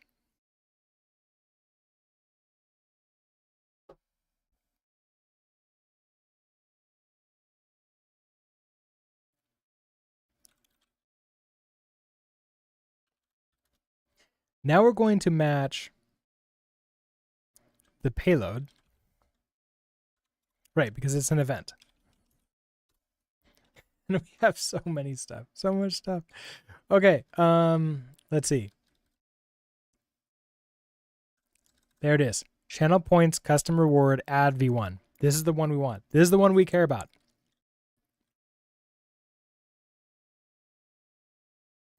Now they're getting channel ban information. So I don't care about anything else. So I'm just going to go ahead and remove everything. Okay, so you.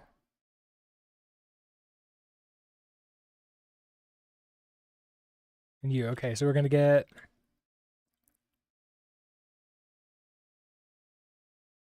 That. Okay, so channel point custom reward add V1. All right, so you are, I guess you're the reward. Okay, so you're another payload.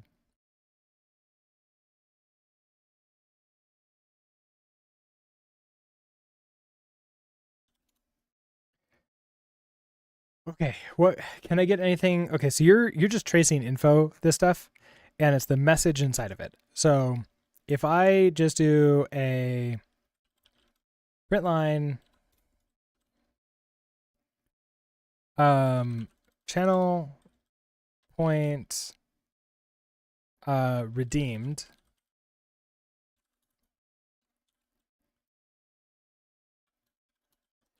reward dot message.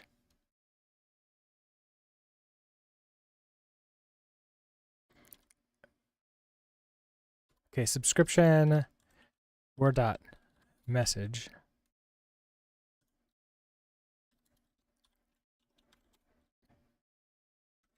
Okay. You're upset because wait a second. Word subscription.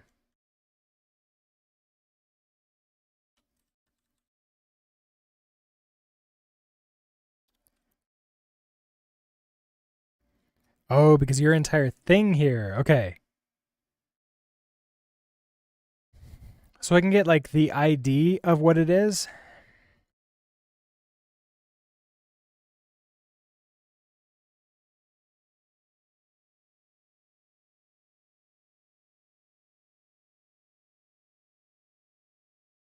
I actually don't care about this then.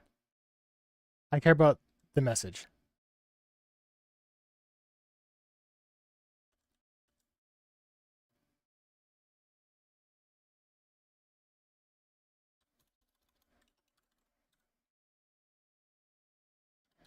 Okay. And then I can get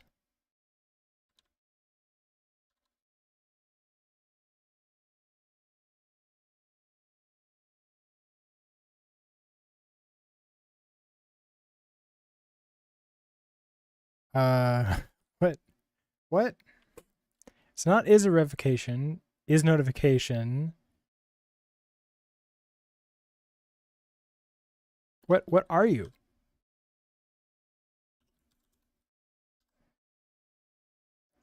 You're a event sub payload, but that could be anything.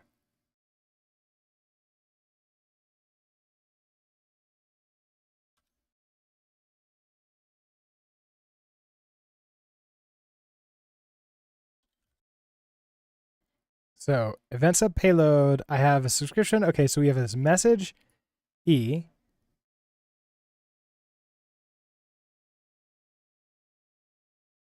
which is an enum.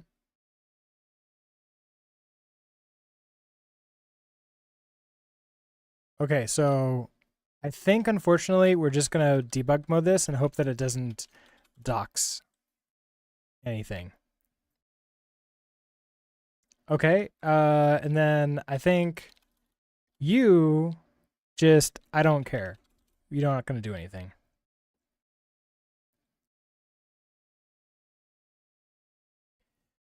Okay, so that was notification. Next up, revocation. I just want to bail out. Okay, so if it's a revocation, we're just gonna bail. Revocating.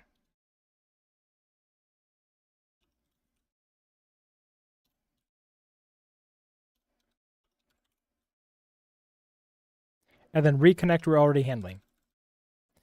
Okay, and then we have these other ones here. Oh, there's keep alive. Oh, keep alive. Okay. Keep alive. I want to just return okay. So we do nothing.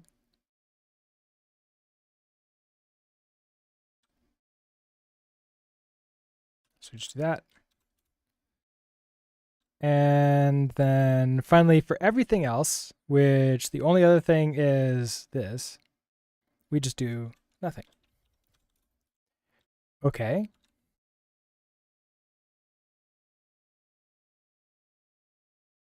Oh, tongue site message close. To do. Cool. So hold on. Right, this is that. Okay, so this was the inner match. And then for outer match, if it's closed, we just do a to do, which means that I might as well just turn this all into a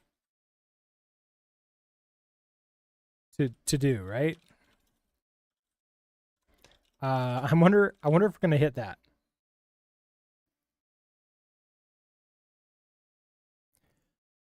Okay, that so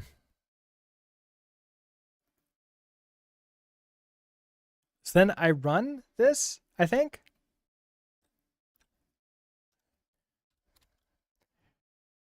So we're gonna say let channel point redemption equals this. Okay, so now we're going to do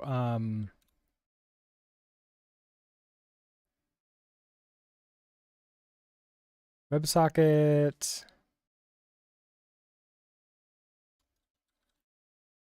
extract new.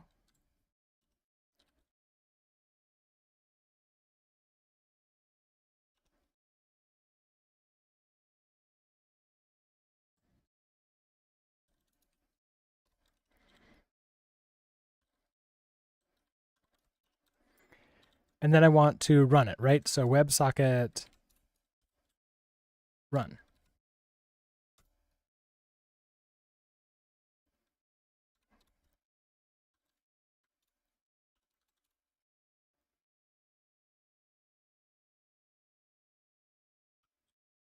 What is the chance this works? I'm giving it very low odds.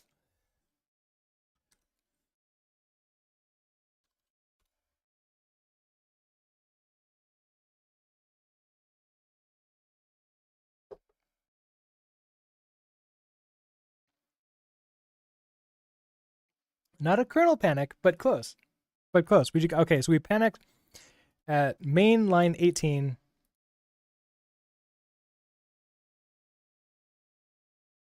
Oh, yeah, okay. Because I don't have a broadcaster ID set up.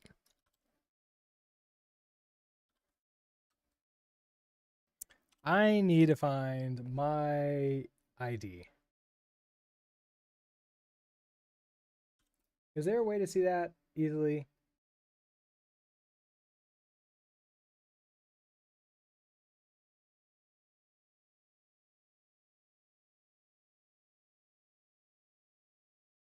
I guess I could just open up the console and look at like my network requests and figure out what my ID is.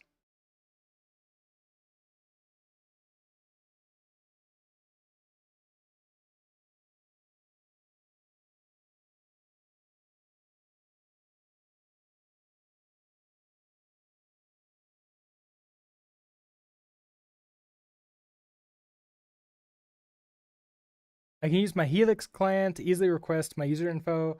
I am not, I don't, the token that I have set up isn't my user ID. It is a bot's user ID, but it's not, the bot isn't the one streaming.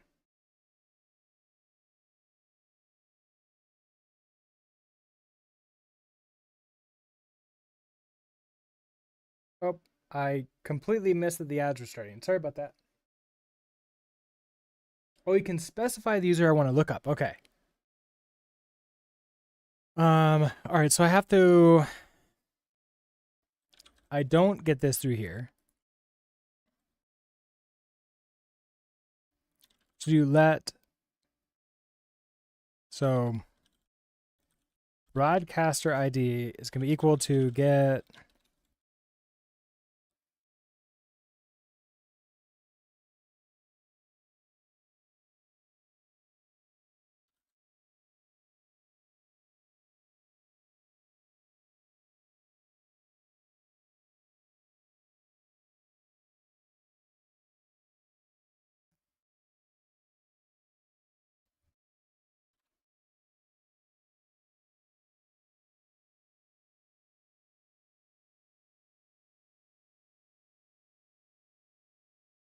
get streams, gets information about active streams.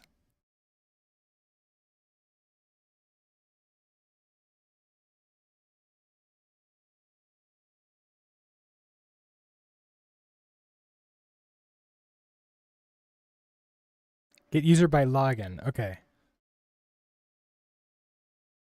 I'm not using the Helix client. Oh, Helix client. You're right. So user ID equals Helix client.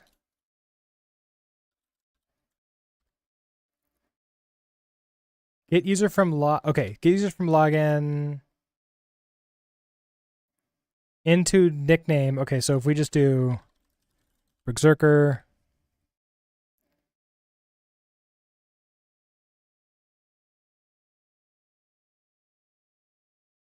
Oh, token. Okay, so reference to our User token.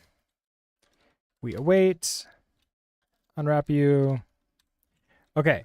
And then I unwrap you again. So now I have my user. So I want you to be a. Okay, this is really just user. Berserker equals this. Okay. What? Berserker dot ID.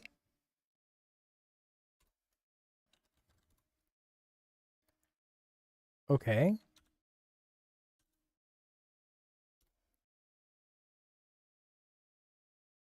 Right, I have to log in.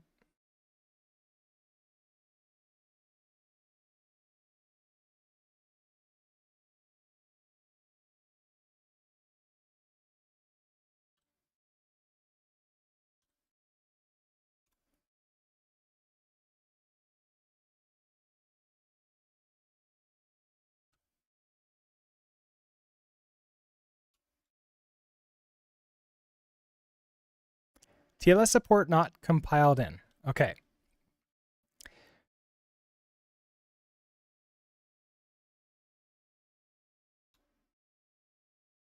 So which TLS support is it? Is it native TLS? Is it Tokyo native TLS? Is it Rust TLS? Which one do I think I need? Rust LS. Okay, well, let's use that one. So feature Rust LS.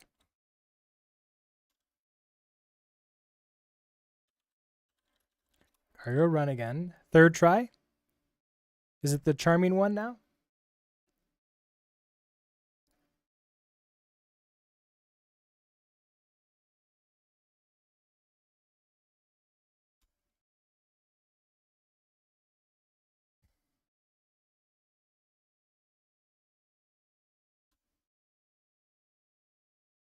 Huh. TLS not support not compiled in. Okay, so that wasn't it.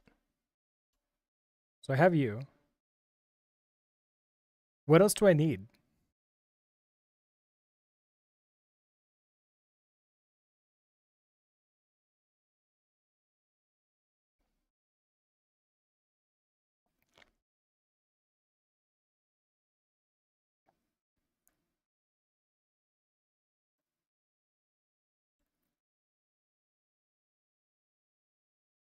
Tokyo Rust LS? Maybe it's Tokyo Rust LS. Maybe wait. See, this was tungstenite.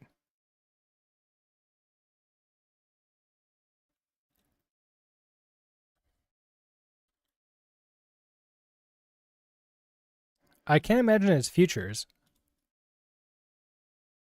That doesn't have any TLS on it.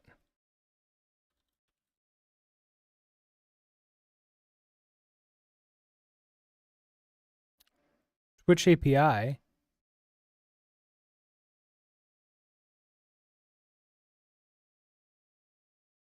That doesn't have anything in it.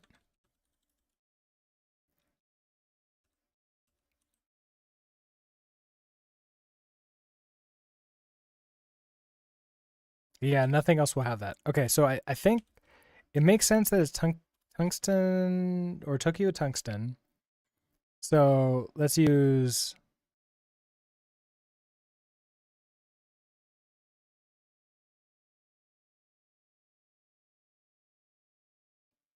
Tokyo Rust LS.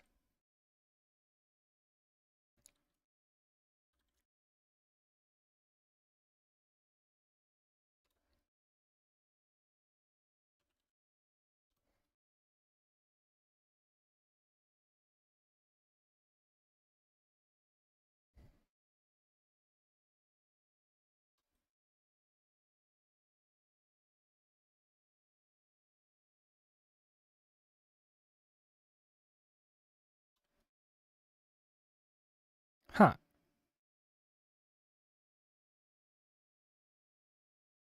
Okay, so wait, this is on line 35.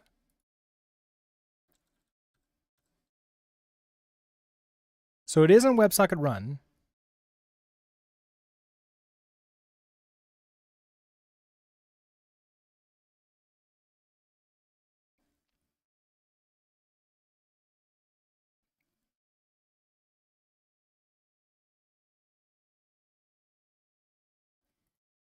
So in here,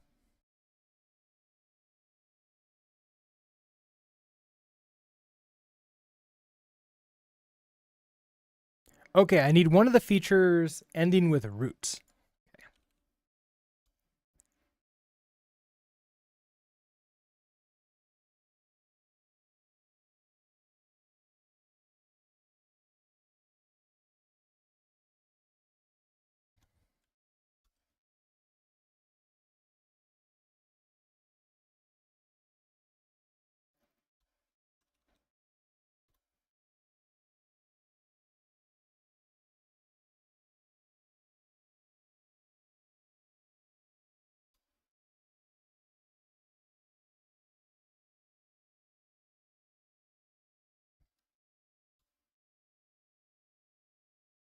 Better. Okay.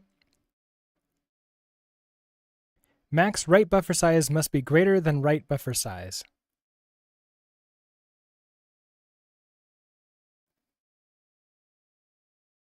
Max write buffer size must be greater than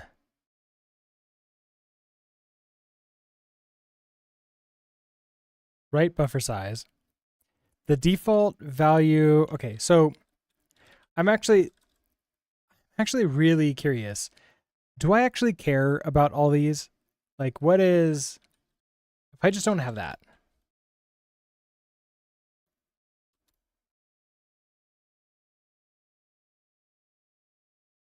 I'm also curious. Can I just reuse the same token? Is it good still? No, I need to redo it again every time. Right, because of the state.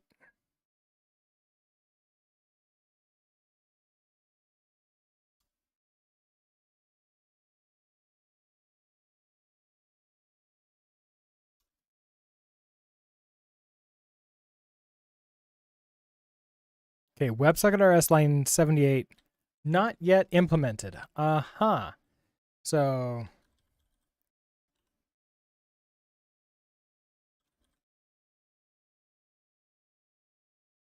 okay, one of these.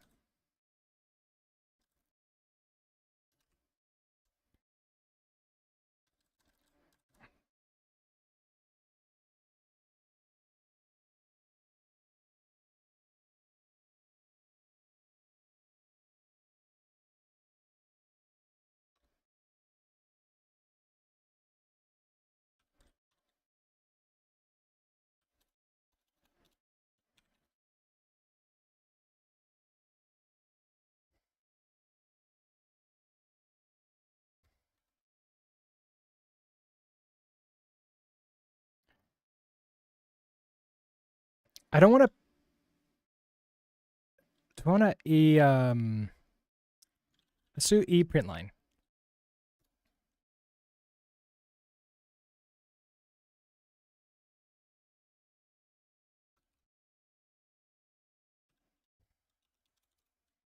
Okay, so that's what we're gonna do. We're just gonna print that out and see what happens. If I was a betting man, it was gonna be ping. It's always ping. I would, yeah.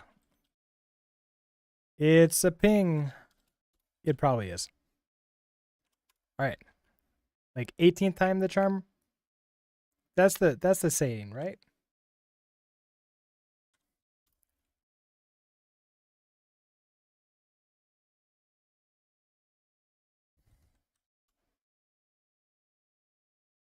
You're right. It is ping. Okay. Did I miss how to handle ping?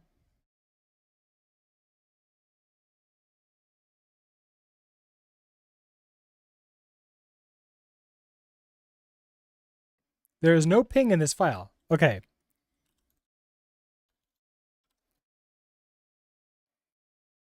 All right. So now it panics at line 88. Oh, oh right. I never processed the welcome message. Oh, which is this big thing.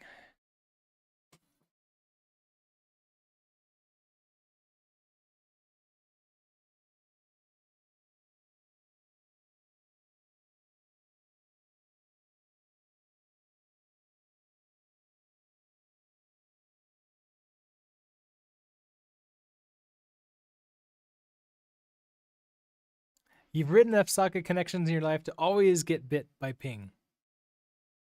You know, every time we think that we're all good, a random ping pong game shows up and we have to play it. Just because we want some kind of socket connection across a server.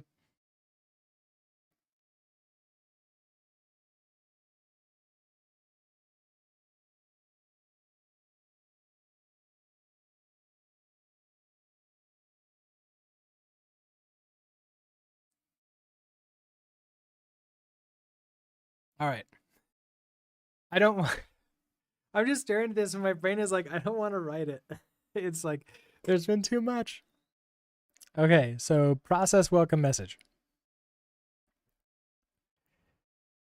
We have that data session data. Okay, so we want to extract out the session ID. Okay, so we can get the session ID now.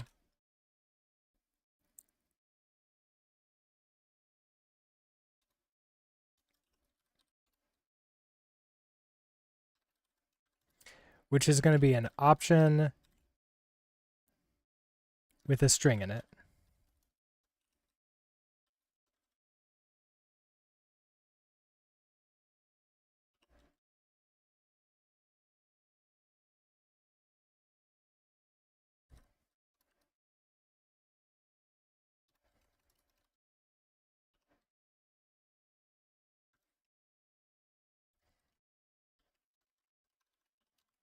Okay, so we're going to do self.sessionID is now going to be equal to data dot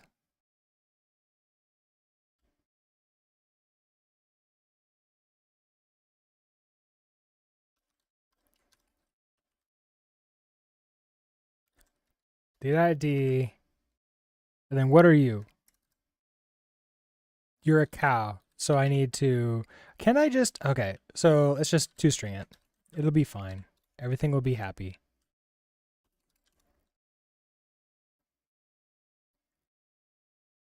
Okay, so if let some URL equals data reconnect URL, then I create a connect URL. Am I doing, okay, so am I doing anything with these?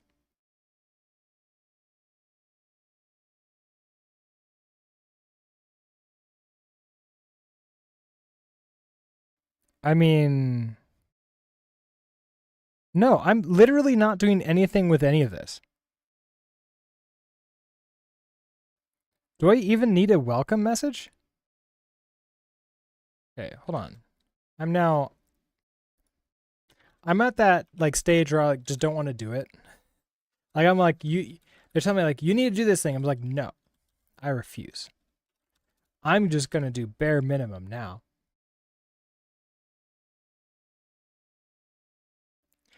The biggest boilerplate you have ever seen for a Twitch library. Yeah, if I were to use this in like my own code somewhere, I would definitely be creating a wrapper for this to throw into like a different, I don't know, somewhere else, because this is a lot.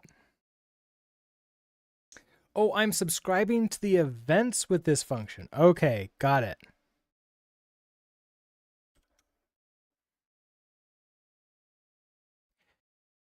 So check if the token is expired. If it is, request a new token.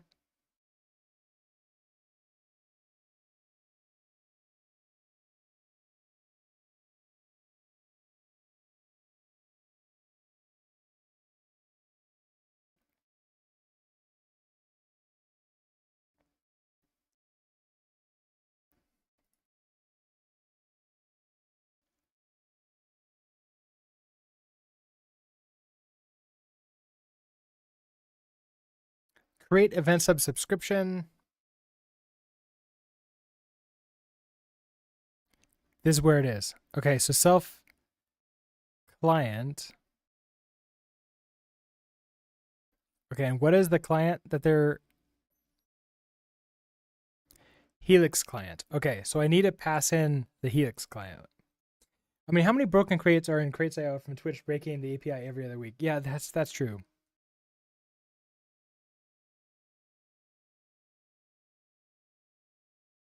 But like, that's not cool to like make like. What's the point of all this stuff? Like, I feel like I feel like if I were just use tungsten straight to connect in, I may not be spending that much more time, like saving myself from that much more time.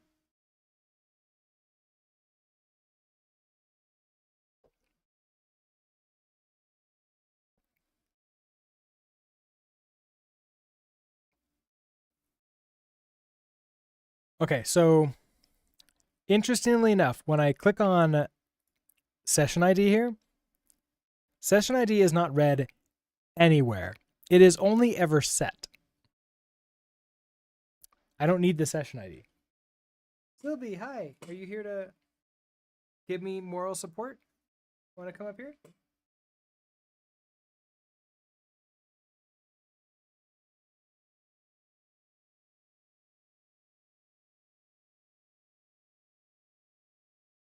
No? Okay. Sylvie doesn't want to come up here. Okay, so we've got that. Now,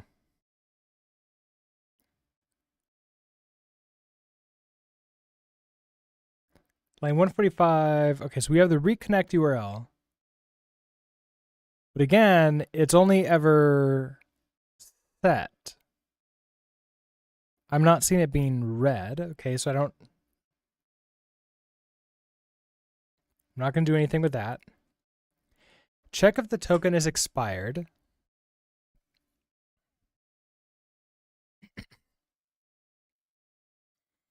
Go get a new token. Okay. Let's just not worry about that for right now.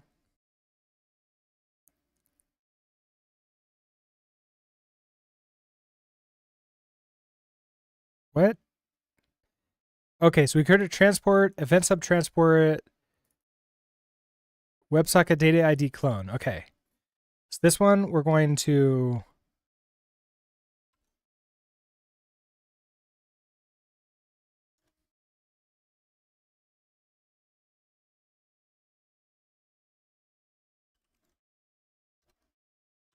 here's where we're finally getting that transport, right? So we want the event sub transport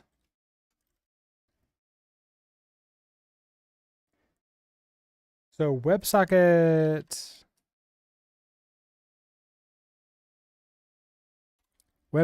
and then I want to pass in data ID clone. Okay, so data.id. I will clone it when I need to. Okay, so we have transport.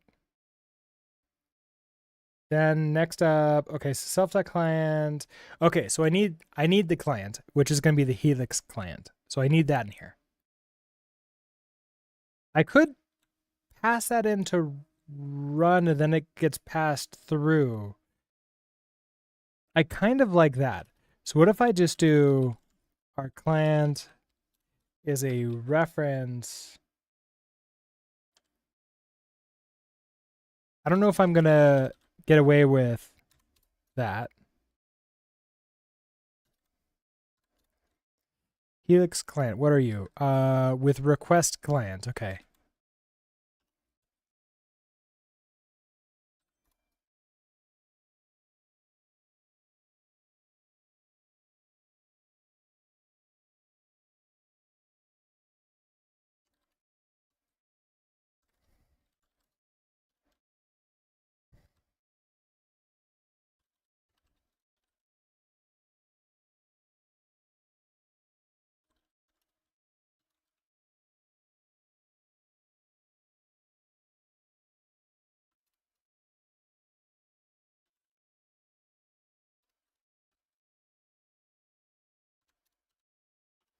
Okay, then I want this to be passed into run. So you're going to be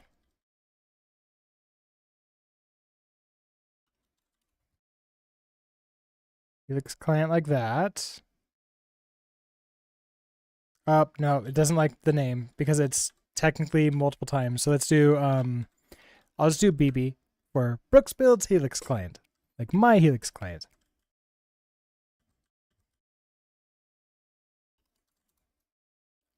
Okay.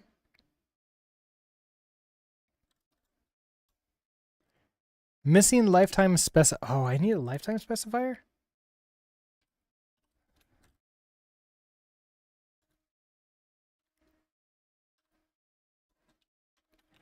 Is that what we did with it? No.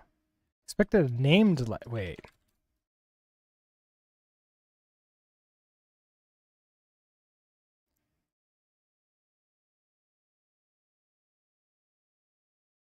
Yeah, okay, so this Helix client. Oh, okay, so it's okay, I see. Right here.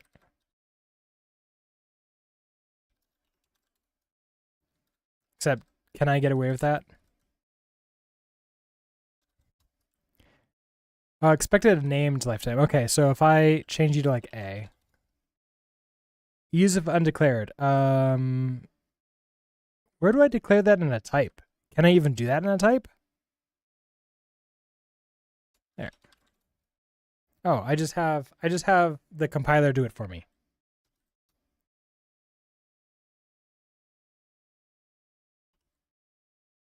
Okay, so you need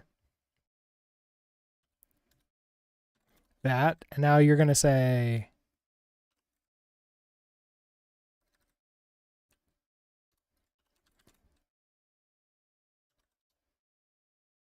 implicit deleted lifetime not I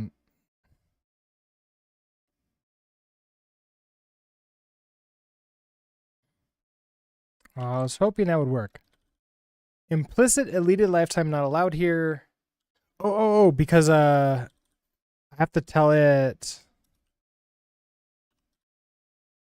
to do something like this. Yeah. Okay.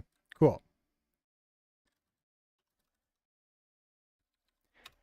You now take a reference to the Helix client. I suppose I could also wrap it in an arc mutex and send that around. But okay. I now have Helix client. I now need that passed in here. So Helix client.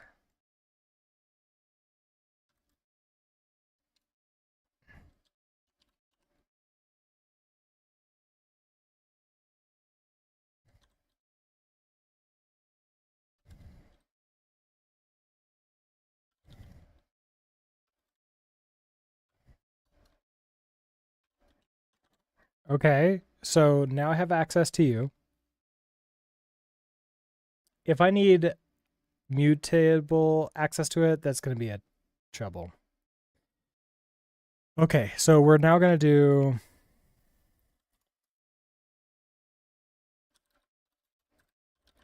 Helix client, create event subscription, event sub, channel. Okay, so I don't want channel, I want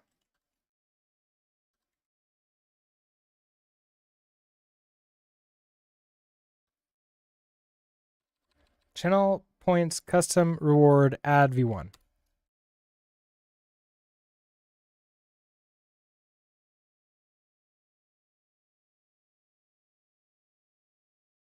Is that it? Okay. Then transport. I'm gonna clone you. And then And then I need the token.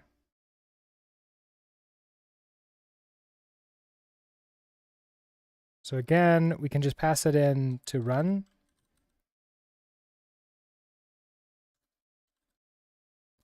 Token is going to be, what do we have in here? Token is a user token.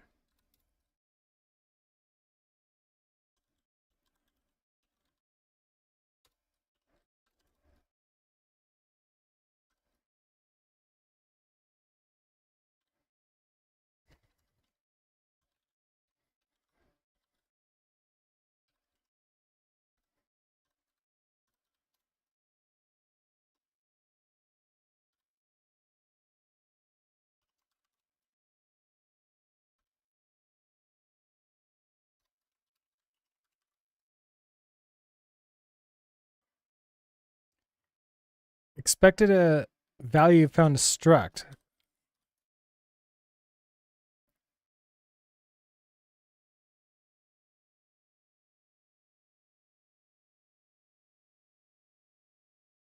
Broadcaster user ID. Okay, so I need the user ID now. I have that in here, right?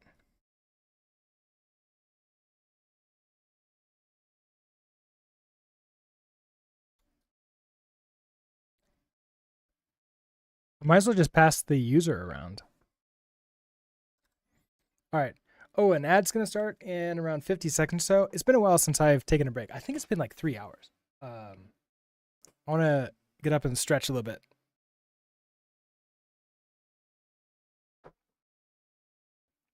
So I'm going to go do that, and I will be right back to continue this and see if we can get it working.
All right. Let's see. I hope we're on the final stretch for this. But all right, so we might as well just take in the user too. So we have the user, which is going to be a reference to a user, not a user token, but an actual user. So you're going to take in the user.id.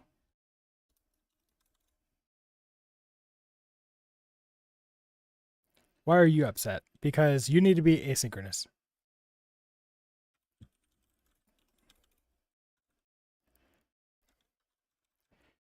Can I move out? Okay, so let's go ahead and first of all, can I just do that? No. Let's clone you. Okay, and let's see. Okay, so you need process welcome message needs a bunch of stuff now. So what do you need? We need to await you. And you're missing.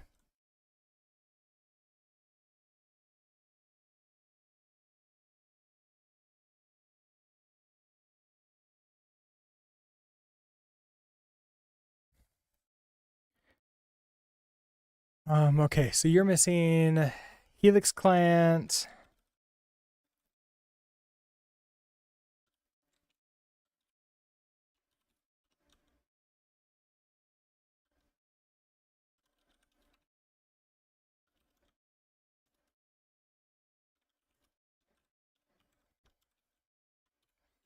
Okay, so we have Helix client. Pass you in here.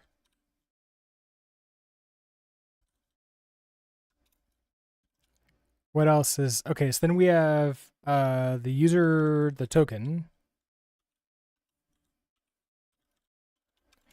which is a user token. Except it was going to be reference to user token.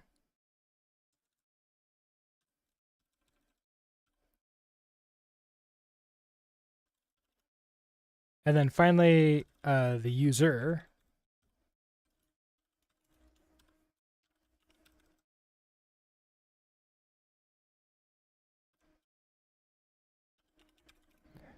Okay, we have you. Implicit deleted lifetime. I'm not. Oh, right, this one. That there. Okay. Now you're upset. Let's see the code. Hello, welcome, welcome, welcome. How are you doing today? How was your stream? Thank you so much for the raid.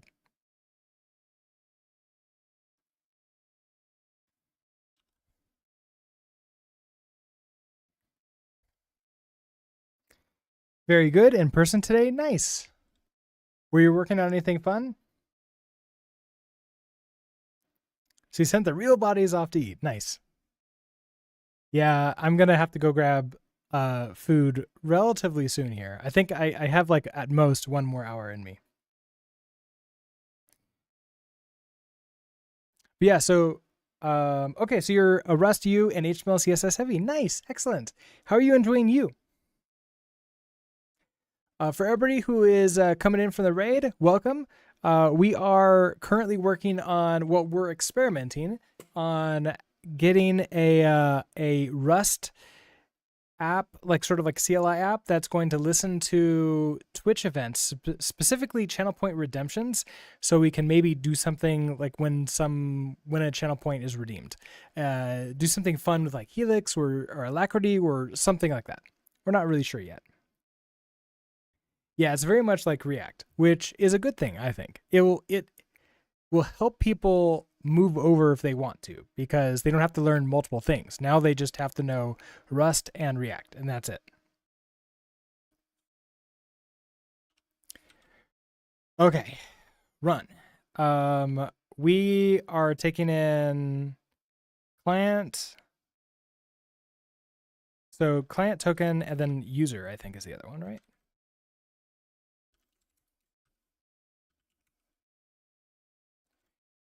So we have our message, which then takes in client token user. Okay, you also need to be awaiting.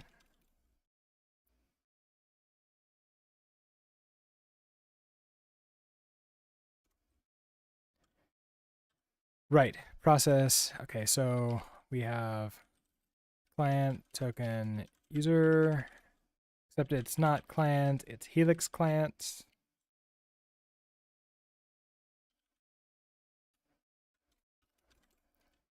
All right. Gonna put on a projector. Nice. Excellent. Well, awesome to be on the big screen.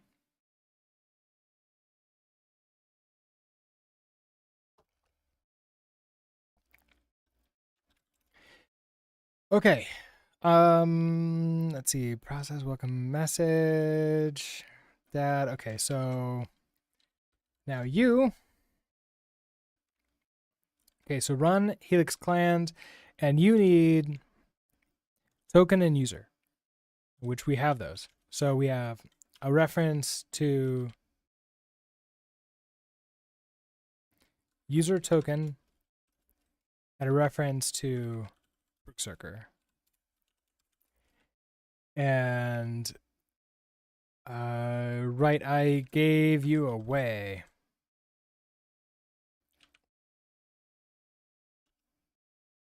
I don't need you at all.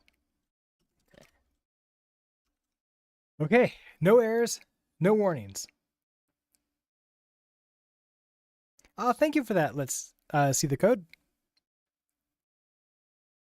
Okay, so shall we try it? What's the chance it works? I'm attempting to. Okay, so let's run this again.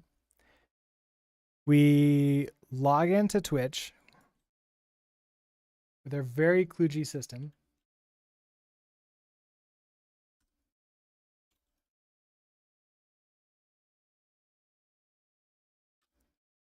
I paste that back into here. And forbidden subscription missing proper authorization when calling. Okay, with a body. So subscription missing proper authorization. Now I'm a mod, so the user I'm using for this is a mod of my channel. It should have access to the subscriptions, right? So do I need to give it?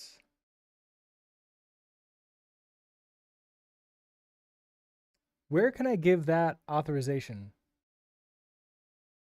Do I need to request it somewhere?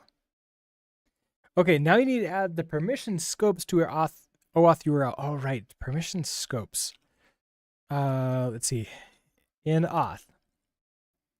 They never really talked about where to put the scopes, do they? Okay, so it's not, the builder should have function. Okay, so I want to get user token. So client builder.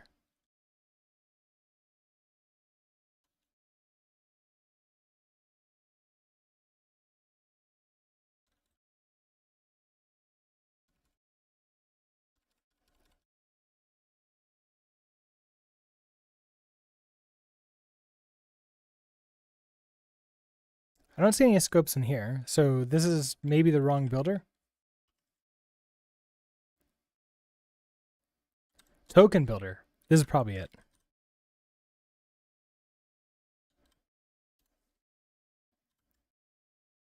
Set scopes. Okay, and then it's going to be a vector where I have a scope.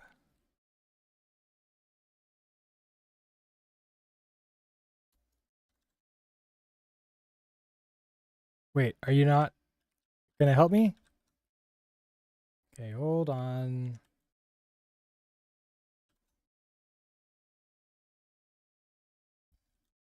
Set scope. Use the wrong. Okay, this Twitch API. I want Twitch auth. Twitch auth. Set scopes. This one. Okay. Takes in a vec of. Okay, so this takes in an full vec of scope, which is an enum scope with 67 variants. And I want.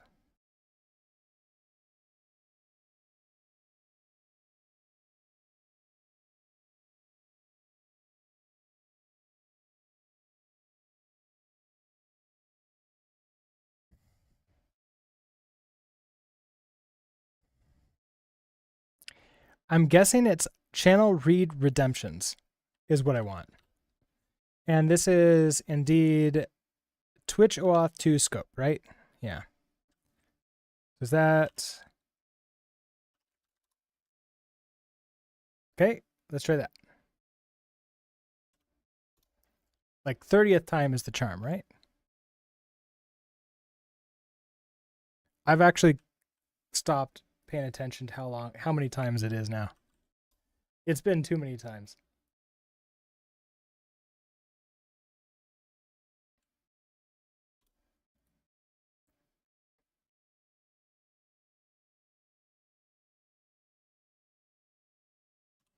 Apparently, I didn't copy that in properly. Or I didn't paste it properly.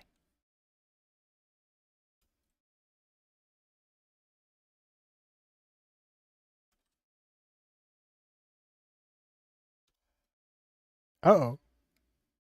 See here? Okay, hold on. Why is that? Oh, you know what I did? I pasted it in and then I immediately just copied it. I didn't hit return. Oh, that's fun. I'm clearly getting tired now.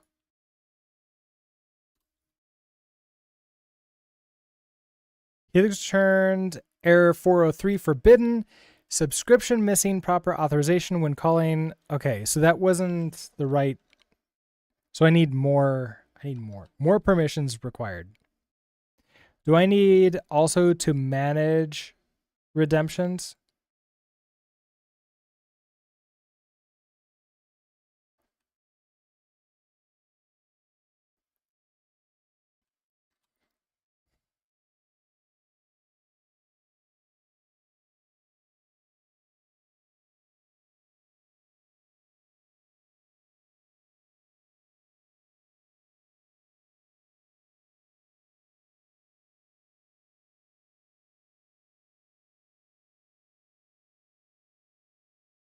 I think, okay, so that might be the only other one that I can think of.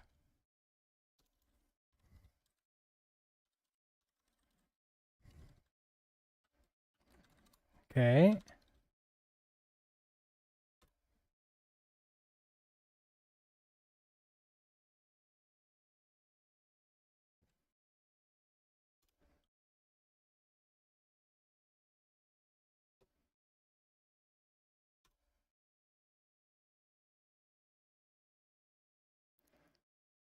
Okay, so that's not working, which means we need to go find what I actually need.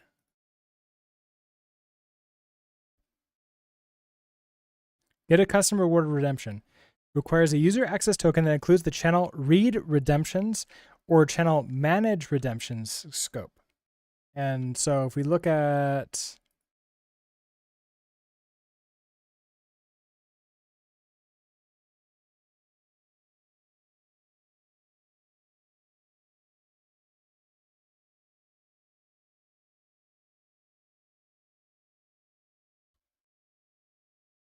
manage redemptions, read redemptions.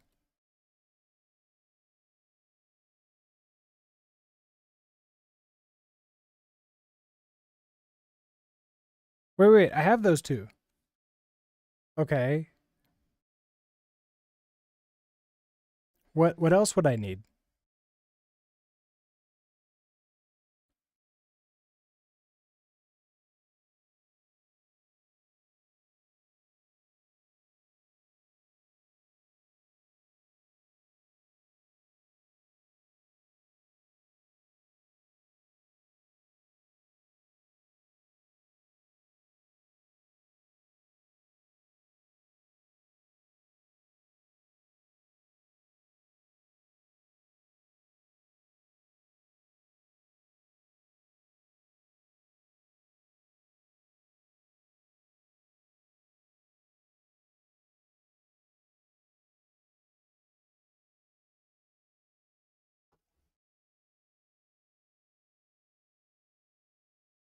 Try disconnecting the app in the Twitch settings. Oh, maybe it's caching the old token. Oh, okay. Dashboard. manage that. How do I disconnect?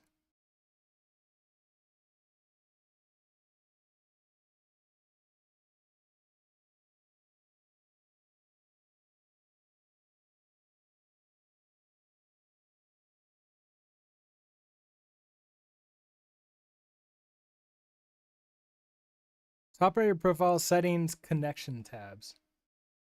Oh, so wait, is this not account? Oh, okay. Okay.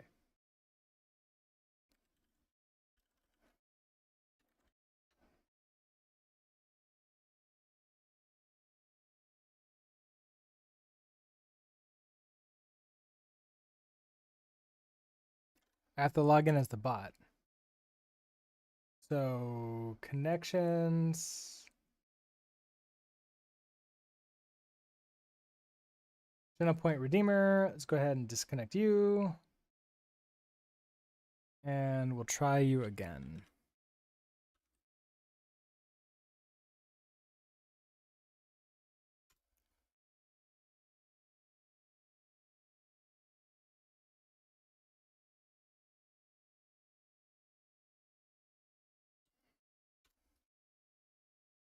Aha, authorizing will allow channel point. Okay, so to that.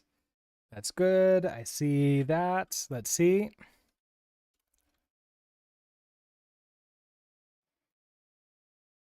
Forbidden subscription missing authorization. So I saw it request the ability to manage channel point redemptions.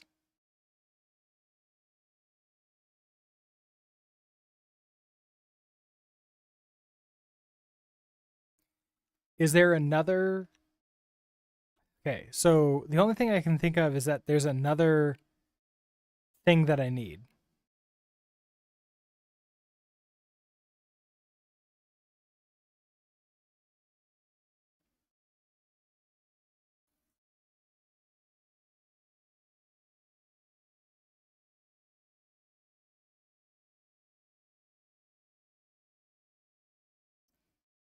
Am I authorizing with my stream account? No, I'm authorizing with my bot account, which is a mod of the channel. I suppose I need to authorize with like actually my account. I was hoping I didn't have to. I was hoping that I can like basically only have things that like if I exposed it wouldn't be quite like it would be bad, but not quite as bad as like my main one. Okay, so it needs to be mine. Great. Yay. Okay, so let's try this again.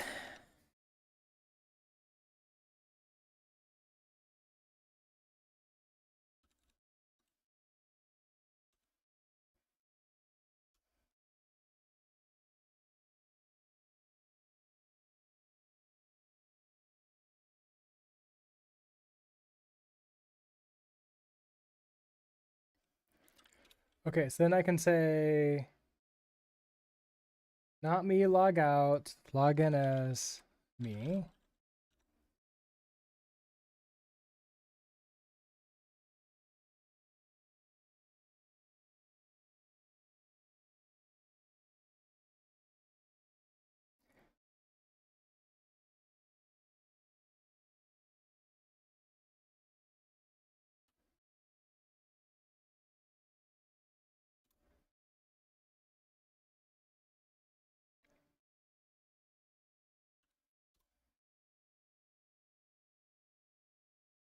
The CRF did not match, which is weird.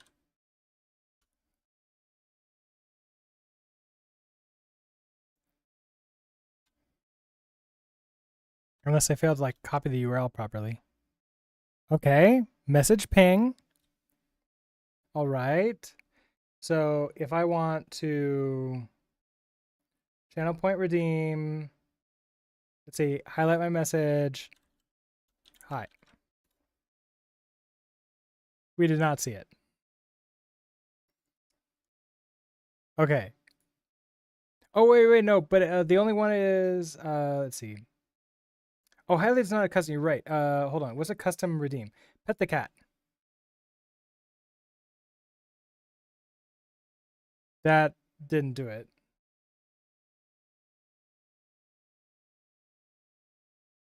Is it one with like a message? Change Helix theme to like, I don't know, dark. Yeah, it's not working. It's okay. So I'm getting message pings.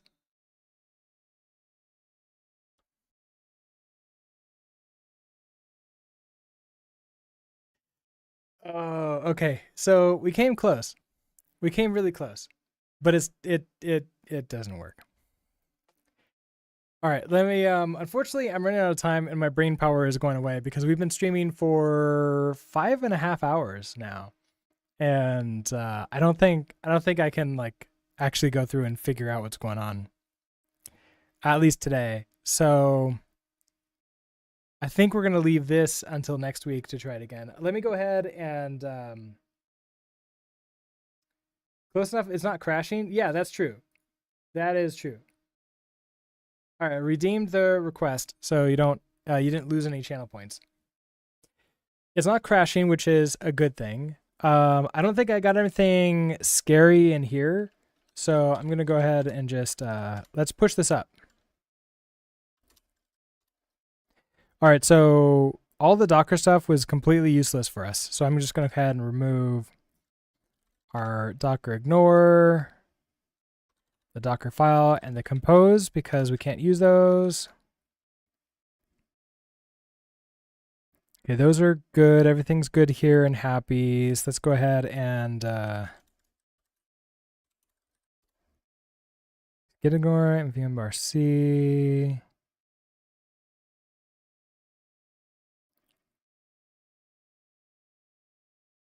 I don't need that mvmrc.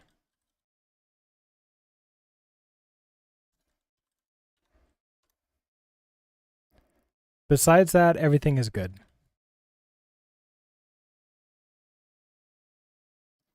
And then, you know what? One more thing. In main, let's change our user that we're trying to get user from login. Let's do let Twitch username.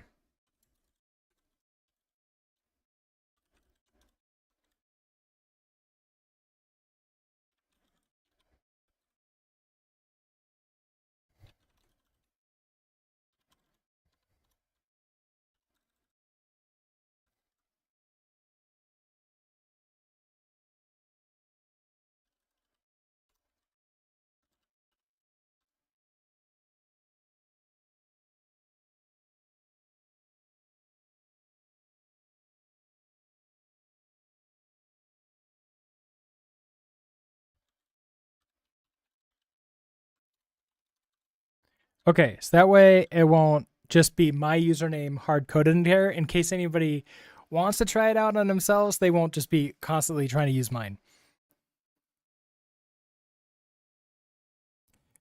Okay, so that's good. Let's see. I need to add that into my .env too, so I don't forget for next time.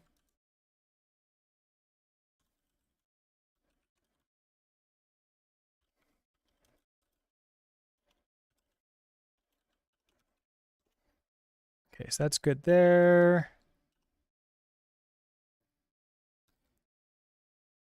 Variable doesn't need to be mutable. Okay, well, whatever. We have a bunch of warnings, but that's okay.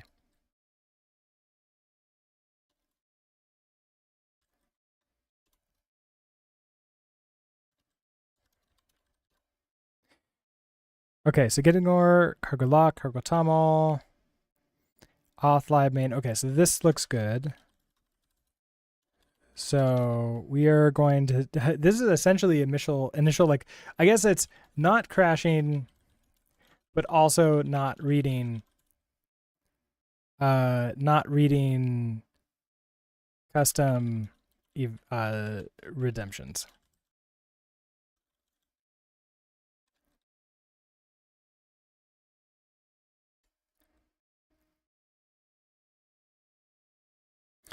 And that's GitHub repo create.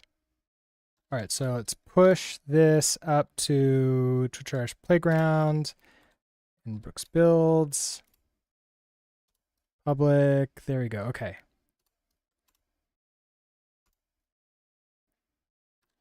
The only thing I can think of is in the WebSocket, there was that one thing where we're listening for stuff. And I am handling channel point, customer word, add v1. And then everything else is like, I mean, I could just do something like this. Print line, I don't know what is going on. Sad face.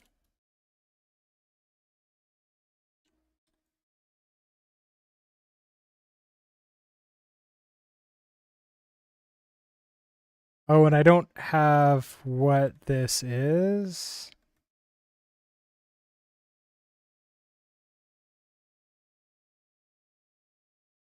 Okay.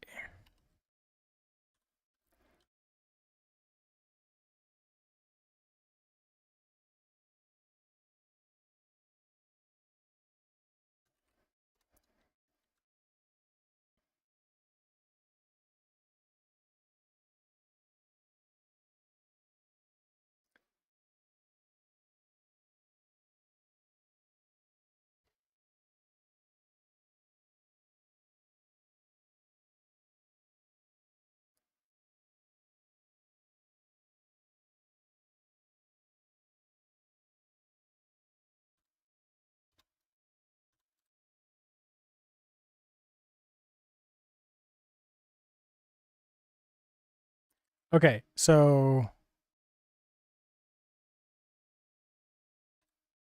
you would be a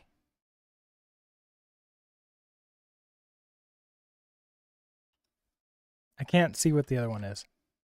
Okay, so it's just a reward that comes in, right? So reward.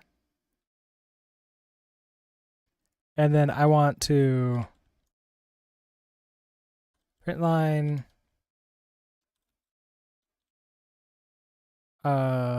Let's take you off.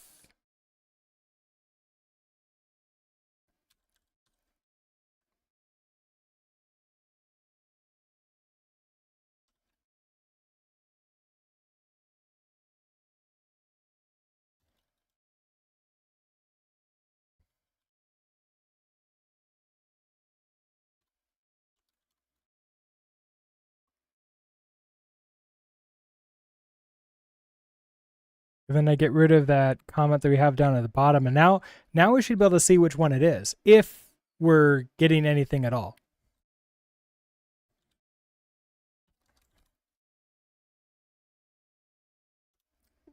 Oh, interesting. I need to cover the case of unknown. Weird.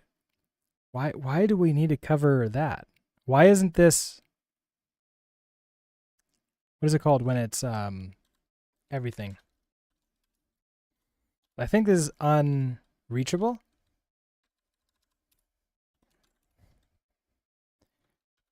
All right, let's try this again.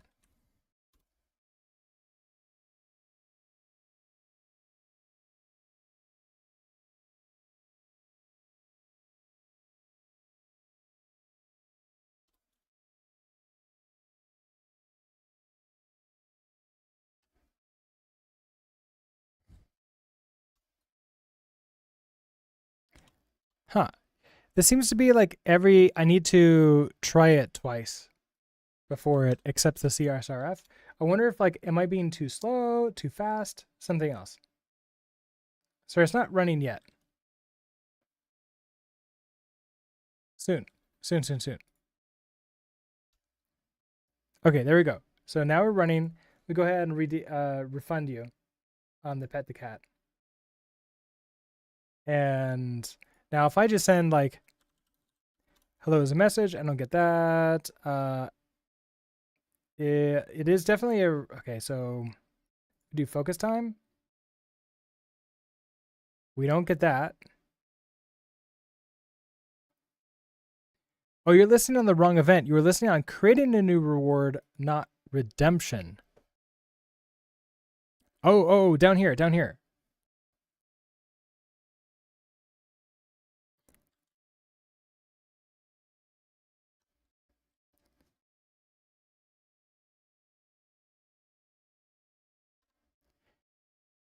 A viewer has redeemed a custom channel points reward on a specified channel. That one.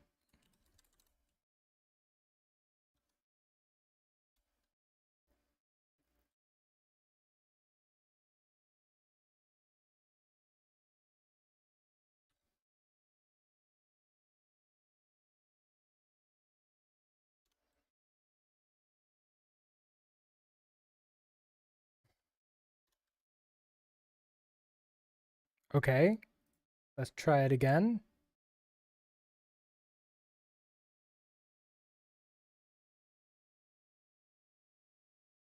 Ooh, we got it. Okay. So,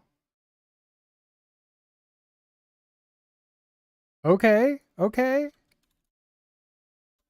We're hearing that. Now let's see if we can get the custom message. So if I redeem change Helix theme and we do something like dark,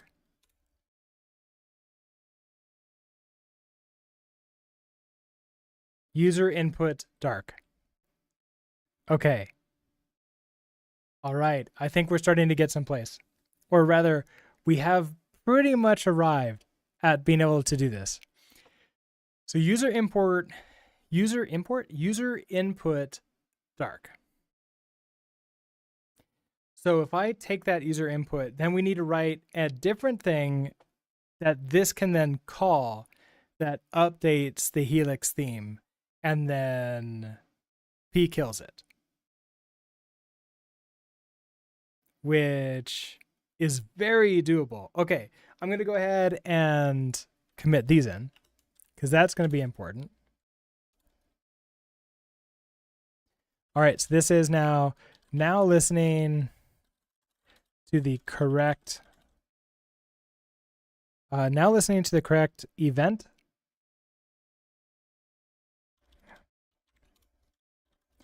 All right, and that is pushed up. If you're all interested, let's see, what is it? GitHub repo view. If you're all interested in checking this out, here is the URL for that. And let me go ahead and add that into YouTube as well.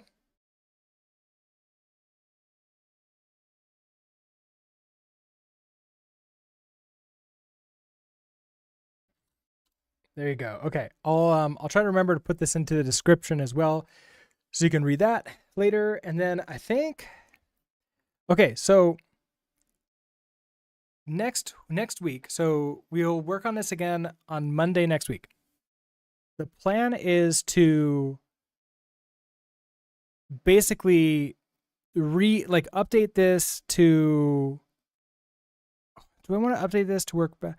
I'm not sure what I want to do with this next. Like I want to do something. Either I'm gonna like do this, like create a wrapper that I can like put into any kind of application, or just like sort of sit there centralized somewhere. And then I want to create an app, like a little micro CLI that will update the Helix theme, because like that's the core thing we want to do now. And I'm thinking we create a bunch of those small applications that can be called with the system call command to then do the thing. And maybe they might not be REST apps. These might just be shell scripts or something. We can use like sed or something like that to actually do the swap, which I think is going to be fine. And I think it'll be great. This will work out nicely, and we can do a couple different sort of fun ones, and then collect new events that we can do, which will be hopefully lead to a lot more fun and a lot more interactivity in the streams. So with that all being said and done, thank you everybody for hanging out with me today. Tomorrow, the plan is to Oh, is the font Pragmata? No, the font is, let me go there.